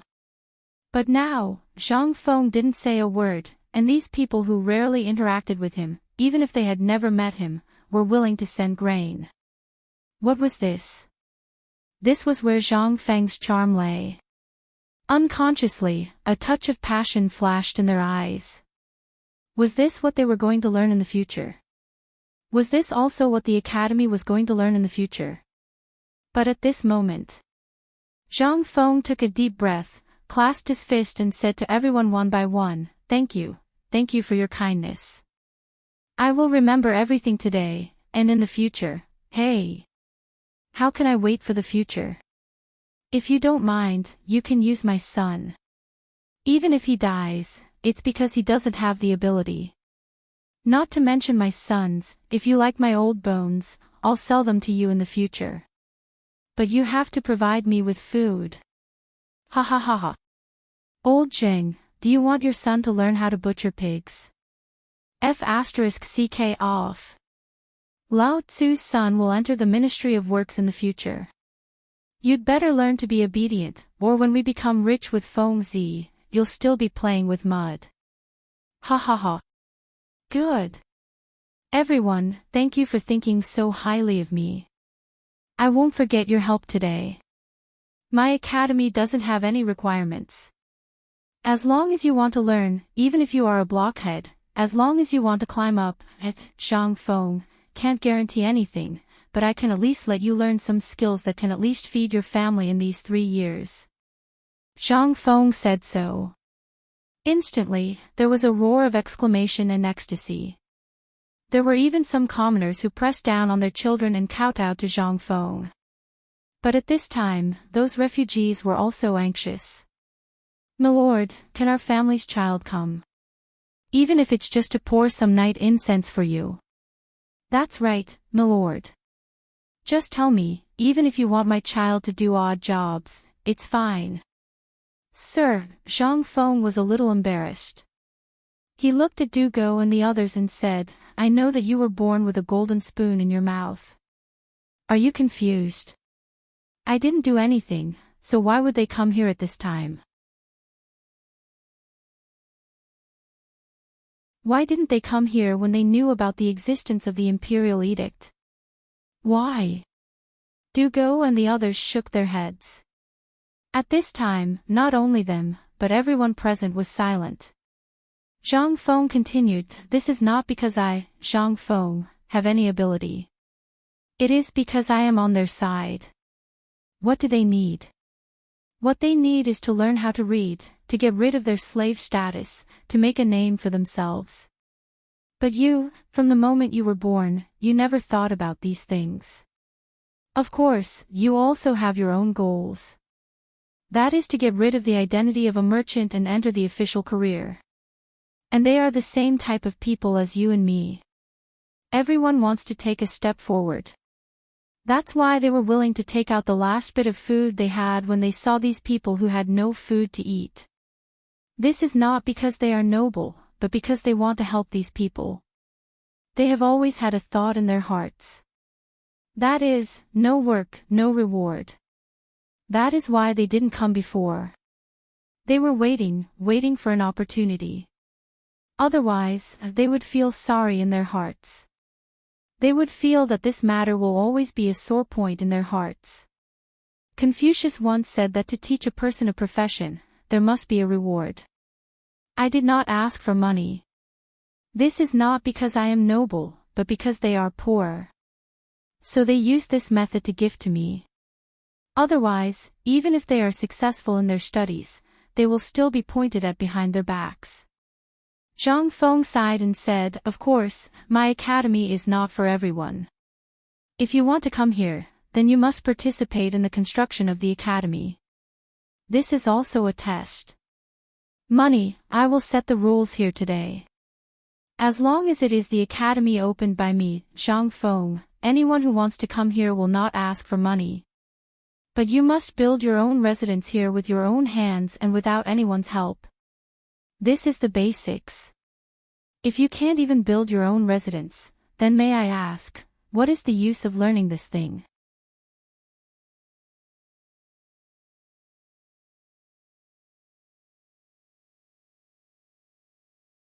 Chapter 569. Zhang Feng didn't have any other intentions. To put it bluntly, he just wanted to tell everyone that they could get free education. You could go to school for free here, even if you were a blockhead. But at the very least, you had to have the ability to support yourself. If you didn't even have this ability, you should scram back to where you came from. However, the meaning of these words was even more different in everyone's ears. But now, Zhang Feng's words dispelled the worries of the people in Chang'an. On the other hand, he was telling the refugees that if they wanted to stay here, they had to rely on their own abilities. It was impossible for them to steal chickens and dogs. At this moment, after the citizens cheered for a while, they once again joined in the construction of the White Deer Institute in a frenzy. There was no other reason other than that they wanted to show Zhang Feng their capabilities. On the other side, Zhu Zi's father and the others were basically dragging their families along. Without Dugo saying anything, these people even brought a dozen big pots. Moreover, they were using the same kind of pots used to cook pigs' food. At this moment, more than a dozen pots were set up. Smoke rose in spirals from the kitchen chimneys. At this moment, on the other side, in front of Dugo, this kid still had some backbone. He didn't want a single person. He set up a small table and placed the 4 treasures of the study on it. He only called an old man who knew how to read and write. He checked the identities of the people who bought the food to see if there was one person per household. Then, he distributed the food and registered it. Although he was a little flustered previously, after more than a dozen people, he was able to start selling the food in an orderly manner. On the other side, Wei Shuyu, Qing Chimo, and Zhang Sun Chong were giving orders. No, it could be said that they were bare-chested and carrying pieces of rocks on their backs. Some of them had taken off their clothes and were only wearing a piece of cloth. They were jumping into the mud to make mud. Even the women and children were following the women at the construction site. They were scraping tree bark or weaving bamboo frames. Seeing this, Zhang Feng nodded in satisfaction. Looking at the busy old he, Zhang Feng quietly called old he to the side and said, "Old he, this porridge, you have to control it to the extent of 1 or 2 meters per person. First, pour the porridge into the dozens of big wooden barrels. You have to remember this clearly. Later, you call Zhu Zi's father, or you, one of you, go over there and catch 30 chickens and 30 ducks. Clean them all up, then take 3 big pots and boil it as hard as you can." Old he couldn't help but be stunned. "That's not right, Feng Zi. These chickens and ducks are such good things. How can you waste them like this?" Logically speaking, if there wasn't enough food, wouldn't it be the same if they added some grass and roots? How could he add such a good item? Wouldn't that be a waste? You know nothing. Zhang Feng glared at old he. "Look, this is all physical work. How can you do it just by drinking? In less than 3 days, this person will be exhausted. Just do as I say."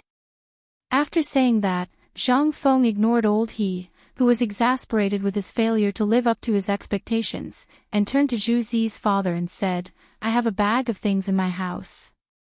Don't ask what it is. You only have 1 pot.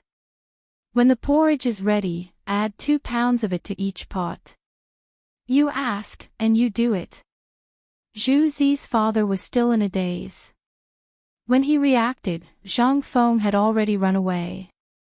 Zhang Feng didn't do anything else. He was just tinkering with his new thing. He was tinkering with a porridge that could resist hunger. Bone-strengthening powder, plus chicken, duck, and pig porridge. To put it bluntly, it was 8 treasures porridge. In this era, it was definitely not enough to just drink porridge. If a person's appetite was lacking in oil and water, even if you gave him a bowl of rice, he would still be able to finish it. However, if he was given enough oil and water, not only would he be able to save on food, but he would also be able to resist hunger and strengthen his body. This was the real good stuff. Previously, he had collected those locusts next door, which he didn't have time to sell, or prepared to use as feed for pigs, cows, and horses. Now, he got them all in baskets. Basically, this was a great help to him. However, only God knew how many more refugees would come by then. He only hoped that there would be fewer refugees. Otherwise, he would have a lot of fun. Thinking about it, Zhang Feng came to the pig farm in the valley. At this time, Xing Tufu had already brought his son, Xing Wenkai, and a large group of workers here to scold those craftsmen. They had hurt the pigs all over. Seeing Zhang Feng coming over, Xing Tufu was shocked. He hurried over and said, "Brother Zhang, this is not a place you can come to. It's too dirty. Go quickly." "No, no, no, I'm here for you." Zhang Feng pointed at the pigs, which numbered at least 3,000, and said, "How about it? I'll leave all these to you. Is it okay?" Xing Tufu stared at him when he heard that. "You're looking down on me, aren't you? Our Xing family has been butchers for generations. We don't have any other skills, but we do have some skills when it comes to butchering and selling meat. But this group of bastards, how could they ruin these oily and slippery pigs like this? If these pigs are kept like this, they'll be finished sooner or later." Zhang Feng was interested. "Then what do you think we should do with these pigs?"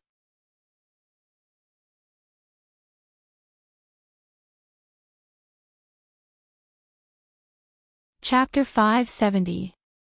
Hearing that, Xing Tufu could not help but feel excited. Pointing at a rock, the two of them squatted on the rock and looked at the pigs in the open-air pig pen. Look at these pigs. They eat the grasshoppers so well that they look glossy and smooth. If you eat them at this time, the stench and the meat will lessen a lot. The most important thing is that these pigs are too fat. If they are kept like this, they will lose fat every day. My heart aches just looking at them. Zhang Feng could not help but shake his head when he heard that. I asked you to come here because of this. Do you know of a type of pig that can stretch up to 200 caddies? What? 200 caddies of fat pig. Xing Tufu exploded. His exclamation attracted everyone's attention. Seeing that, Xing Tufu hurriedly grabbed Zhang Feng's arm and asked in a low voice, well, little brother, tell me. How can a pig grow up to 200 caddies? My family has been dealing with pigs for several generations. I really didn't know that a pig could grow up to 200 caddies. Are you sure this is true? In this era, pigs that could grow up to 150 caddies had to have been reared for at least 3 to 5 years. However, the stench of the pig could be smelled even from a few streets away. This type of pig was basically kept for breeding. Or an old sow, otherwise, a normal pig wouldn't be able to reach 150 caddies. The pig that Butcher Jing gave to Zhang Feng last time was a pig that Butcher Jing had been raising for 4.5 years. Although the pork was selling well, especially in the past few months, it was a different story for this kind of pig. Although it was embarrassing, it was very nutritious. Therefore, it was really rare to give something like this to someone. However, to be able to rear a 200 caddies pig, and a big fat pig at that. How was that possible? Zhang Feng smiled faintly. You don't need to know how it grew up to 200 caddies. You'll know when the time comes. Let me ask you, if I give this pig to you, will you take it? When the time comes, I'll make this pig farm suffer a huge loss. Not to mention Chang and City, even Tubo and Turkic people will come to buy our pigs. Are you willing to be the king of pigs? Yes. How could Jing Tufa not do it? He had been dealing with pigs all his life. Now that he was here, not only could he find a successful husband for his son, but he could also put down his butcher knife and do other things. How could he not do it? However, Xing Tufu still asked with uncertainty, little brother Zhang, this pig is easy to deal with, but this is just a low-grade thing after all. Are you sure this thing will sell well when the time comes? Of course. But, who told you that this pig is an animal? Just wait and see. When the time comes, I can guarantee that these pigs will grow to 200 pounds in less than half a year.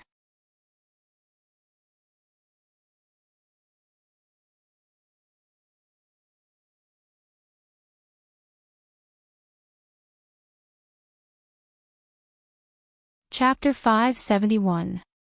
Li Qingqian was very busy. On Yulon Mountain, he had been greatly affected. This was especially true when he saw those people kneel before Zhang Feng, and when old he and the others brought their families with them, all of them bringing their last grain with them. As the crown prince, when would he ever have such prestige? He had heard everything Zhang Feng had said.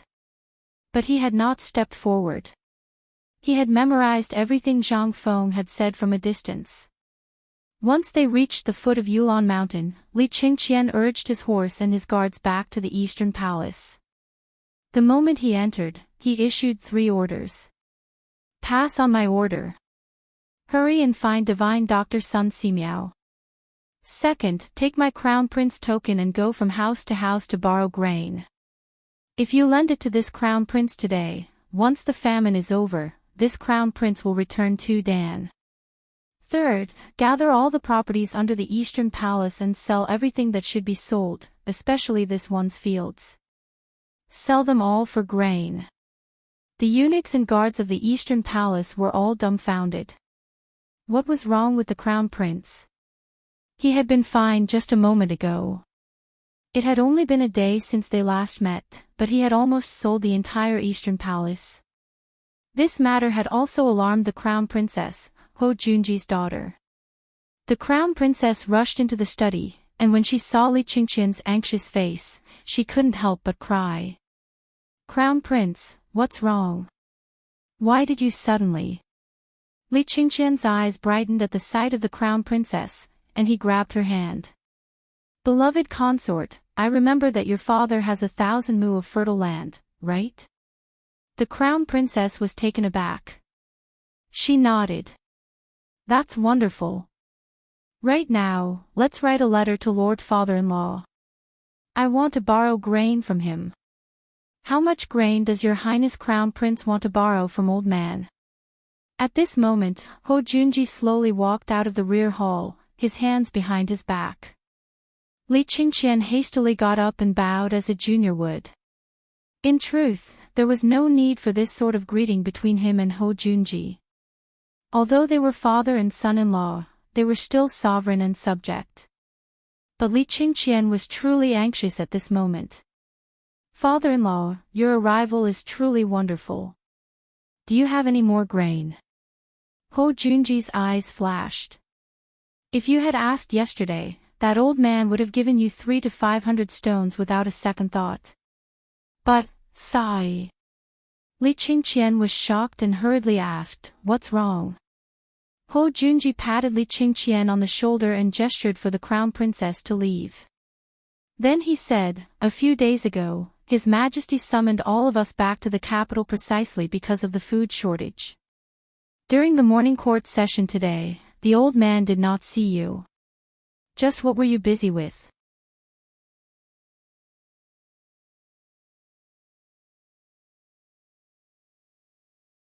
Thus, this prince wants to see if he can go down the mountain and gather some more grain.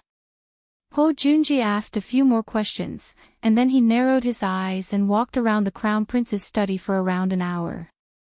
Finally, he said, "I can give you 10,000 dan of grain, but you have to tell His Majesty about this matter in court, or else I won't give you a single coin."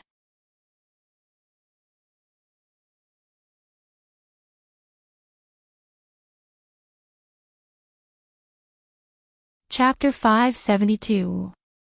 Ho Junji's final words caused Li Qingqian's eyes to brighten. How could he not know what Ho Junji was talking about? On the contrary, he was keenly aware of what was going on. It was precisely because he knew what Ho Junji was talking about that Li Qingqian couldn't help but hesitate. He clearly knew what his father-in-law was thinking. He wanted nothing more than to preserve his position as heir apparent.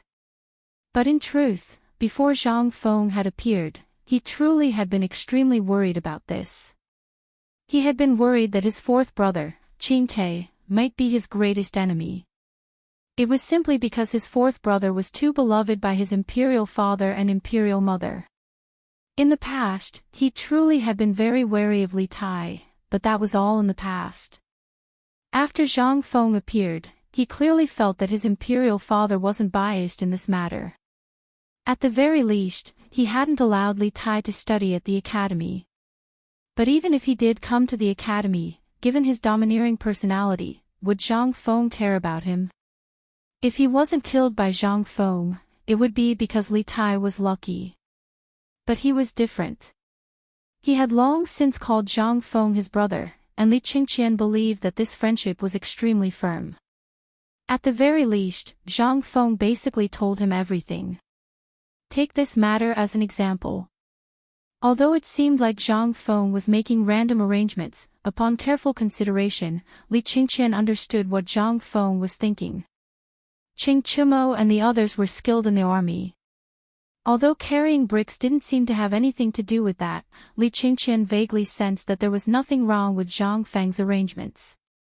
The reason was that Du Go liked to study mathematics, so he had arranged for Li Qingqian to do this so that Li Qingqian could use it in his daily life. But while he couldn't see anything wrong with his mission, Li Qingqian vaguely sensed that he was acting as the steward of White Deer College. Otherwise, why would he leave the matter of registering names and searching for people to him? If he really was the son of a merchant, then finding Sun Simiao would mean that he was trying to make friends with someone of high status. But, however, this was exactly what Li Qingqian lacked. If he could make use of this to settle this matter, wouldn't these people's connections all recognize him? That would be very useful to the imperial court. After all, Sun Simiao was a miracle doctor. His status was extremely important. Li Qingqian was in a daze. Moreover, there would occasionally be a look on his face that said he had everything under control. How could the shrewd Ho Junji not see it? Your Highness the Crown Prince, this old man shall not disturb you any further. I will be attending the morning assembly tomorrow as well. At that time, it will be up to your Highness the Crown Prince. Hearing this, Li Qingqian bowed. Duke Chen, thank you for your concern for the people. On behalf of the people in Chang and who were affected by the disaster, I thank you, Duke. Ho Junji meaningfully glanced at Li Qingqian before indifferently saying, I must ask Crown Prince to forgive the Crown Princess. It was old man who did not properly educate her, so it was inevitable that she would offend Crown Prince in some matters. With these words, Ho Junji left. Li Qingqian didn't think too much about it. Ho Junji's grain was enough to stabilize the disaster relief on Shao Mountain, but it was far from enough. Just as Zhang Feng had said, there was still no telling how many students would come. Basically everyone in Chang and city that could come had arrived, and those who had yet to arrive were still watching. If students from other places came, those people in Chang and city who were watching would definitely hurry over. When the time came, there was still a shortage of grain. Li Qingqian sighed. Then he hurried out of the Eastern Palace. The moment Li Qingqian left the Eastern Palace, someone reported the matter of the Crown Prince and Ho Junji to Li Shimin. Li Shimin couldn't help but be taken aback by this news. What did you say? The Crown Prince is borrowing grain. In the imperial study, Li Shimin was wearing a thin robe with an imperial robe draped over his body. Although it was stuffy and hot, how could Li Shimin have the leisure to go to the pavilion in the middle of the lake to enjoy the cool air? All the memorials were asking for grain, grain, and grain. Li Shimin even felt like killing someone. And now, he had heard that Ho Junji had gone to see the Crown Prince, and that the Crown Prince had issued 3 orders upon returning from Shao Mountain: sell property, sell land, and trade for grain. He had even sent someone with the Crown Prince's token to receive grain. Li Shimin couldn't help but think of something. That was Shishan. He hurriedly asked, we ask you, what is the current situation on Shao Mountain? Little Gizi hastily replied, Your Majesty, according to the reports of our scouts, after the message was sent last night, nearly 6,500 people have gone up Shao Mountain. Li Shimin couldn't help but slightly frown. 6,500 people? So many. Then how many disaster victims are accommodated in Chang and city every day? Your Majesty, 3,000 people enter Chang, and every day after their identities are confirmed, and they are all gathered around the reclining square. In the last few days, more than 10,000 disaster victims have entered Chang, and those who were unable to enter Chang, and those who were on their way have all gone up Shao Mountain.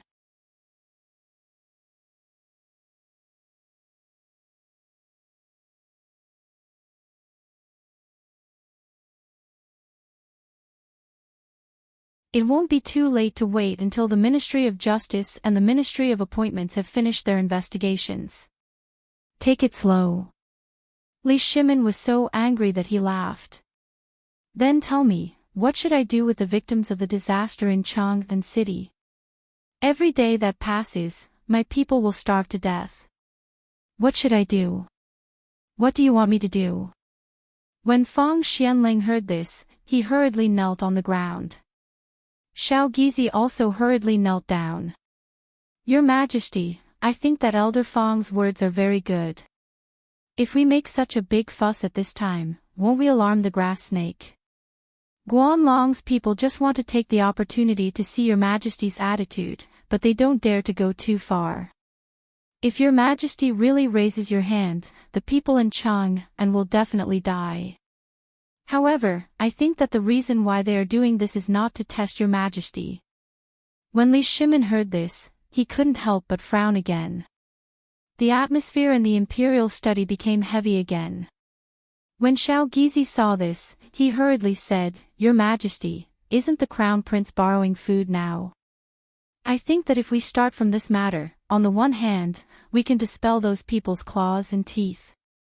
On the other hand, we can let the people see that your Majesty cares about the country and the people. This kind of reassurance is more practical than killing thousands of people." When Li Shimin heard this, his eyes couldn't help but light up. "Good, that's a good plan. Fong Gonggong, quickly take my token to the Ministry of Justice, the Ministry of Works, and the Ministry of Appointments. Find everyone behind this matter for me. Kill those who should be killed. Leave no one alive.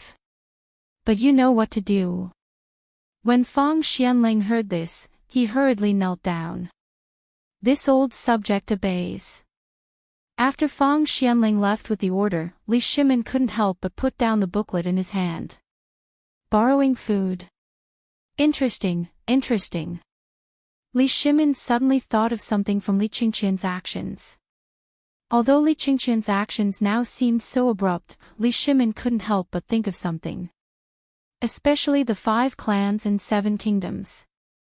These 7 clans controlled most of the wealth of the Tang Dynasty.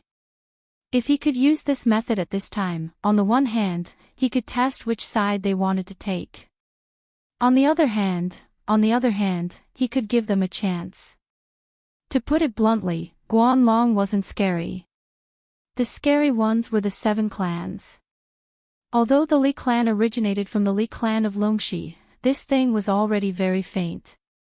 It's time for me to take a walk.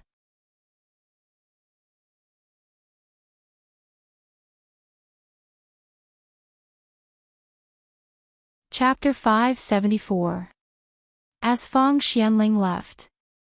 The porridge distribution in the Chang and local treasury, as well as in front of the Grand Duke's mansions, was gradually losing money. In particular, the Chang and local treasury directly mobilized the Chang and garrison, led by Yu Qigong himself. The tower-like man, dressed in full armor, stood at the entrance of the Chang and local treasury. In an instant, those demons and monsters quieted down. Yu Qigong glanced at the crowd and roared like a bull, "Everyone! Today, I'm here to distribute the food in person. If you dare to make trouble, don't let Lao Tzu find out. Otherwise, not only will Lao Tzu kill you, but he will also go to your house to see what you eat when you grow up. Also, if anyone dares to rob, I've selected 3,000 heroes from the Chang and garrison, and they'll be among you. If you want to do bad things, if you want to sit in the prison of my military camp, I'll welcome you with open arms." His voice instantly silenced the noisy scene. On the other side, people from the Ministry of Justice, the Ministry of Revenue, and the Ministry of Works personally participated in the distribution of food. "Everyone, today, all the food will be sold according to the average price, which is the usual price, 5 copper coins. But each household can only buy it once a day. If anyone dares to falsely claim it, or dares to claim it more than once, I'll definitely punish those who dare to make trouble according to the criminal law of the Tang Dynasty." Now, the sale begins. At the same time, porridge will be distributed evenly at the back door of the Chang and local treasury, the Grand Duke's mansions, or the mansions of officials. If you don't have money to buy food, you can go to those places. Don't worry, His Majesty already knows about your suffering. Now, His Majesty will only eat a bowl of porridge every day, just like you. So, His Majesty said that although this famine is terrible, as long as we can get through this half a month, things will get better. He hopes that you won't believe those rumors and will live a good life. The commoners were scared out of their wits by this scene. In the front, Yu Qigong was guarding, and behind him, those high-ranking officials, who were rarely seen, were distributing food in person. Could they really buy food this time? "Sir, the food is good, but we don't dare to buy it. For the past few days, there have been people dying every day. This is... Which bastard is barking? Gong glared angrily at the crowd. Then, he kicked his armor and walked over to a bag of rice. He grabbed a handful of rice and stuffed it into his mouth. The crowd watched as the grains of rice dripped from the corner of his mouth to the ground. Everyone felt so sorry for Gong that they wanted to point at his nose and scold him. But they didn't dare. Gong's ferocious reputation was built bit by bit. The people of Chang and might not know the emperor or Feng Xianling, but no one dared to not know him. Compared to Demon King Qing Yaojin, Gong was more realistic. After all, no one had seen Demon King Qing lose his temper more than a few times. However, Gong was different. Those who entered the Qingmen brothel had to fight their way in with their fists and feet. As long as they bumped into petty thieves or thieves, they would not be able to escape. I'm sorry. On this day next year, you can go to the mass grave to find him. But now, Gong was eating the cursed millet. Damn it, could it be true? Or could it be that this killer wasn't even afraid of the curse? Gong's mouth was full of white rice. He took a bowl of porridge from the guard's hand and gulped it down. Only then did he burp and rub his belly, saying, "Ah." You all saw it. What's wrong with this millet? Lao Tzu has eaten and drank, but nothing happened. Do you all think that your lives are more precious than Lao Tzu's? Lao Tzu only has one sentence. If you want to buy, come. Lao Tzu will protect you today. If anyone dares to rob you, Lao Tzu will let you chop him up.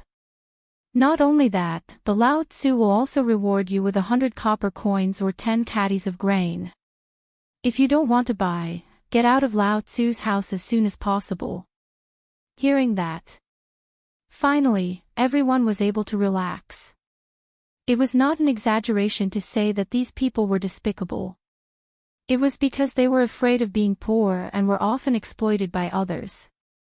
So when they heard those rumors, many people were shocked. But now, seeing that Gong had eaten and drank and was completely fine, and was even protecting them, this could not help but ignite the courage of the men in Guangzhou. Buy. Lao Tzu risked his life today. I'll buy. I'll buy. I'll buy too. With General Yuchi here, why would Lao Tzu be afraid of a porcelain hammer? Buy. Seeing the people flock up, a smile flashed across Gong's face. He smacked his lips and waved his hand. Give Lao Tzu another bowl of porridge. Damn it, this porridge with bone-strengthening powder is so comfortable. Bone-strengthening powder. Bone-strengthening powder was added to the porridge. Hearing that, all the people could not help but be stunned. However, when the crowd saw the guard bring in another large bowl of thick porridge, they couldn't help but sniffle. Damn it. It's really bone-strengthening powder. Heavens! His Majesty actually added this thing that was even more precious than gold into the congee. No wonder I didn't feel hungry after eating a bowl of porridge yesterday. I even felt so energetic. So that's why. Let's go. Damn it, let's eat the porridge. Official, is this porridge for sale? Get out. Lao Tzu only gives porridge, not for sale.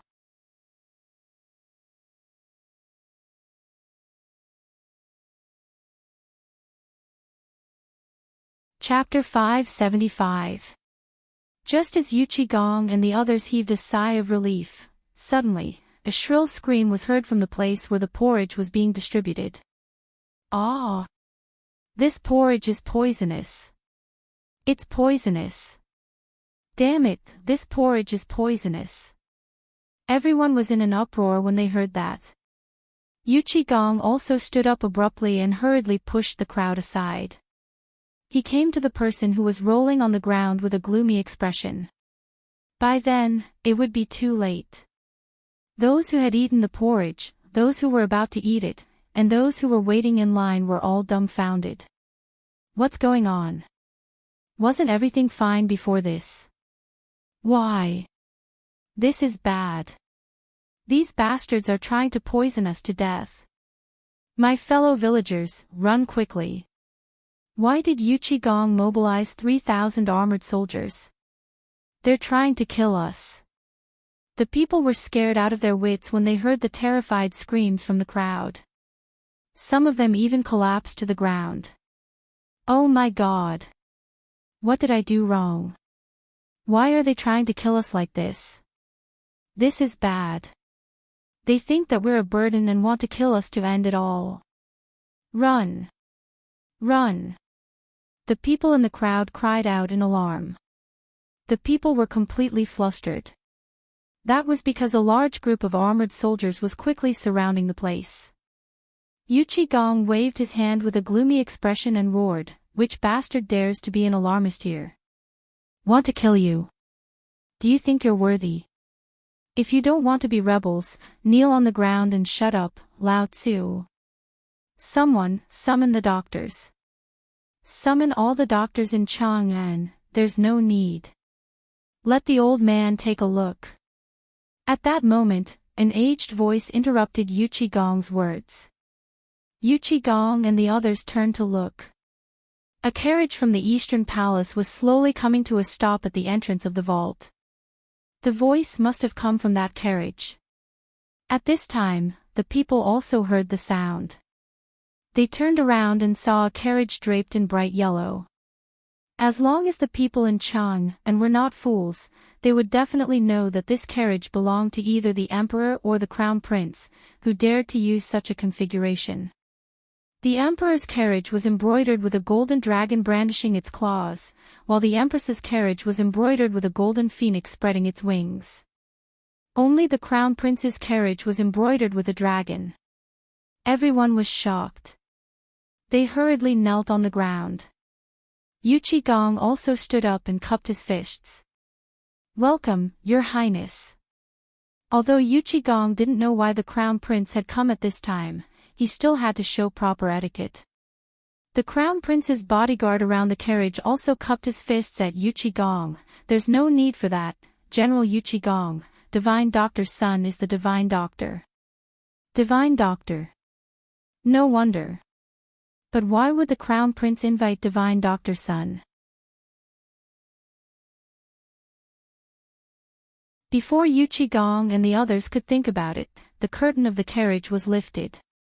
Sun Simiao, with a head of silver hair and a deer head walking stick in his hand, got out of the carriage. When everyone saw this, they bowed in unison once again. Divine Doctor Sun. Sun Simiao waved his hand, then hurried to the side of the person who had fallen to the ground and carefully checked his pulse. As for the person who had fallen to the ground, it was unknown whether it was due to fear or pain, but his body was slowly trembling, and he was even faintly moaning. Sun Simiao frowned slightly, then took out a silver needle and inserted 3 needles into the abdomen of the person who had fallen to the ground. Then, he took it out and sniffed it carefully. His frown deepened. At this moment, everyone couldn't help but stretch their necks to look at Dr. Sunday. The king of medicine, Sun Simiao. Not only in Chang'an City, but even in the Tang Empire and beyond, Sun Simiao was famous. Many officials and nobles, including the emperor, treated Sun Simiao with respect, not for any other reason but because he was a divine doctor. At the same time, Gong was guarding Sun Simiao while watching. His frown deepened, and the moaning of the person who had fallen to the ground was getting weaker. He could not help but feel anxious. After a while, Sun Simiao put away the silver needle, glanced at the person who had fallen to the ground, and snorted coldly.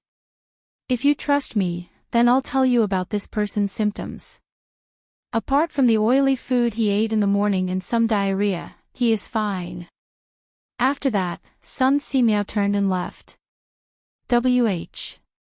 What? Oily food in the morning. Diarrhea. So it's diarrhea. F***CK. Who the F***CK is this guy? Which street is he from? Who knows him? F*ck, he's a troublemaker. F*ck, Lao Tzu's porridge. F*ck, your grandpa. At the same time, after Yu Qigong bade farewell to the divine doctor, he waved his hand and stared at the person who was still lying on the ground.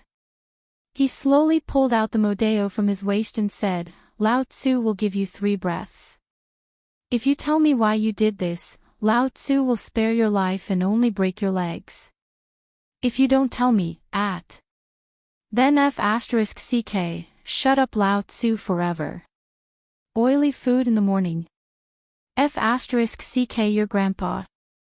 Lao Tzu had not eaten meat for 3 days. F*ck, is this still a disaster victim? Which disaster victim is not so hungry that his chest is sticking to his back? He has money to eat meat. How does he look like a disaster victim? The people could not help but be angry. Mother *, kill him for me.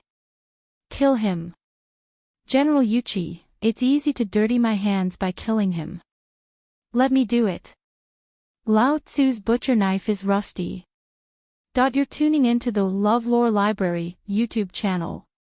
We're so grateful for your support, and don't forget to subscribe to join us on this incredible journey through captivating stories. Your generosity through donations truly makes a world of difference, as it's the primary source of revenue that allows me to expand and enhance this channel for you. Thank you from the bottom of my heart for being a part of this adventure.